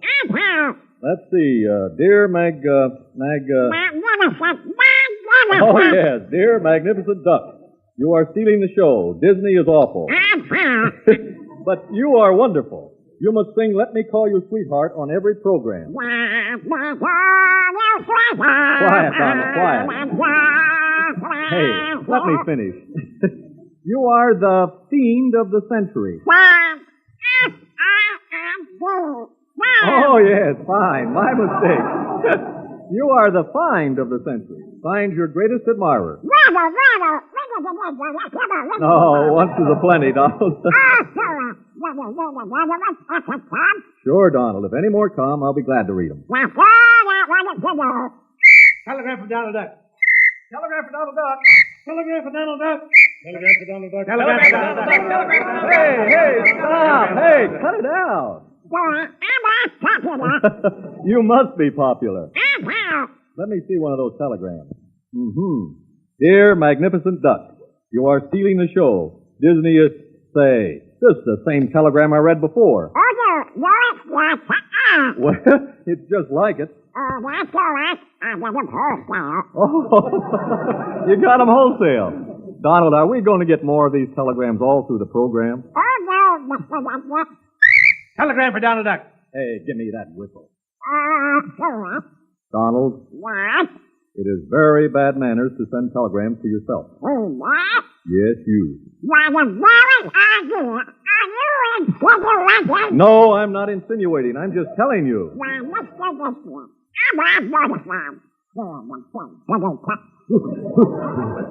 Hey, Walt, did you find the worm yet? No, Goofy, not yet. Oh, shucks. Telegram.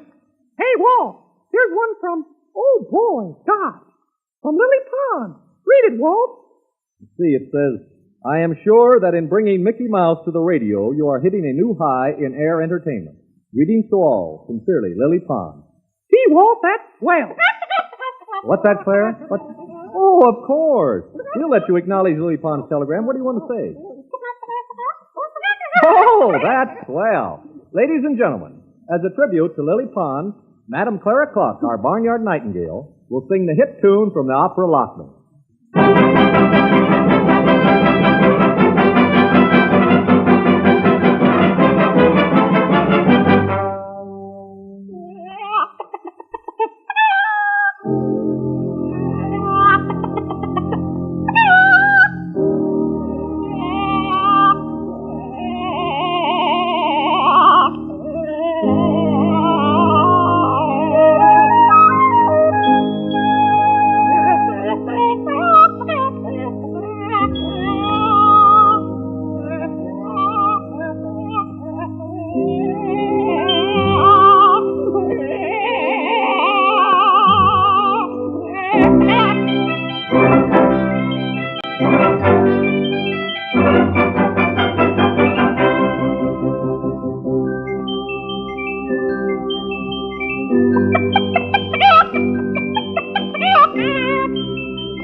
Say, Walt. I still haven't found it, Goofy. Oh, shucks. Pardon me, excuse me, but are you Walt Disney? Walt Disney? Walt Disney? Walt Disney? I'm one of them. Which one do you want? Walt Disney. I resent that hick. What's on your mind? Well, I've got a telegraph. I've got a wire. You weren't born on a merry-go-round, were you? Oh, no, sir. I was born in Kalamazoo. In Milwaukee. Kansas City. Try Boston. Boston. Thanks. Well, I drove out to California. I drove out here in an automobile. Try bicycle. Gosh, thanks. Listen, Mr. Disney. Say, the next time you come around, see if you can get me a brass ring. All right, I'll try. Oh, you're kidding. Say, do you want this watch? Try Western Union. Western Union. Yeah. Thanks. You're welcome. Here's another watch. Try telegram. Telegram. Thanks. Oh, that's okay. I sometimes have the same trouble myself.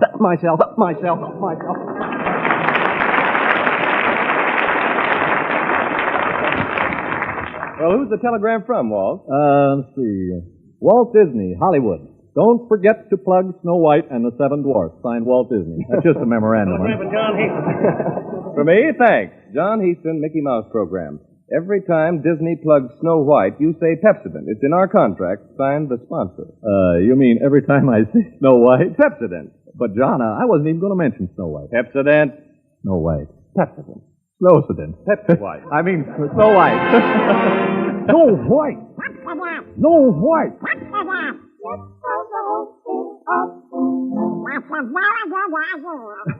For once, the duck is right.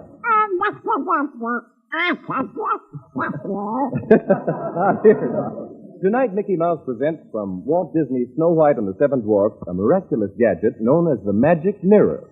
It sees all, knows all. It can take us back into the past to any time or any place. Mickey and Goofy are carrying the precious mirror over to the microphone. Here they are. Oh, wait a minute. Well, here it is. Look. A magic mirror in person. What do you think of it? Oh, well, it looks just like a kind of... No, but wait now. Wait till it starts pronouncing the magic words. And you see the green vapor starting to fill the glass. And a mask-like face without eyes appears. Mickey, give us the incantation. Place in the magic mirror. Come from the farthest space. On wind and flame I summon thee. Speak! Reveal thy face.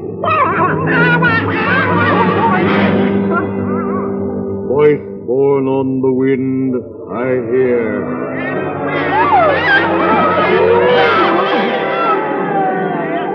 I come. I am thy slave, O master. Speak thy will, and it shall be done. Mr. Mirror, if you don't mind. I read your wish, and what I read is good. Step through the mirror. Follow me to Sherwood Forest and to Robin Hood. Hey, he guessed it. Come through the mirror. Follow me. I'll go first. Hey, I'm through the mirror. Come on. Wait for me. Sure, you're going if I have to kill you.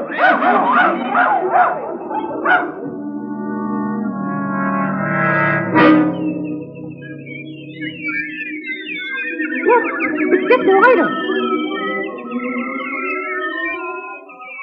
Hey, say, where are we? 'Tis Sherwood Forest, and 700 years ago, Remember, only 5 minutes dare you stay. Yeah, but... 5 minutes, or forever must you dwell in Sherwood Forest. Farewell. Farewell.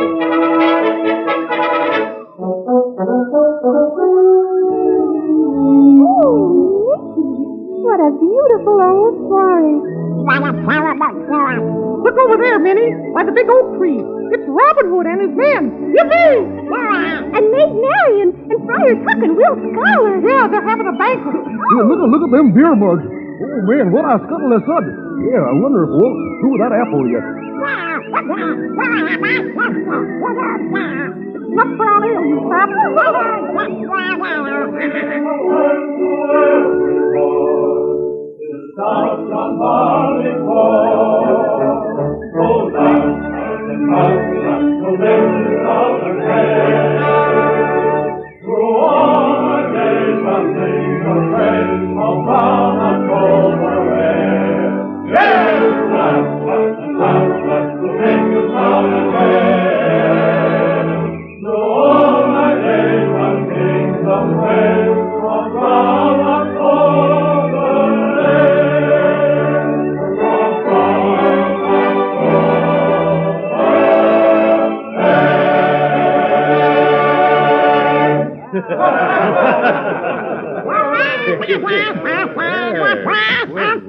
What's this why are ducks and sing? What make you of this miracle, Friar? Why, thanks, Reverend Robin. This ale is bewitched. Hi, everybody. Hope we're not putting in. You're welcome, my little friend.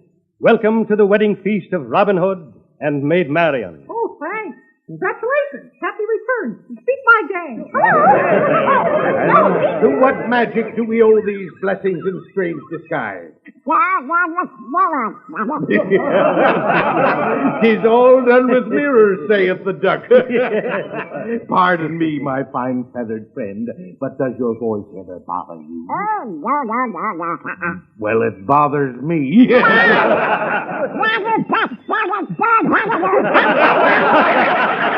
Good friend, in what manner may we entertain you? Nay, they shall entertain us. Well, we only got 5 minutes, but anything to please a friend. How about us doing the Brown October Ale? Gosh, well, let's put some oomph in it this time. Huh? Okay, come on, gang. Come on, Felix. Let's win it.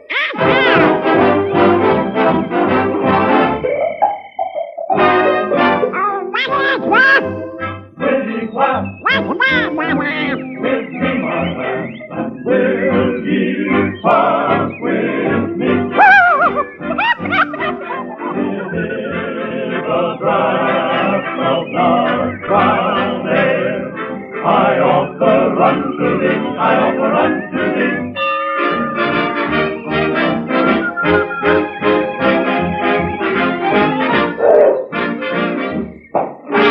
Here's a friend to everyone. Dance and party, one, so laugh and cry. And for my day, sing a praise round our rail. So laugh and cry, and we'll make you sound and hair. Sound up the way, hey. Sound up the way, hey. Through all my days, I'll sing the praise of Brown October fair. I'll sing the praise of Brown October.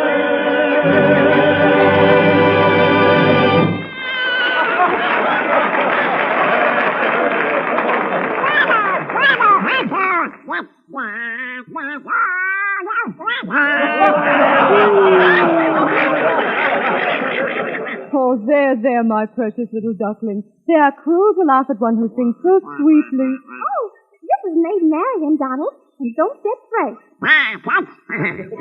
Toots, what is this, Toots? Oh, Donald just means he's taken a fancy to you. You know how ducks are. Aye, Mary. Those birds in yonder tree are laughing. Ducks that sing and birds that laugh. Oh, those are just my little birds. They came with us all the way. Yeah, Minnie taught them to sing just like a regular choir. Aye, Maid Marian. Even the birds should celebrate our wedding day.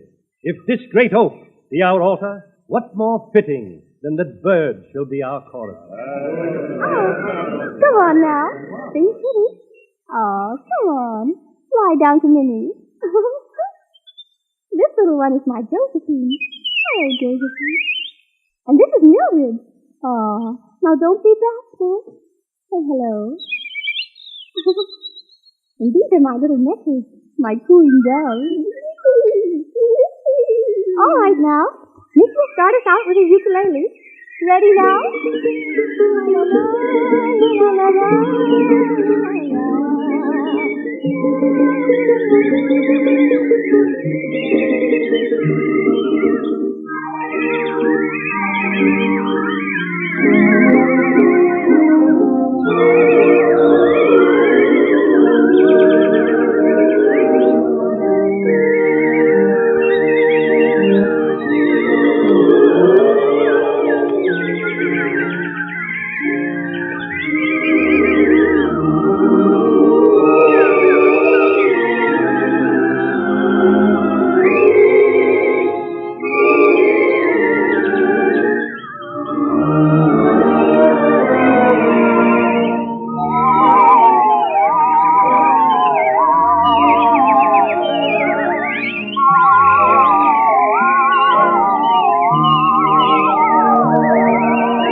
Return, or dwell forever in the past. Quick, King! Bam! Come on!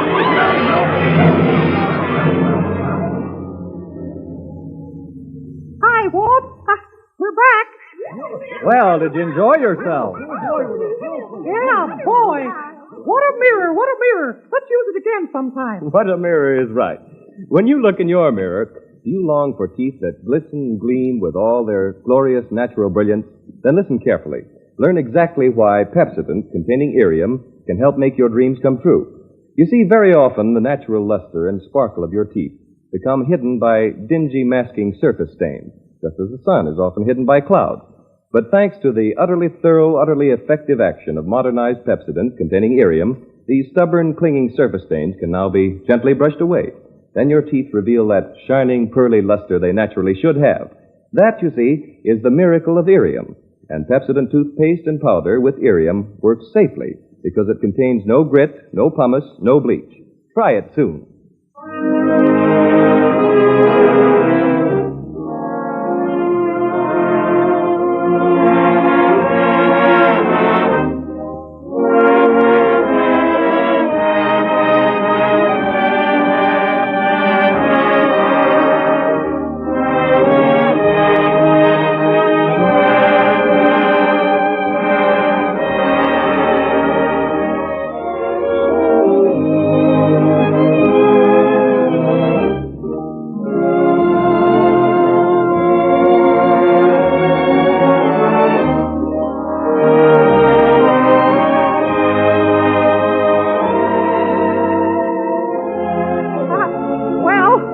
What'd you think of it, Walt? Swell show, huh? Well, I don't know, Mickey. As I said before, we've got a lot to learn about radio, all of us. But I think we'll do much better next week. Say, Wolf. I'm sorry, Goofy. I ate the whole apple, and there wasn't a single worm in it. Oh, shucks. No fishing. What have you lined up for the next show, Mickey? Oh, it's going to be swell. We're going to give Snow White a break. Well, perhaps I'd better explain, John, that the program next week will not be a preview. It's just going to be a page here and there from our storybook with the very wicked queen, the 7 little dwarfs, the handsome prince, our lovely little princess Snow White, and it wouldn't, of course, it wouldn't be a Mickey Mouse program without... That's right, Donald Duck, and all of Mickey's gang. And not forgetting our conductor and arranger, Felix Mills. Good night, and thank you all.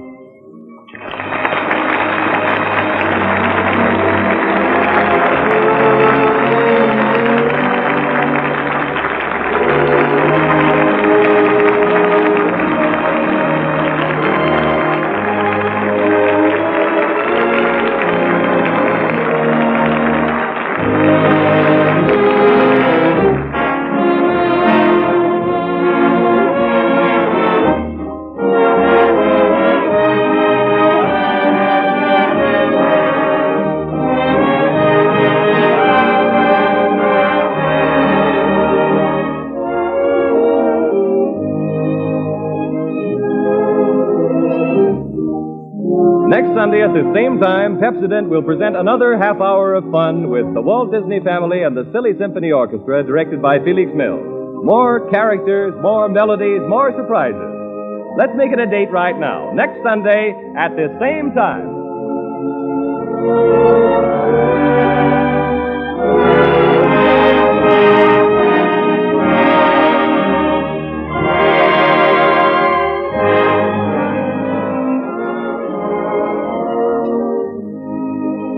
John Heaston speaking. This is the... You're right, Donald. This is the National Broadcasting Company.